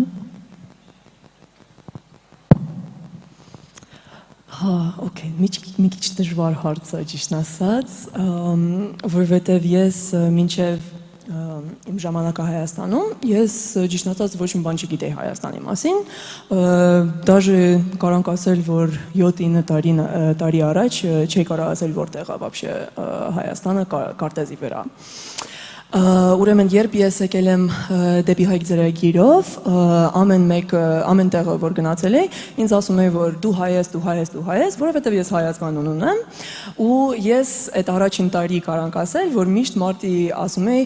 բայց մենակ 25% էլի, մենակ 25% հայ եմ, տենց շատ հայ չեմ, հայերեն չգիտեմ, Հայաստանի մասին ոչ մի բան չգիտեմ։ Ու ճիշտ ասած ինձ համար տենց բոլի-մենյա գլատկի process է, որ ես 6 տարի եկավ, որ ես մի քիչ փոխվել եմ իմ identity, հա։ Կներեք, որ չգիտեմ հայերենով identity բառը, ես մի քիչ անմաքուր հայերենով խոսում եմ, էլի։ Բայց փոքր ժամանակից, ես որ մեծացել էի Ռուսաստանում ու Ամերիկայում ու Կանադայում, երբ ամերիկական Կանադայում էի, միշտ մտածում էի, որ միշտ զգացել էի, որ ես ռուս աղջիկ եմ։ Երբ Ռուսաստանում էի, ես այդ ամերիկացի աղջիկ էի։ Բայց երբ եկել էի Հայաստան ու սովորել էի, որ մենք Սփյուռքաստան ունենք, մեկ-մեկ ասում եմ, որ Սփյուռքաստանից եմ էլի, որովհետև մի քիչ դժվար է ասել հենց կոնկրետ տեղը։ Երբ ճոգում էի, որ Հայաստանում դենց լրիվ շատ տարբերակներ ունենք, որ ամեն հայ մարդը ուրիշ պատմություն ունի, ոնց դուք ստեղ տեսնում եք, էլի, ամեն մեկը ուրիշ պատմություն ունի, ու այդ կուլտուրական ռիմիքս, որ ամեն մեկ հայ մարդ ունի, այդ այստեղ նորմալ է։ Ու ես երբ այդ հասկացեի, ես արդեն զգացել էի, որ օքեյ, ինձ կոմֆորտ է, որ դավայցի հայ կլինեմ։ Ու ճիշտ ասած, մի քիչ անսովորում է հիմա, եթե չեմ ասում, որ հայ եմ, որովհետև այս 6 տարի ռևոլյուցիա անցավ, 20 թվին շատ վատ բաներ անցավ, ու այդ էմոցիոնալական կապ, որ դրա սաբույցիայից եկավ, ինձ շատ փոխվել է, որովհետև հիմա ճիշտ ասած չկա ինչ-որ բան այս աշխարհում, որ ինձ ավելի հետաքրքիր է կամ Հայաստանի պրոգրեսը։ Ու ես իհարկե կոնֆլիկտ ունեմ, մեկ-մեկ երբ ցավ ունեմ օրինակ հիմայի Արցախի մասին, որովհետև իմ ընտանիքում ոչ մեկը չկա, ով դենց ուժեղ զգաց ունի էլի Հայաստանի կապված հետ, ու մեկ-մեկ մտածում եմ, այս խի դենց ուժեղ զգում եմ, որ հայ եմ, բայց ես միշտ կանգնում եմ, երբ այդ հարց ունեմ, որովհետև ինձ թվում է պետք չի այդ հարցի մասին մտածել, որովհետև գիտեմ, որ այդ էմոցիոնալական կապ կա, ու ես կարամ դրանից լավ գործ անել Հայաստանի համար ու Հայաստանի մասին։ Ու ես կարամ ասել, որ հիմա ճիշտ ասած իմ կյանքում դենց chapter, հա, եկավ, որ ես մտածում եմ Հայաստանից դուրս գնա։ Ու ես շատ self-judgment ունեմ, самоосуждение, ներող էլի, որ այդ միտք ունեմ, բայց այս հենց նախորդ պանելից, չեմ հիշում ով է ասել, բայց ասում է, որ Հայաստանի համար ամենակարևոր հարցն է, որ մենք ամեն մեկը գլոբալի պերսպեկտիվայով մտածում ենք։ Ու այդ ինձ շատ մոտիվացիա տվել է, որովհետև այդ 6 տարիից արդեն զգում եմ ուժեղ, էլի, որ սա կյանքում ես հայ կլինեմ ու Հայաստան կգամ, այդ հարց չի։ Հիմա հարցն է ոնց կարանք լավ բաներ անել կամ Հայաստանում, կամ Հայաստանից դուրս Հայաստանի համար։ Ու ես գիտեմ, որ երևի այս սենյակում, այս սենյակ չի, բայց այս սենյակում մարդ հաստատ կա, ով Հայաստանում դեռ չի ապրում, բայց ձեր հաջորդ կայլն է Հայաստանում ապրում է։ Ու կա մարդ, որ наоборот, հա, ու ես պրոստը ուզում եմ ասել, որ իմ պատմությունից ես գամած սովորել եմ, որ դենց շատ դարբերակ որ ունենք Սփյուռքաստանում, դենց շատ դարբերակ ունենք ապագայի համար, որ ավելի ուժեղ Հայաստանը ստացվում։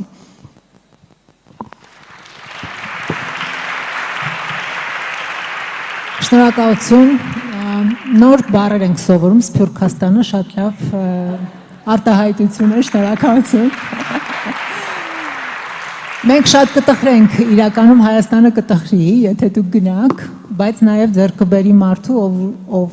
ուժեղացած գուցե նաև հետո հետ կգա։ Ինչևից է ես վստահ եմ, այստեղ մեզ հետ կան երիտասարդներ, ովքեր հիմա փորձում են Հայաստանում ապրել եւ արարել այստեղ երկրի համար եւ մենք ողջունում ենք յուրաքանչյուրիդ եւ շատ ուրախ ենք բոլորիդ ներկայությունը այստեղ տեսնել։ Ինձ մեկ անգամ շատ ճանաչված մեծարգո փորձագետ, հայագիտության մասնագետ նկատողություն արեց, ասաց շատ ես օգտագործում ինքնության պահպանում արտահայտությունը։ Պահպանում են Ազիզ ջան պահածոները, ինձ ասացին։ Ես շատ նեղվեցի, որովհետև միշտ այդ ֆորմատով ենք ապրել դրսում, փորձել ենք պահպանել եւ այլն, բայց ինքն ասաց պետք է ֆորմատը փոխվի, մեր ինքնությունը պետք է զարգացնենք եւ տարածենք։ Եվ այս համատեքստում ուզում եմ հարցնել, արդյոք կարող ենք ավանդույթներն ու փոփոխությունները կարող են լինել համատեղելի եւ ինչ խնդիրներ կարող են ծագել դրանց հավասարակշռելու փորձի ժամանակ։ Հատուկ Գոհարի համար անգլերեն ասեմ հարցը. What challenges arise when attempting to balance tradition and transformation and how can they be addressed? Երևի սկսենք պարոն Բաքվեն դիզայնից։ Մի հատ էլ են կողմից, լավ, օքեյ, Սաշկա ջան, դեպքում այն կողմից են ասում ձեզանից սկսենք։ Of course, Գոհար ջան, այդ դեպքում դա ձեզանից սկսենք։ A lot of challenges arise, I think, when we fail to find balance between holding on to and preserving tradition and transforming it or leaning into the new. At its worst, we see racism, sexism, homophobia, and many other forms of hatred and exclusion. That's a challenge. That's a challenge for community. That's a challenge for any type of sustainability for the future, especially when we consider that evolving identity, which might be a question for number 3, is both something that is within our control, yet when we consider, thank you for pointing this out, Atom, genocide as this pervasive force that not only lives within all of us, but continues to structure our communities as we know it, whether we are in Worcester, Massachusetts, where I'm from, the first Armenian community in the United States, or in Istanbul. It's very, shout out, it's very easy for us to actually embrace the dominant culture that only leaves space for one way of being. And that is a challenge, as we said. how to address it. I was talking about that kindness, that love and hospitality that are often belittled in the classroom space, even at a classroom like Yale University, where leading a classroom as a teacher for myself with love is not something that you hear often, to the point that it sounds kind of crazy, I know. But I think radical acceptance is required to overcome these challenges. And some of the worst and most pervasive forces that we're fighting against are outcomes of genocide, racism. All of the isms I named are absolutely something that if you leave it as it is, it will fester. It will lead to the ruination of a community, but also of those institutions that you named, whether it is the churches, the schools, and all these different things that when we lean into silence or this idea that neutrality is better than taking a stance, I think sometimes neutrality is this silent challenge that we do not always name, which is why my podcast is called Name It, because it's very important to name these things and to speak it out into the open, whether that is on social media, which we're in a room full of youth, so that's obviously a very important tool of education and spreading awareness. That is sometimes as quick as a second you can spread out a message. But also within schools and within the university, I think a lot of Armenians deal with this silence when it comes to genocide recognition or even naming what's happening to us in real time. The blockade in Artsakh, Ataturk's recent Disney Plus series that actually was just canceled yesterday. Thank God. These are all challenges that come from these deep forms of hatred, that sometimes you need to be the person to name it even though it's uncomfortable. And you're all here for a reason, because I think you're interested in doing that. So, thank you.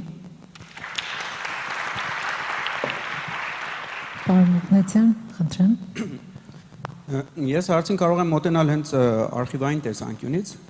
այն պահով, որ այն քննարկումը, որ այսօր տեղի է ունենում այս օպերայի թատրոնի շենքի ներսում, մենք հանդիպում ենք տասնամյակներ առաջ, եթե ձեռքներդ ընկնի 20-ական, 30-ական թվականների հայկական պարբերական մամուլի էջեր, Փարիզից, Կահիրեից, հենց Բոստոնից,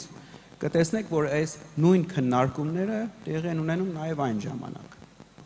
30-ական թվականներին, երբ Հայաստանի նախկին վարչապետ Սիմոն Վրացյանը հիմնում է վեմ ամսագիրը,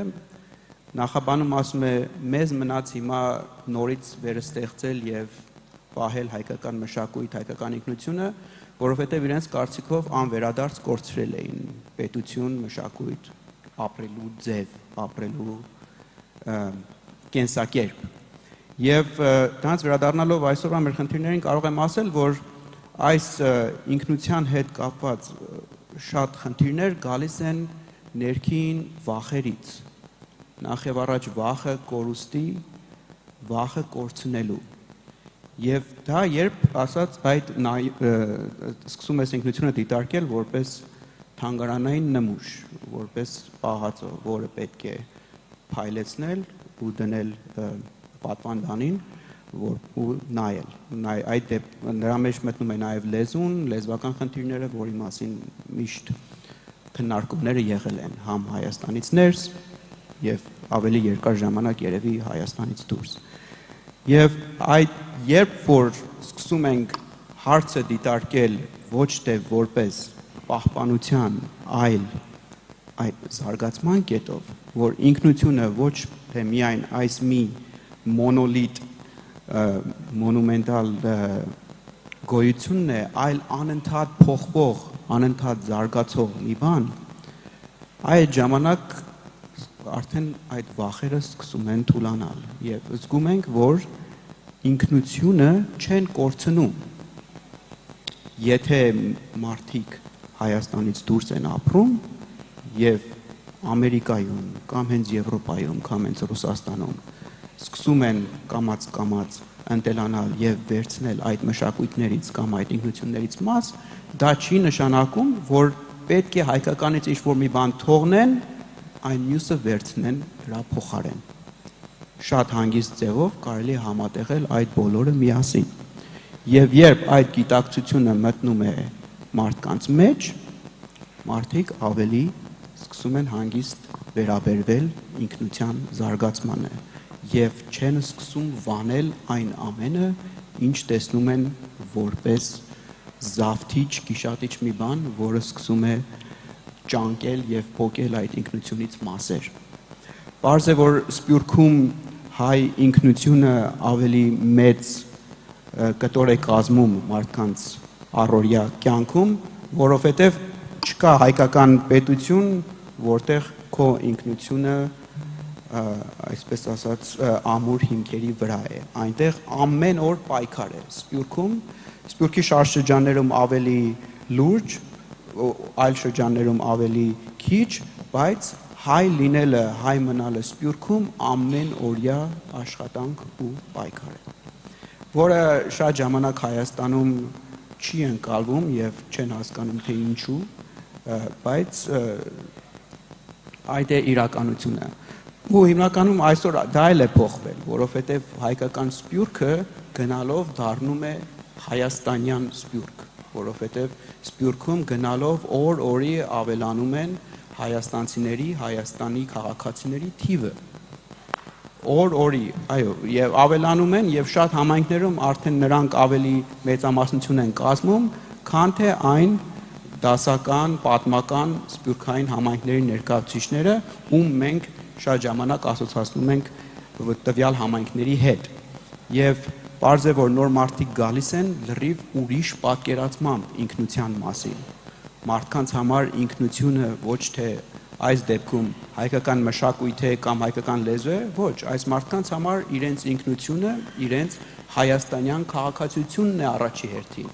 Այս մարդիկ արդեն պետական ինքնության կրողներ են, որը Սփյուռքում շատերի մոտ չկա, եւ նրանք այս ամենը դիտարկում են այդ տեսանկյունից։ Նրանց համար ինքնությունը ոչ թե Սփյուռքում հայկական դպրոց հաճախելն է կամ հայկական պարի դասերի գնալն է, այլ Հայաստանի Հանրապետության հետ կապ պահպանելը։ Եվ քանի մարդիկ ունեն այս կապը, որը այսօրվա դրությամբ ավելի հեշտ է, քան ասենք 20-ական, 30-ական թվականներին, ամեն մեկի հեռախոսի ծայրին ամբողջ Հայաստանը կարելի է հասանելի դարձնել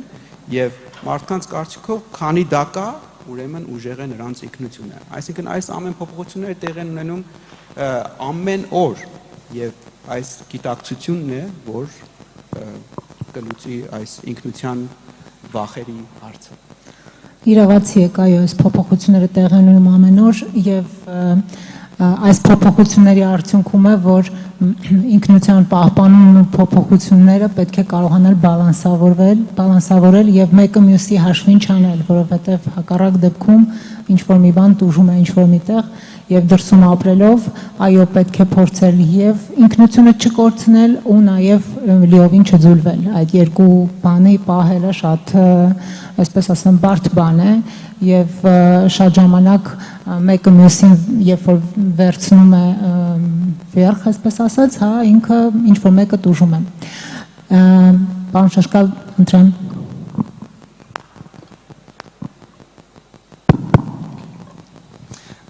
I think that's a really good question. The challenges towards the Armenian identity and how do we preserve our culture in this evolving world. And again, I think I'm going to give an answer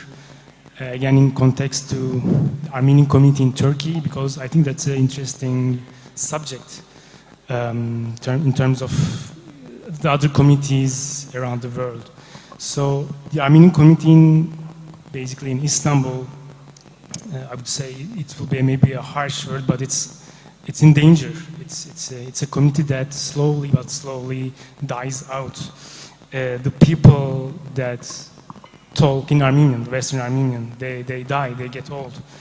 the new generation, they don't tend to talk Armenian that much, and I'm going to talk about that habit soon. And the intellectual production of Armenian products, they are also slowing down, getting less and less. Our schools, they are having hard time finding students, and also the churches, the board members, they are finding hard time finding congregation members. So all in all, it's not only the population but also the cultural heritage. This whole culture is, I would say, in danger. And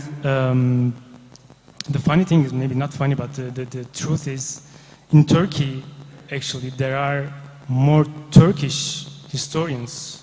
I mean, that's my guess, or researchers that work on or study Armenian culture than the Armenians in Turkey. That's the harsh truth, but that is the reality. And also about, because the thing that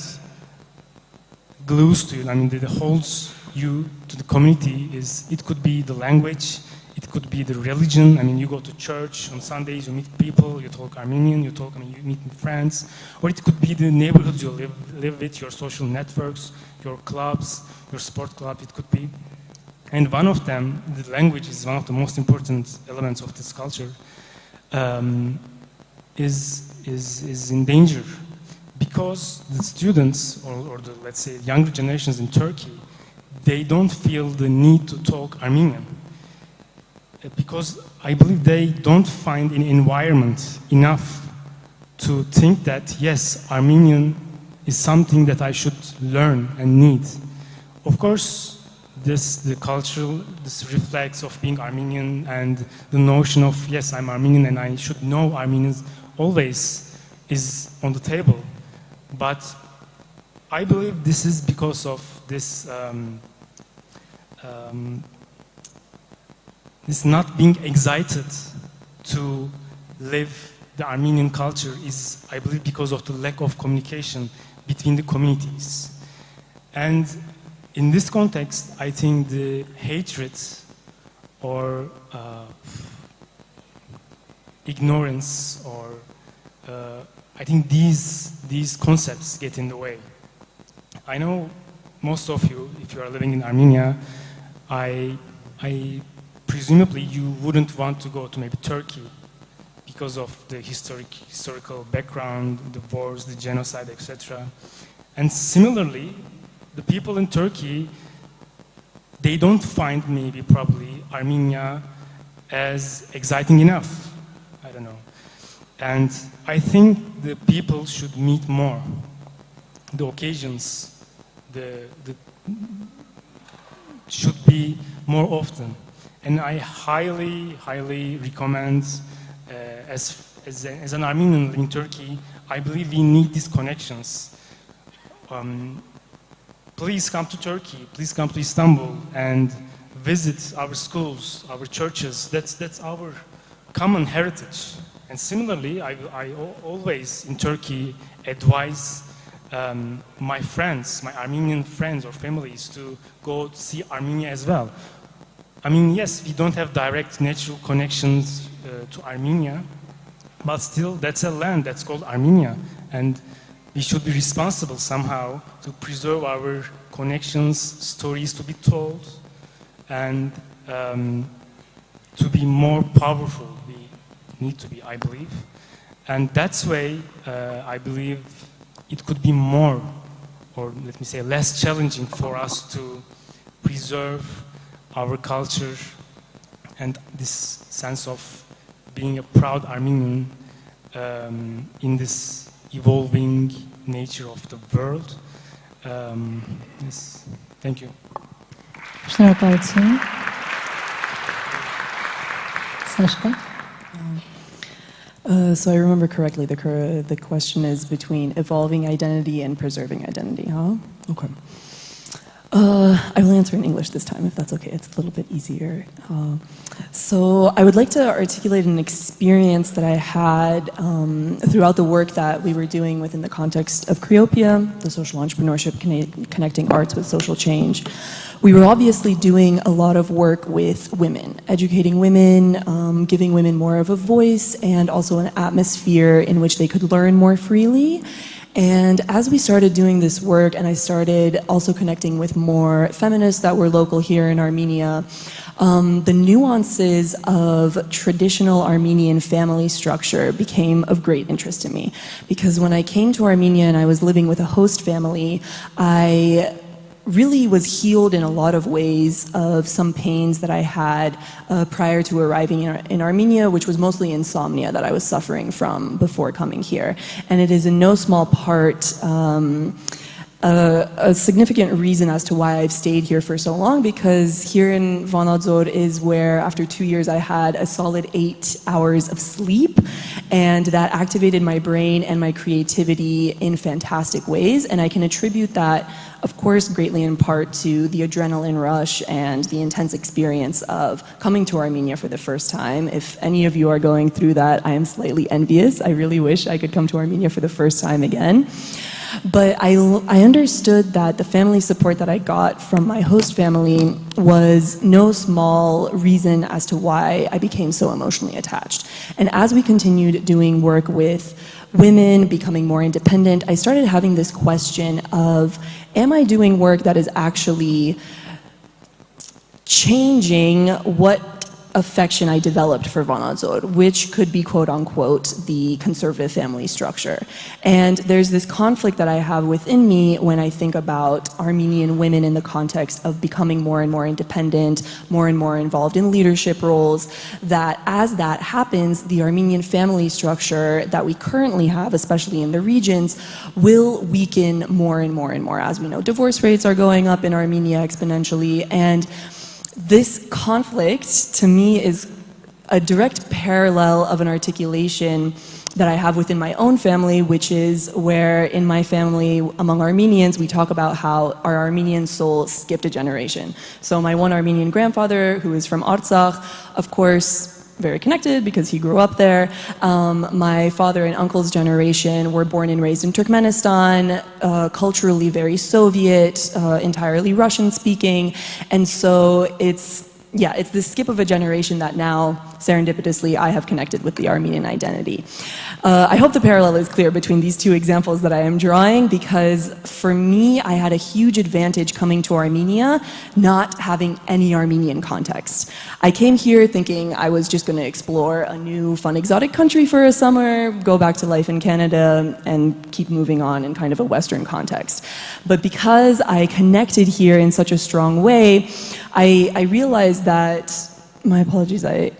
realized that the privilege that I have here as a fluent Russian and English speaker gave me intense connection to the diaspora. Also, the privilege of speaking Russian when I came here was huge, because it was a shock to me that other volunteers in the program that came from an Armenian context, spoke fluent Western Armenian, always went to Armenian schools, knew all about the history, all the dances, all the songs. They had much more of a cultural and language barrier with local Armenians than I did as a fluent Russian speaker. So it was crazy to me that we were defaulting to my Russian communication with people in Vanadzor rather than these Armenians who had been in Armenian life their entire life. And I think there's a huge disconnect that I've witnessed a lot of diasporans go through, where if you're brought up in, a post-genocidal context outside of Armenia, when you come to modern day Armenia, it's not really what you were told, right? It's not really the atmosphere of the Western Armenian language or the cuisine even. And so the advantage that I had here of coming with no expectations and then suddenly finding this identity has been increasingly interesting to me, because I think that it is a hindrance for a lot of diasporans who come here and have such a strong disconnect with modern day Armenia compared to Western Armenian culture. And over these last 6 years, I can also articulate that the level of diaspora privilege that we experience as diasporans living here is extremely significant. And if you are in any way early in your journey of repatriation or considering repatriation, I really encourage you to try to be as cognizant as possible as to what our privilege is here in Armenia as Armenians from outside of Armenia. There's a joke that my friends in Vanadzor always tell me, which goes along the lines of, who do you want to be born as in your next life? And the Vanadzortsis always say, we want to be born again as Armenians, but not born in Armenia. And I think this is a huge highlight as to the different attitudes that we have between the same generation of people that grew up in Western Armenian culture outside of Armenia and maybe we can say Soviet Armenian culture here in Armenia. So that would definitely just be one small piece of advice for me, especially if any of you are early in that journey. Thank you. Շնորհակալություն։ Եվ պարոն Բաքոյան, կխնդրեմ ձեզ էլ պատասխանել, որից հետո մենք կանցնենք արդեն հարցերին, որը որ տալիս են մեզ հանդիսատեսները։ Շնորհակալություն։ Հարցը տալու ժամանակ ամենասկզբում դուք ասացիք ինքնության պահպանման ինքնության պահպանում բառը օգտագործելուց փորձագետներից մեկը շատ այլ կերպ է դա նայել։ Ես կարծում եմ դա արդի խնդիր է եւ այստեղ յուրաքանչյուր նստածը այդ խնդրին է բախվում։ Այ օրինակ Հայաստանում մենք ինքնության պահպանման խնդիր չունենք։ Հայաստանում ինքնության զարգացման միտված process-ներ կարող են տեղի ունենալ։ Այ Սփյուռքում ես կարծում եմ ամենաակտուալը հենց պահպանման խնդիրն է, դրա լուծման ուղղված աշխատանքներն են, որ պետք է տեղի ունենան եւ առհասարակ այս հարցը բավականին բազմաշերտ հարց է, բավականին առհասարակ ոչ միայն այս հարցը, այլ այս քննարկման թեման ինքն է բազմաշերտ եւ այս առումով ես կարծում եմ, որ իսկապես ինքնության պահպանումը ինքը միշտ ակտուալ է լինում, որովհետեւ նշեցի, որ նաեւ ամենազարգացած երկրներում միշտ դրա խնդիրը առաջանում է։ Իսկ եթե մենք օրինակ ավանդույթները եւ չկարողանանք հենց այդ ժամանակվա փոփոխությունների հետ ընկալել եւ այդ համադրությունը անել, ապա ես կարծում եմ այստեղ մենք լուրջ խնդիրների ենք բախվելու եւ եթե մենք շատ հաճախ ասում ենք, որ ունենք 10 միլիոնանոց ներողություն Սփյուռք, ապա ես կարծում եմ հենց այստեղ այս խզվածքի պատճառով մենք Սփյուռքում բազմաթիվ հայրենակիցներ չասեմ մենք ենք հեռացնում, այլ իրենք հեռանում են իրենց ինքնությունից եւ սա իսկապես խնդիր է եւ հենց այստեղ է որ մենք երբ որ հարցի երկրորդ մասով ասում ենք այդ հավասարակ շռելու ժամանակ մենք ինչ խնդիրների ենք բախվելու, ես կարծում եմ այստեղ ամենամեծ խնդիրը հենց խզումն է։ Եթե մենք գիտակցենք, որ մենք բախվելու ենք այդ խզմանը եւ այդ խզման արդյունքը ինքնության կորուստը, ես կարծում եմ ավելի հեշտ կկարողանանք այս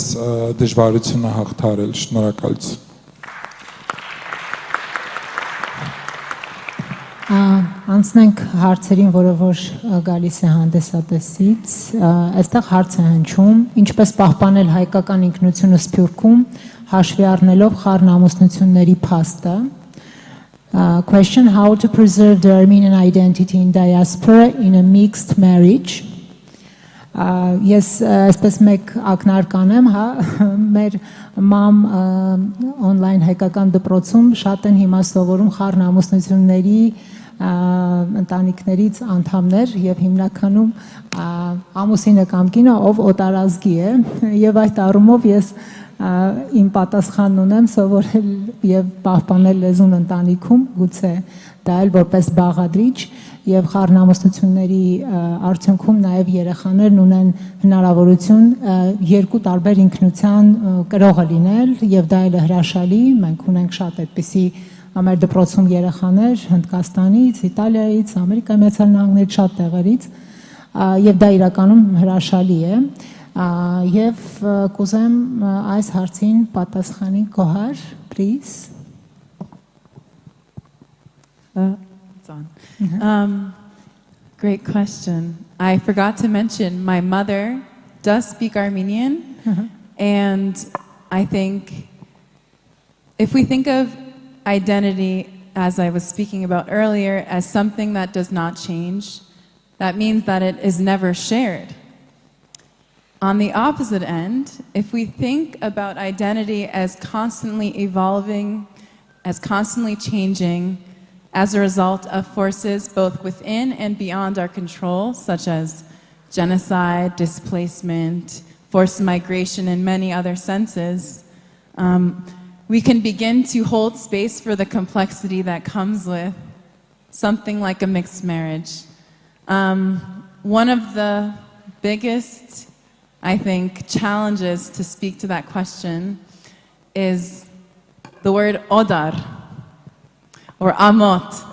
or shame that is associated with choosing something you love. And the way to resolve this, as I keep speaking about, is not only love, but to teach, to share the richness of our culture, whether that is our language. And my mom actually speaks more Armenian than I do, but you saw my introduction because I think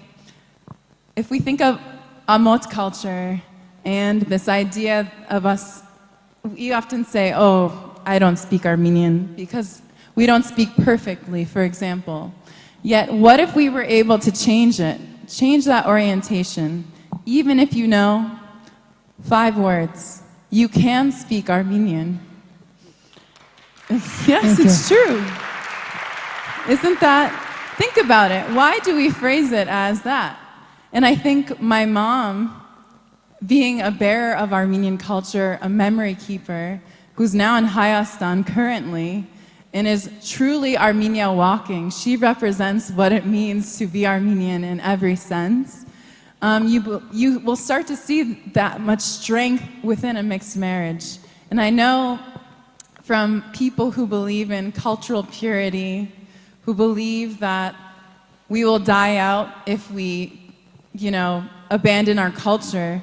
Of course, that is a challenge if there's no effort involved, if you don't speak, if you don't make an effort to visit or repatriate or show up in your communities in any sense. That is, of course, a challenge that we're dealing with.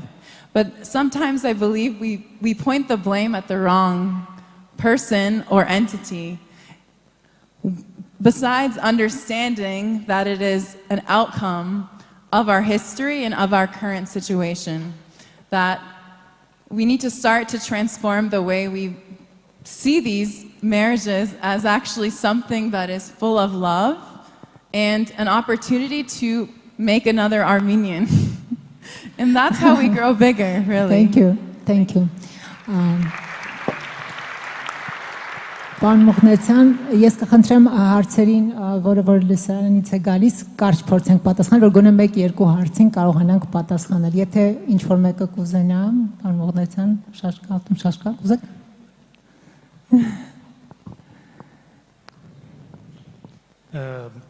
Of course, mixed marriages are a big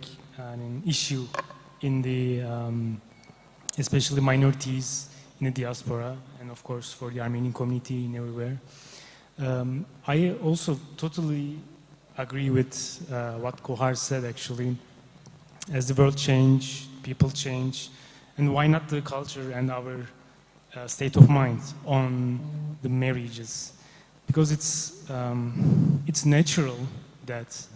if you are in a community that's living in a country or in a state that you are a minority, it's kind of inevitable that there are mixed marriages. That's also the thing in Istanbul with the Armenian community. For instance, myself, I'm not married yet, and if I bring a woman in front of my mother and father and that she's not Armenian, there will be a problem. My mother wouldn't like that marriage. So, but things need to be changed. For instance, like 2 days ago when I first arrived in Armenia, the second day, I was with my far relative from Netherlands. She's from Armenia. She's Armenian. She's also came from Turkey. Her grandfather came from Turkey, and she married a Spanish man in Netherlands. She lives in Netherlands. She doesn't speak Armenian. She just knows a couple of words, and she came to Armenia for the first time in Yerevan with her family, and they are going to spend 11 days in Armenia. They are going to travel all Armenia. And I was so surprised and so happy to see her excitement to get to know this Armenian culture. Even though she doesn't know much about it, she's so eager to learn, and she's sharing her information with her husband, with her child. I think this is important, even though we are not having people around us that are not Armenian. We can again pass on the culture, and the marriage is of course problematic for the upbringing of the communities for generations to come. But as Kohar said, also we need to change our minds towards this change as well. That's what I think. Շնորհակալ եմ, այո, այստեղ գուցե եւ որպես մարտահրավեր չդիտել այս հարցը, այլ գուցե հնարավորություն ավելի լավացնելու, մեր զարգացնելու, խորացնելու մեր ինքնությունը, գուցե մենք այստեղ աշխատելու տեղ ունենք, հարստացնելու, ես կասեի, ինչու՞ չէ նաեւ։ Ունենք հարց Սաշկային սրահից, հաշվի առնելով այն փաստը, որ դուք գտնվում եք բազմաթիվ մշակույթների կենտրոնում, երբևէ պայքարել եք պատկանելության զգացման հետ։ Արդյոք, եթե այո, ինչպես կարելի է դրա շուրջ մտածել։ In English? Okay. Given the fact that you are at the center of so many cultures, do you ever struggle with the sense of belonging? If yes, how could one deal with it? Իհարկե այո. How to deal with it? Ճիշտն ասած, ինձ համար եթե հավես գործ ունես, որ Հայաստանի հետ կապված, այդ вообще-то եթե զբաղված ես ամեն օր ինչ-որ պրոյեկտից, հա, դու ժամանակ չունես մտածել այդ հարցի մասին։ Ես իհարկե շատ եմ զգում, որ օրինակ երբ ես հայերենով խոսում եմ, մարդ միշտ մտածում եմ, որ ես շատ լավ հայերեն եմ խոսում, բայց իմ խոսքից դուք չեք կարող եք հասկանալ ինչ վատ եմ հասկանում հայերեն։ Ու ես շատ եմ զգում, որ կարելի է, որ այդ մի քիչ անկապ է, որ ես տենց ուժեղ զգում եմ, որ հայ եմ։ Ինձ համար այդ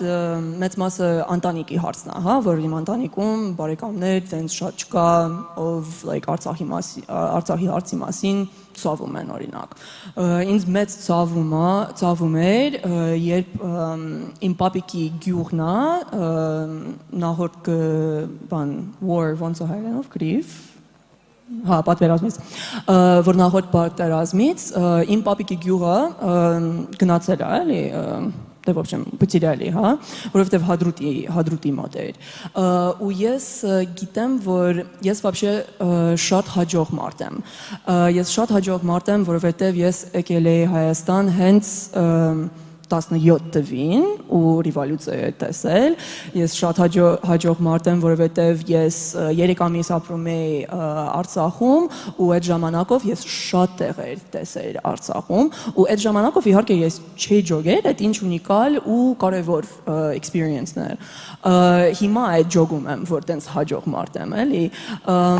Ու ես չեմ կարող ասել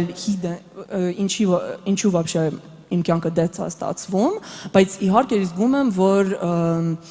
որովհետև իմ ընտանիքում չկա մարդ դենց էներգիայով, ես կարամ ապրել տիպը պապիկի հիշողությունի համար, հա, ու երբ մտածում եմ հիմա, դաժե որ հա հիմա միտք ունեմ, որ Հայաստանից դուրս գնամ, որովհետև իհարկե Վանաձորում շատ քյարտ կուլտուրա կարանք ասել կա, հա, շատ կոնսերվատիվ մարդ են ու կարամ ասել, որ իմ կյանքում այդ ինքերներով ունեմ Վանաձորում, այդ իմ ամենաուժեղ ու ամենասupportive մարդ, ով вообще ունի իմ կյանքում, բայց դե լրիվ ուրիշ մենտալիտետով։ Ու ես հիմա զգում եմ, որ իմ պերսպեկտիվը, իմ գլոբալի պերսպեկտիվը մի քիչ կորացա, որովհետև ես դենց ուժեղ սիրում եմ էլի Վանաձոր ու դրա համար այդ միտք եկա, որովհետև հիմա ջոգում եմ, որ ես կարամ ավելի լավ բաներ անել Հայաստանի համար, Լորի համար, եթե դուրս գնամ մի քիչ ժամանակը, որովհետև իհարկե ես ոնց ասեմ, remix եմ, հա, կուլտուրական remix եմ, հա, այս 6 տարի որոշել էի, որ լրիվ հայ եմ, ու այդ զգացությունը իհարկե չգնալու ինչ որտեղ, բայց երբ ես զգում եմ, որ դենց acceptance, հա, չկա հայ մարդից, ճիշտ ասած, մեծ մասը наоборот, էլի, մեծ մասը меня постоянно уговаривают, что я армянка, когда я сопротивляюсь к этому вопросу, էլի։ Շատ լավ։ Քանի որ մեզ մնացել է ընդամենը 5 րոպե եւ մենք ունենք շատ հարցեր, ես ոնց որ վերջին հարցը կհղեմ, որը որ կսահմանափակվենք, քանի որ ժամանակը քիչ է մնացել։ Ինչպես է բանախոսներից յուրաքանչյուրը հասկանում եւ սահմանում ձուլումը։ Երբ է ձուլվում սփյուռքահայը եւ արդյոք ուծացումը անշրջելի է։ How each of the speakers understands and defines assimilation. When does a diaspora Armenian assimilated and is assimilation irreversible? Please. Պարոն Մողնեցյան, որպես փորձագետ ձեզ կխնդրեմ այս հարցից պատասխանը սկսել ձեզանից։ Իմ կարծիքով սրանք շատ արխեիկ տերմիններ են։ Հիմա այլևս չենք օգտագործում, կարծեմ, ձուլում, սա երևի 19-րդ դարի օրիենտալիստ արևելագետների տերմիններ են սրանք։ Այսօրվա ներկա աշխարհում օգտագործել ձուլում, ուծացում տերմինները ժողովրդի ազգության նկատմամբ դրանք շատ արխեիկ տերմիններ են։ Քանի որ այդ խնդիրը այսօրվա դրությամբ նույնը չէ, ինչ որ առաջ էր, աշխարհը, ինչպես նախ նշեցի, աշխարհն այնքան ցանցային ձևով կապված է իրար հետ, որ մարդիկ այլևս առանձնացած, կղզիացած ձևով չեն ապրում, կամ բռնի ուժով ձուլում, ուծացում տեղի չի ունենում այլևս, որը, այսինքն, մեր շատերիս, այսինքն, կյանքի ընթացքում էլ դերևս այդ դեպքերը կային երևի, եթե Ղարաբաղյան շարժումը չլիներ, կարող է նույնը բռնի ուժով տեղի ունենար հենց Արցախում, որը տխուր է, բայց փաստ, որ կարող է մեր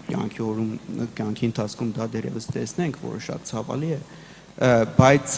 այդ ձևով հասկանալը հարցը որպես ձուլում ուծացում, կարծում եմ այլևս չկա։ Կա,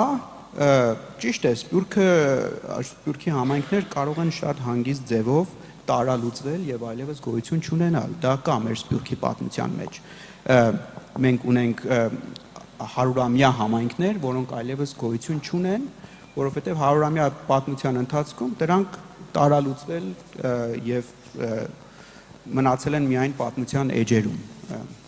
Կարելի է նշել բազում այդպիսի համայնքներ, այո։ Բայց այն, որ այդ ձևով հասկանալը թերևս ցուլում կամ ուծացում կարծում եմ այլևս չկա։ Շնորհակալ եմ։ Այո, պարոն Բաքան, խնդրեմ։ Ես կարծում եմ, եթե մենք ունեցել ենք 100-ամյա համայնքներ, մենք այդ ժամանակ պետություն չունեինք եւ մենք խնդիր ունեինք պահպանման տվյալ համայնքներում մեր ինքնության պահպանման, բայց այս պարագայում ես բացառում եմ, թեկուզ եւ եթե մենք տերմիններ օգտագործենք, այդ պայմաններում էլ ես բացառում եմ ձուլումը, որովհետեւ մենք կենտրոն ունենք եւ դա Հայաստանի Հանրապետությունն է եւ այն տեխնոլոգիաները, որ 21-րդ դարում ամենաակտուալն են եւ ամենաառանցքայինը մարդու կյանքում, դրանք հնարավորություն են տալիս Հայաստանի հետ կապը ավելի ամրապնդել եւ այստեղ ձուլման վտանգը ըստ էության ավելի կարող ենք բացառել եւ երկրորդ, եթե մենք ժամանակին չունենք կենտրոն, որով կարող էին համայնքները կապվել, օրինակ մենք Հնդկաստանում ունենք շատ լուրջ մեծ համայնք եւ այդտեղ նույնիսկ առաջին մեր տպագիր թերթն է եղել, պետության հետ կապի խնդիր է եղել, չի եղել պետություն որպես այդպեսին, որ կարողանային կապ հաստատել, եւ հիմա մենք լրիվ այլ պայմաններում ենք ապրում, հետեւաբար զուլման վտանգը լրիվ պետք է բացառել։ Շնորհակալ եմ, հրաշալի կլինի, որ այդպես լինի։ Այո, այսօր 21-րդ դարում կապի եւ տեխնոլոգիաների զարգացման տարաշրջանում շատ դժվար է ուզենալ կտրվել ինչ-որ մի բանից, եթե իսկապես դա չես ուզում, ուստի պահպանել, զարգացնել եւ տարածելը մեր ձեռքերում է, յուրաքանչյուրիս ձեռքերում է։ Գոհարջան, would you like to add something? Okay, a little history lesson. I think when I think of the word assimilation, being also Black and Native American, specifically Nipmuc from Massachusetts, there's a long history that is directly related to our conversation about education. As we've been talking about, that education is not something that's neutral, it is the power to control a narrative. And I mentioned the Ataturk series because Ataturk reformed the education system in Turkey in order to found the Turkish Republic, and the show that has since been canceled was meant to commemorate the 100th anniversary of the Turkish Republic. Why this is related to the question of assimilation. Assimilation was at the core of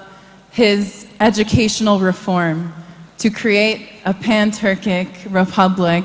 in which people could no longer speak their language, meaning that assimilation was not consensual, it was something that was forced. When we look at the history of the United States, actually, the United States helped the foundation of Turkey, which is no coincidence, because assimilation has also been at the core of the United States' foundation as well. And particularly with the education system and many other spheres like museums, but I will not get into that right now. When we think of the indigenous population in the United States between 1819 and 1969, hundreds of boarding schools were founded in which indigenous children were taken from their homes. They were forced to speak English, their hair was cut. They were unable to be who they were, who they are, who we still are today. That is the pervasive structure of assimilation. And on May 11th, 2022, the United States Department of the Interior actually released a report which detailed that there were nearly 500 confirmed student deaths on the premises of these schools, and hundreds and thousands of more are being discovered in Canada and across North America. If we consider the United States and Turkey as a relational history, and we think about what the state of Turkey is now, if you think about the monasteries that are ruined, we think about the structures. That is how I define assimilation, and I'll just leave it there. Thank you. Thank you. Well, Atom Shashkal, would you like to add just a minute? We have 1-2 minutes. Okay, Please. yeah. Since we are living in the era of like nation states, it becomes a bit natural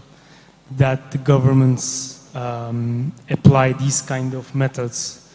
to educate their generations so that they would only speak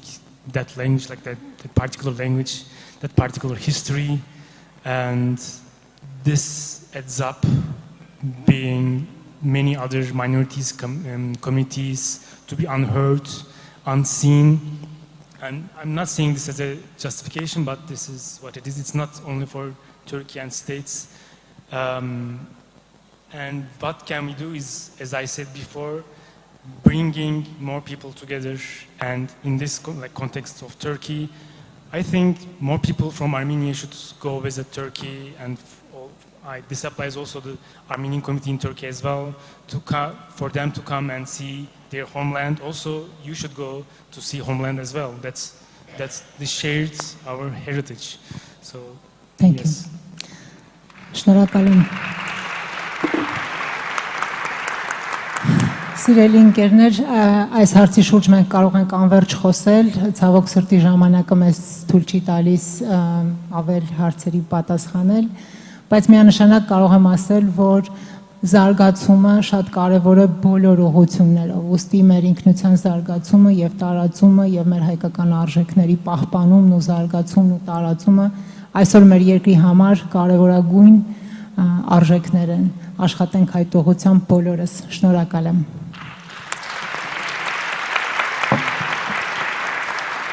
Վերջ։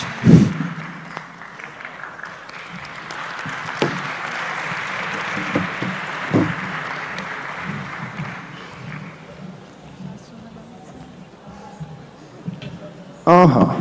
շատ շնորհակալություն, ես խնդրում եմ ևս մեկ անգամ ջերմորեն ծափահարենք բոլոր բանախոսներին, ինչպես նաև մոդերատորին։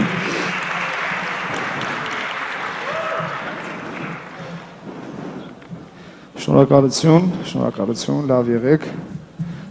ձեզ մերսի։ Ոնց եք,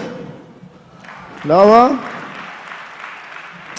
Մենք մի փոքր ժամանակ ունենք, մինչ մեր հաջորդ բանախոսները կհասնեն, թե չէ արդեն հասան, հա, ոնց որ թե։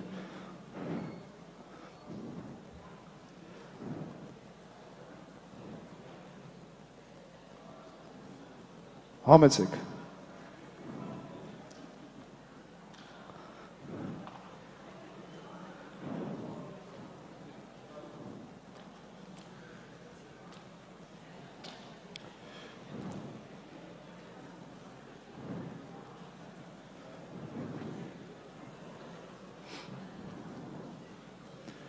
Մեկ վարքյան։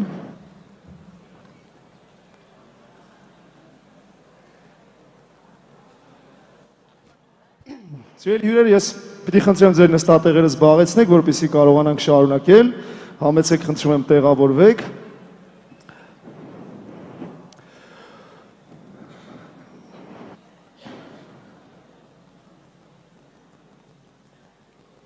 Ինչ է ուզում ասել ձեզ։ Ոնց եք։ Լավ։ Ճիշտն ասած, քանի որ այստեղ բոլորը ես կենսափորձով են եւ մասնագիտական փորձով են կիսվում, մի բանով էլ եթե թույլ տաք ես ձեզ հետ կիսվեմ, ինձ երբ առաջարկ եկավ այսօր անել ինչ որ ես այսօր անում եմ, ճիշտն ասած առաջին շարժառիթը, որ ուզեցի համաձայնվել, դուք եք եւ այս հանդիպումը։ Ես շատ ուզում էի տեսնել ձեզ, ճանաչել ձեզ, հասկանալ ձեզ, շփվել ձեզ հետ եւ այս ընթացքում այս նախապատրաստական փուլում ես նաեւ քանի որ մի 5-6 տարի դրսում եմ ապրել, մտածում եմ հետեւյալի մասին, որ իրականում մենք շատ հարցերում շատ տարբեր ենք, որովհետեւ բախտի բերումով, ճակատագրի բերումով մենք ապրել ենք, ապրում ենք տարբեր երկրներում, կրում ենք տարբեր մշակույթներ, լեզուներ, մտածելակերպեր, լսում ենք տարբեր երգեր, շփվում ենք տարբեր մարդկանց հետ։ Եվ մտածեցի, որ այս հանգամանքը չպիտի երբեք կարողանա մեզ իրարից օտարացնել, այլ հակառակը, պետք է մեզ մեկս մյուսի համար դարձնի ավելի հետաքրքիր։ Բարև ձեզ, ոնց եք։ Այս ոնց եկը բանն է դառը, էլի արդեն։ Պետք է մեկս մյուսին դարձնի ավելի հետաքրքիր, որտեղ մենք տեսեք ինչքան բան ունենք իրար հետ փոխանակելու։ Այսինքն պատկերացնում եք բոլորս նույն տեղում ապրենք, նույն տեղը աշխատենք, նույն երաժշտությունը լսենք, նույն բանը խոսենք,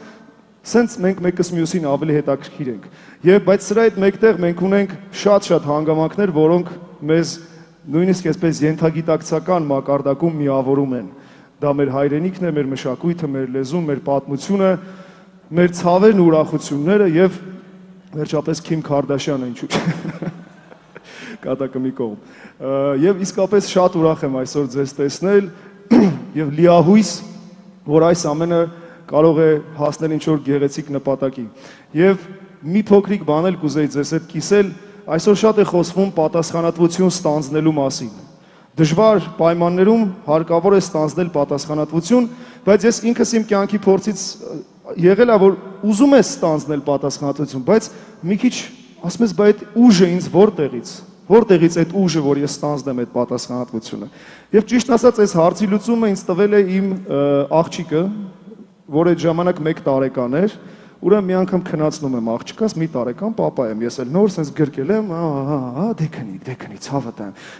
ինչ-որ բաներ եմ երգում, ինքը հեշտ է քնում ընդհանրապես, բայց այդ օրը չէր քնում, որ հանգիստ գլուխը դրել ուսից չի քնում, մի ժամա չի քնում, մեկ էլ չգիտեմ ինչի, այս ստեղս բռնվեց, թե մի ժամ գրկել ես, ինքնը թմբլիկ պուճուրիկ երեխա, ամեր զգում եմ, հեսա մեջքս կպոկվի արդեն։ Բայց ոնց ասեմ, աղջիկս է, ես ստանձնել եմ պատասխանատվություն իրան այնքան գրկումը սպահեմ, մինչև ինքը հանգիստ քնի, նանի կանի։ Ու գիտեք ինչ հասկացա այդ պահին։ Մինչև չես ստանձնում պատասխանատվությունը, այն իրական ուժը, որ պիտի քեզ գա, չի գալիս։ Այսպես մի հատ բան կա, որովհետև մենք սկիզբ ասում ենք, այ ուժը գա, հեսա կանեմ, չի լինում։ Մինչև ծանրամարտիկը ծանրաձողին չմոտենա, չանի, այն իսկական ուժը չի գա։ Այնպես որ այսպես փոքրիկ իմ կենսափորձից էլ ես կիսվեմ ձեզ հետ, ստանձնեք եւ ուժը կգա անպայմանորեն։ Շնորհակալ եմ եւ շարունակելով ես գիտեմ, որ մեզ միացան մեր հյուրերը, որոնց ուզում եմ ողջունել, փոխ վարչապետ պարոն Խաչատրյանն է մեզ միացել, ինչպես նաեւ ազգային ժողովի նախագահի փոխոսնակը եւ անվտանգության խորհրդի քարտուղարը, բարով եք եկել։ Ես ձեզ երկու բառով ասեմ, ինչ է մինչ այս կատարվել այստեղ ներկա են 50-ից ավելի երկրներից եկած հայ երիտասարդներ, քննարկումներ, հրաշալի բանախոսներ են այստեղ ներկա եղել, որոնք խոսեցին ամենատարբեր թեմաների շուրջ, շատ խորքային, շատ մասնագիտական, եւ լիահույս ենք, որ այս ամենը կստեղծի իրական հարթակ համագործակցության եւ լուրջ խնդիրներ լուծելու համար։ Եվ շարունակելով այս բանին ուզում եմ եւս մեկ անգամ խնդրել բեմ հրավիրենք միասին Սփյուռքի գործերի գրասենյակի գլխավոր հանձնակատար պարոն Զարե Սինանյանին։ Ահա, համեցեք, ես ձեզ գտա։ Սիրո խոսքը փոխանցենք ձեզ։ Ես ճիշտ է առաջին օրն արդեն, բայց ուզում եմ արդեն շնորհավորել, որտեղ հրաշալի գրական հայերենով ասած գժական նախաձեռնություն է։ Խնդրեմ, խոսքը ձեզ։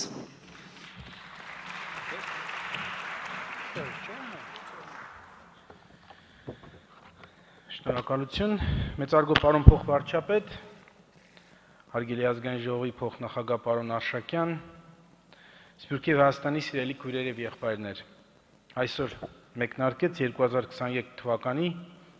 Ազգային երիտասարդական համաժողովը։ Համաժողովը տեղի է ունենում հայության համար ծանր եւ ճակատագրական ժամանակահատվածում, երբ Լեռնային Ղարաբաղում 100,000-ից ավելի մեր հայրենակիցներ գտնվում են շրջափակման մեջ, երբ Ադրբեջանը բացահայտորեն առաջ է մղում էթնիկ զտման եւ ցեղասպանության քաղաքականություն, երբ Հայաստանի ինքնիշխան տարածքի մի մասը օկուպացված է Ադրբեջանի կողմից, երբ բազմաթիվ սահմանամերձ գյուղերի անդորը խախտվում է ադրբեջանական հետակոտության կողմից, երբ թշնամին բացահայտորեն հավակնում է Հայաստանի հարավային տարածքին եւ սպառնում է նոր պատերազմով։ Միանշանակ իրավիճակը ծանր է նաեւ Սփյուռքում, Սփյուռքյան բազմաթիվ գաղթօջախներում։ Ռուսաստանը եւ Ուկրաինան գտնվում են ռազմական հակամարտության մեջ, որը իր բացասական հետքն է թողնում ռուսահայության եւ մանավանդ ուկրաինահայության վրա։ Սրանք մեր առաջին եւ 4-րդ ամենամեծ համայնքներն են։ Լիբանանի շարունակվող տնտեսական ճգնաժամը շարունակում է քայքայել լիբանանահայ համայնքի հիմքերը։ Սիրիահայությունը գոյատևում է քաղաքացիական պատերազմի կործանարար հետևանքների պայմաններում, իսկ Իրանի հայ համայնքը շարունակում է ջլատվել շարունակական մարդկային արտահոսքի հետևանքով։ Ակնհայտ է նաև Սփյուռքում շարունակվող եւ ահագնացող ուծեցման գործընթացը։ Ահա, սրանք են այն մարտահրավերները, որոնք մենք պետք է հաղթահարենք մոտակա եւ հեռակա ապագայում։ Հաղթահարենք համառ եւ համբերատար աշխատանքի շնորհիվ։ Հաղթահարենք միասին, իմի բերելով մեր հավաքական եւ միայն մեզ յուրահատուկ հանճարը, այն հանճարը, որը մենք այդքան պատրաստակամորեն ծառայեցրել եւ ծառայեցնում ենք այլ պետությունների եւ ազգերի շահերին։ Ոմանց կարող է թվալ, որ այս բեռը շատ ծանր է եւ մեր երիտասարդությունը պատրաստ չի այն կրել։ Ես այլ համոզմունքի եմ։ Այսօրվա հայ երիտասարդությունը ավելի պատրաստված է, ավելի առաջատար է, ավելի տեղեկացված է, ավելի լավ է տիրապետում իրավիճակին եւ իրավիճակի վրա ազդելու լծակներին, կամ երբևէ մեր պատմության ընթացքում։ Թող ներեն ինձ մեր ավագ սերունդները, այլ մեր սերունդը, բայց մեր երիտասարդությունն ավելի որակյալ է, քան իր նախնիները։ Եվ ինչպես այսօր արդեն նշվեց, մեր երիտասարդները ոչ միայն մեր ապագան են, այլ նաև մեր ներկան։ Այս իսկ համոզմունքով Հայաստանյան Սփյուռքի գործերի գլխավոր հանձնակատարի գրասենյակը իր ծրագրերի մեծ մասը ձևավորել եւ իրագործում է երիտասարդության շուրջ, երիտասարդության համար եւ երիտասարդության հետ։ Այս հավատով է, որ մենք նախաձեռնեցինք այս առաջին ազգային երիտասարդական համաժողովը։ Հայրենիքը ձեր կարիքն ունի։ Դուք մեր ազգի եւ պետության ամենաթանկարժեք բնական ռեսուրսն եք։ Ձեր մարդկային ռեսուրսը։ Մենք ուզում ենք, որ դուք ավելի կապված լինեք ձեր պատմական հայրենիքի հետ, ավելի ակտիվորեն մասնակցեք Հայաստանի տնտեսական, հասարակական, գիտական կյանքին։ Եվ լինի դա մեր իգործը կամ Սփյուռքի հանձնակատարի ինստիտուտը, թե Հովնանյան հիմնադրամի Birthright Armenia եւ Armenian Volunteer Corps-ը, Հայ բարեգործական ընդհանուր միության Young Professionals ծրագիրը, կամ Ռուսաստանի հայ իրավաբանների միությունը, կամ տեղական համայնքային կառույցների երիտասարդական թևերը, ձեր մասնակցությունը այս ամենին շատ կարևոր է։ Այս համաժողովի ընթացքում դուք հնարավորություն ունեք ծանոթանալու Հայաստանում օր-օրից շատացող եւ Սփյուռքում նաեւ գործող մասնավոր եւ հանրային նախաձեռնություններին եւ նրանց ետևը կանգնած պայծառ մարդկանց, որոնք պարզապես հայրենասիրության մասին խոսելու փոխարեն նախընտրել են իրական աշխատանքն ու գործողությունները։ Ուզում եմ կրկին ձեզ ողջունել հայրենիքում եւ հույս հայտնել, որ այս համաժողովը ել ավելի կխորացնի մեր հարաբերությունները եւ կբերի երիտասարդության ներգրավվածության նոր մակարդակի։ Վերջում ուզում եմ հատուկ շնորհակալություն հայտնել մեր գլխավոր գործընկեր Fast Bank-ին համաժողովին հատկացված աջակցության համար։ Ուզում եմ նշել նաև, որ Fast Bank-ի գործադիր տնօրեն, տնօրենության նախագահ Գարեգին Դարփինյանը ներկա է այստեղ։ Շնորհակալություն, պարոն Դարփինյան։ Ուզում եմ շնորհակալություն հայտնել համաժողովին մասնակից տասնյակ մեր բանախոսներին, որոնք եկել են աշխարհի 4 ծայրերից եւ իրենց իմաստությունն ու փորձառությունը հաղորդում են նաև մեզ, եւ կրկին շնորհակալություն հայտնել Սփյուռքի գործերի գլխավոր հանձնակատարի գրասենյակի թիմին համաժողովի կազմակերպման մեծ աշխատանքի համար։ Ուրեմն առաջ խոսքերից անցնենք գործի։ Շնորհակալություն։ Շնորհակալություն։ Շնորհակալություն, շարունակելով սիրելի ընկերներ, ես ուզում եմ բեմ հրավիրել Հայաստանի Հանրապետության փոխվարչապետ Տիգրան Խաչատրյանին, պարոն Խաչատրյան, խնդրում եմ համեցեք։ Մինչ դուք հասնեք բեմ, ես ասեմ նաև, որ քանի որ շատ է խոսվում այսօր Սփյուռք-Հայաստան կապի մասին, մենք պետք է նաև խոսենք այն մասին, որ 21-րդ դարում մենք ունենք փոքրիկ բաց եւ պետք է ավանդական մեթոդներին նաև միավորվեն այսօրվա ժամանակակից մեթոդները, հուսամ այս համաժողովը նաև կլուծի այդ խնդիրը։ Խոսքը ձեզ, պարոն Խաչատրյան, խնդրեմ։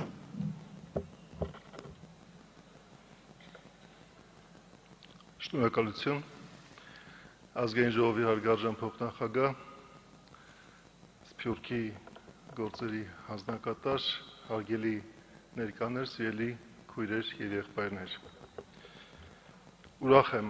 ողջունելու ձեզ ազգային երիտասարդական առաջին համաժողովի շրջանակում։ Լիահույս եմ, որ համաժողովը թույլ կտա ավելի քան 51 երկրների ժամանած երիտասարդներին բացահայտել մեր ընդհանուր առաջնահերթությունները եւ համատեղ ջանքերով մշակել Հայաստան-Սփյուռք երիտասարդական համագործակցության ճանապարհային քարտեզը։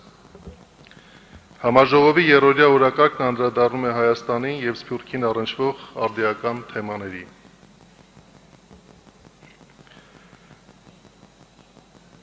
Անվտանգությունից մինչև ինքնություն։ շահերի պաշտպանությունից մինչև տնտեսական և կրթական զարգացում։ Անգնահատելի է նման հարցերի շուրջ հայրենիքում քննարկումներ ծավալելու և լուծումներ առաջարկելու ձեր մեծ պատրաստակամությունը։ Ավելի քան 100 երկրում և 7 և ավելի միլիոնի հասնող հայկական սփյուռքը իրապես բազմաշերտ է։ Սփյուռքի ինքնակազմակերպման հարցում առանձնակի ակտիվությամբ աչքի են ընկնում երիտասարդական կազմակերպություններ և անհատներ։ Հայաստան-Սփյուռք հարաբերությունների փոխակերպումների համայնքային զարգացումների սերնդափոխության ֆոնին սակավաթիվ չեն նաև նորաստեղծ երիտասարդական կառույցները։ Ողջունելի է, որ սփյուռքահայ երիտասարդները գնալով ավելի մեծ հետաքրքրություն են ցուցաբերում Հայաստանի կյանքի, կամավորական, ուսումնական, հայրենադարձման և աշխատանքային ծրագրերի հանդեպ։ Միևնույն ժամանակ անժխտելի է, որ Սփյուռքում սակավաթիվ չեն նաև այն երիտասարդները, ովքեր դեռևս ներգրավված չեն համայնքային կյանքին, կայուն կապեր չունեն հայրենիքի հետ և անգամ կան համայնքներ, որտեղ չեն գործում կազմակերպված երիտասարդական կառույցներ։ Նման միջոցառումները հնարավորություն են ընձեռում կամուրջներ ստեղծել, երկխոսել, ճանաչել և հասկանալ։ Այս փոխըմբռնումն ու երկխոսությունն էլ հիմք են դնում բոլոր հարաբերությունների կայուն զարգացման համար։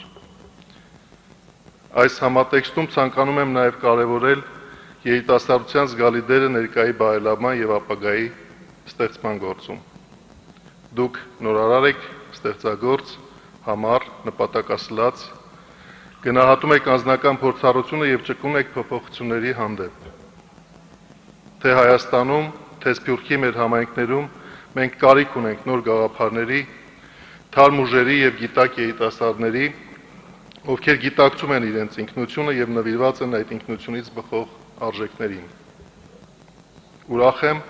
որ համաժողովը հենց այս սկզբունքով էլ ստեղծվել է, պահպանելով ներգրավման, միավորման և փոխադարձ հզորացման ուղղությունները։ Հատկանշական է, որ համաժողովն անց է կացվում հենց երիտասարդների կողմից երիտասարդների համար կարգախոսի ներքո։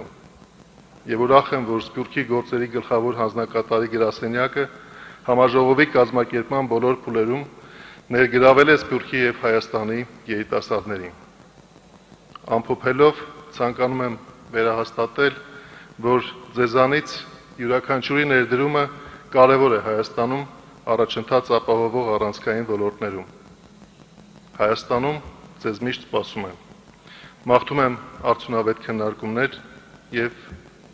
հետագա լավ աշխատանք։ Շնորհակալ եմ։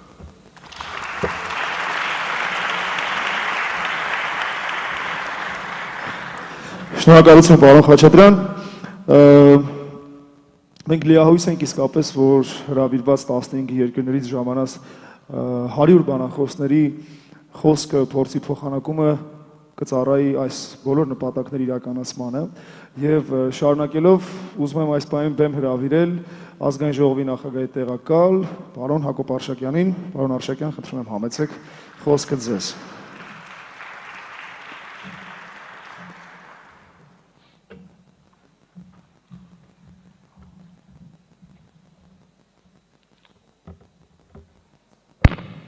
Հայաստանի Հանրապետության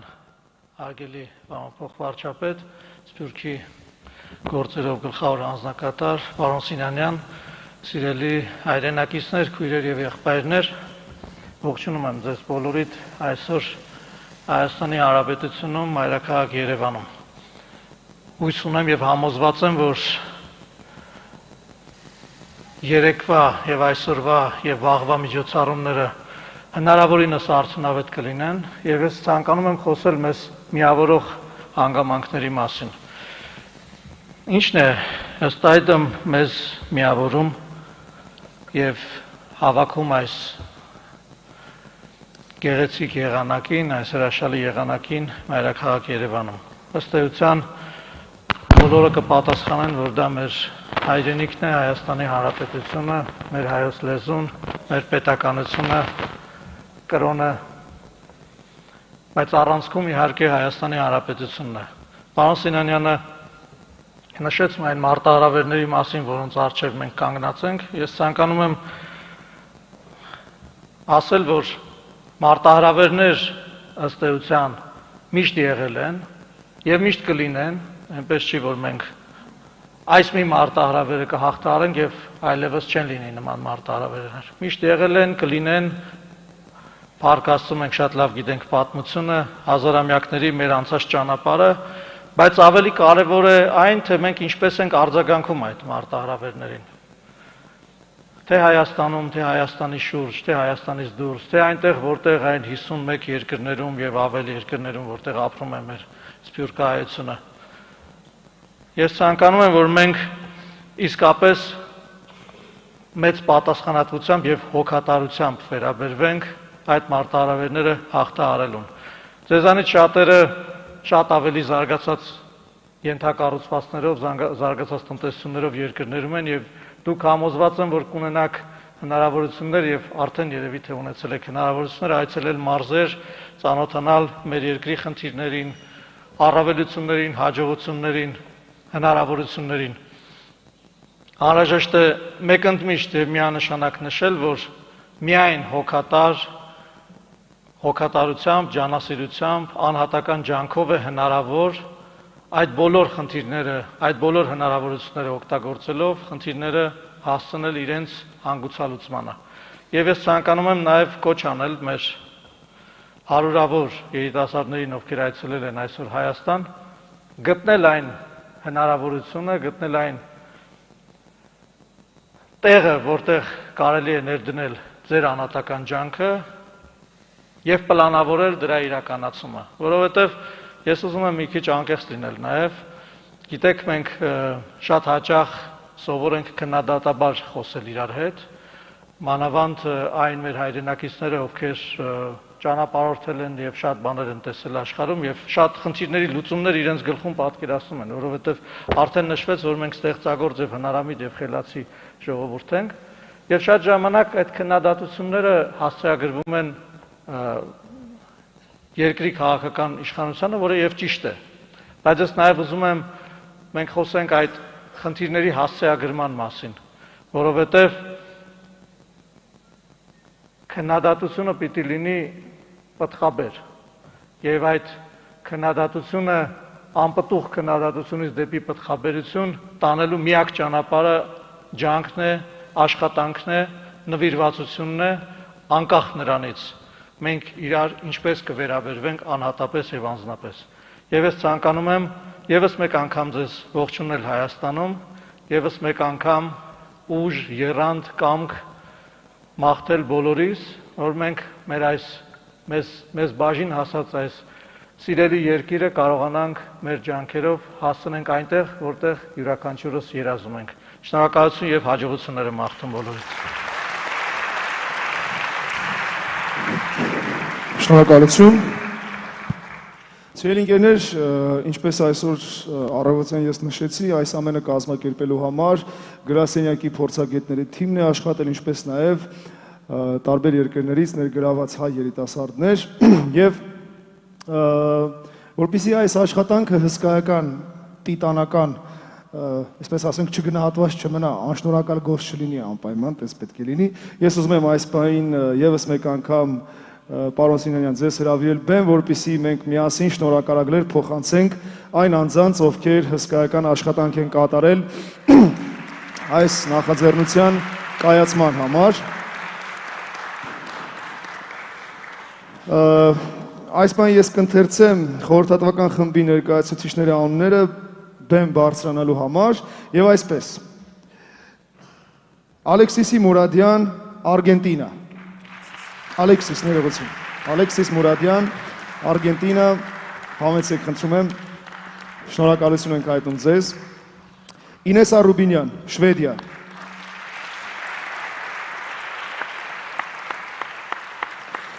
Համեցեք, Հարություն Աթոյան, Ռուսաստան։ Հարությունին շատ մարդ գիտեր ոնց որ ստե։ Համեցեք, խնդրում եմ, շնորհակալություն։ Մարի Գազազյան, Բուլղարիա։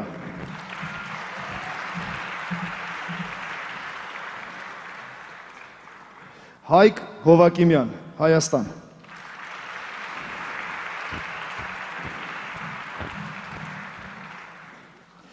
Նինել Ստեփանյանց, ԱՄՆ Հայաստան։ Հեյ։ Ոնց եք։ Համեցեք, շնորհակալություն։ Սամվել Մկոյան, Վրաստան։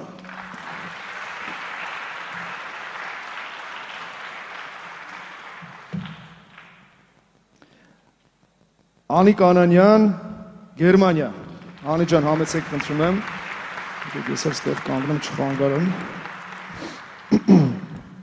Մհեր Հարությունյան, ԱՄՆ։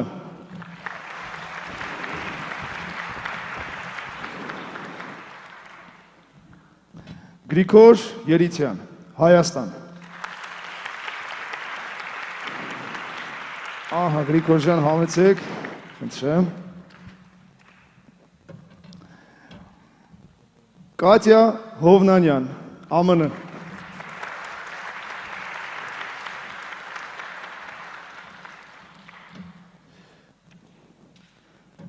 Լուսինե Ուստյան, Ռուսաստան, Հայաստան։ Շնորհակալություն ենք հայտնում ձեզ ձեր կատարած մեծ աշխատանքի համար։ Անթոնի Տիգրանի Ապաջի, ԱՄՆ։ Համեցեք, խնդրեմ։ Շնորհակալություն։ Հերմինե Հարությունյան, Ռուսաստան, Հայաստան։ Hey, hey, hey! And the Oscar goes to Karin Yakubyan, Israel, Հայաստան։ Karin ջան, համեցեք, շնորհակալություն։ Կարապետ Նալբանդյան, Ռուսաստան։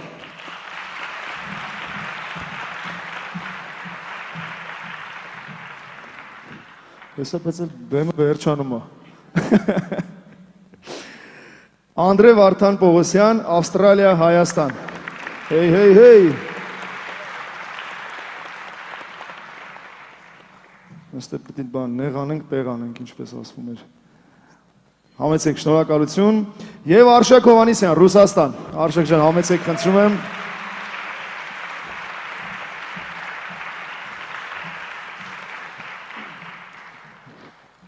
Մենք բոլորիդ մեծ շնորհակալություն ենք հայտնում ձեր կատարած աշխատանքի համար, ոնց որ ասում են, չարչարանքներին ապաշխարանք։ Շնորհակալություն իսկապես այս հսկայական գործը անելու համար։ Ես ձեզ սրտանց մաղթում եմ նորանոր մեծ հաջողություններ, մեծ նվաճումներ եւ գնալով ավելի մեծ մասշտաբների, ես վստահ եմ, որ ձեզ մոտ ամեն ինչ շատ լավ է ստացվելու։ Շնորհակալություն այս ծափահարությունները ձեզ։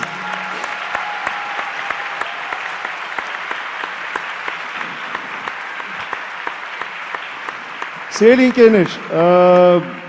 նախքան միջոցառման ավարտը մի քանի բան էլ ասեմ եւ այսպես, ուրեմն մասնակիցներին հիշեցնեմ, որ վաղը մենք մեկնարկում ենք առավոտյան 8:30, այնպես որ սպասում ենք ձեզ, խնդրում ենք չմոռանալ Ազատության հրապարակ մուտք գործելիս ունենալ ձեր անվանակարտերը։ Այն մասնակիցները, որոնց մոտ առկա է թարգմանական սարք, խնդրում ենք թողնել գրանցման հարթակում եւ վաղը վերցնել նույն համարով ականջակալը։ Իսկ այժմ ես ուզում եմ ձեզ բոլորի շնորհակալություն հայտնել։ Ոնց եք, լավ էր, չէ՞։ Շատ հետաքրքիր անցավ։ Մեզ վաղն է սպասվում այսպիսի հետաքրքիր բանախոսություններ, իսկ այս պահին ես ուզում եմ բոլորին հրավիրել նախ եւ առաջ ընթրիքի, որը ոչ մեկ սոված չմնա, եւ որից հետո ժամը 8-ին մեկնարկելու է համերգը Կարապի լճում, ձեզ համար ելույթ կունենա շատ-շատ սիրված եւ տաղանդավոր Գարիքսոնան եւ Մալենան։ Այնպես որ կշարունակեք երեկոն լավ տրամադրությամբ, լավ լիցքերով, վաղը բոլորից սրտատրոփ սպասում ենք, շնորհակալություն, լավ եղեք։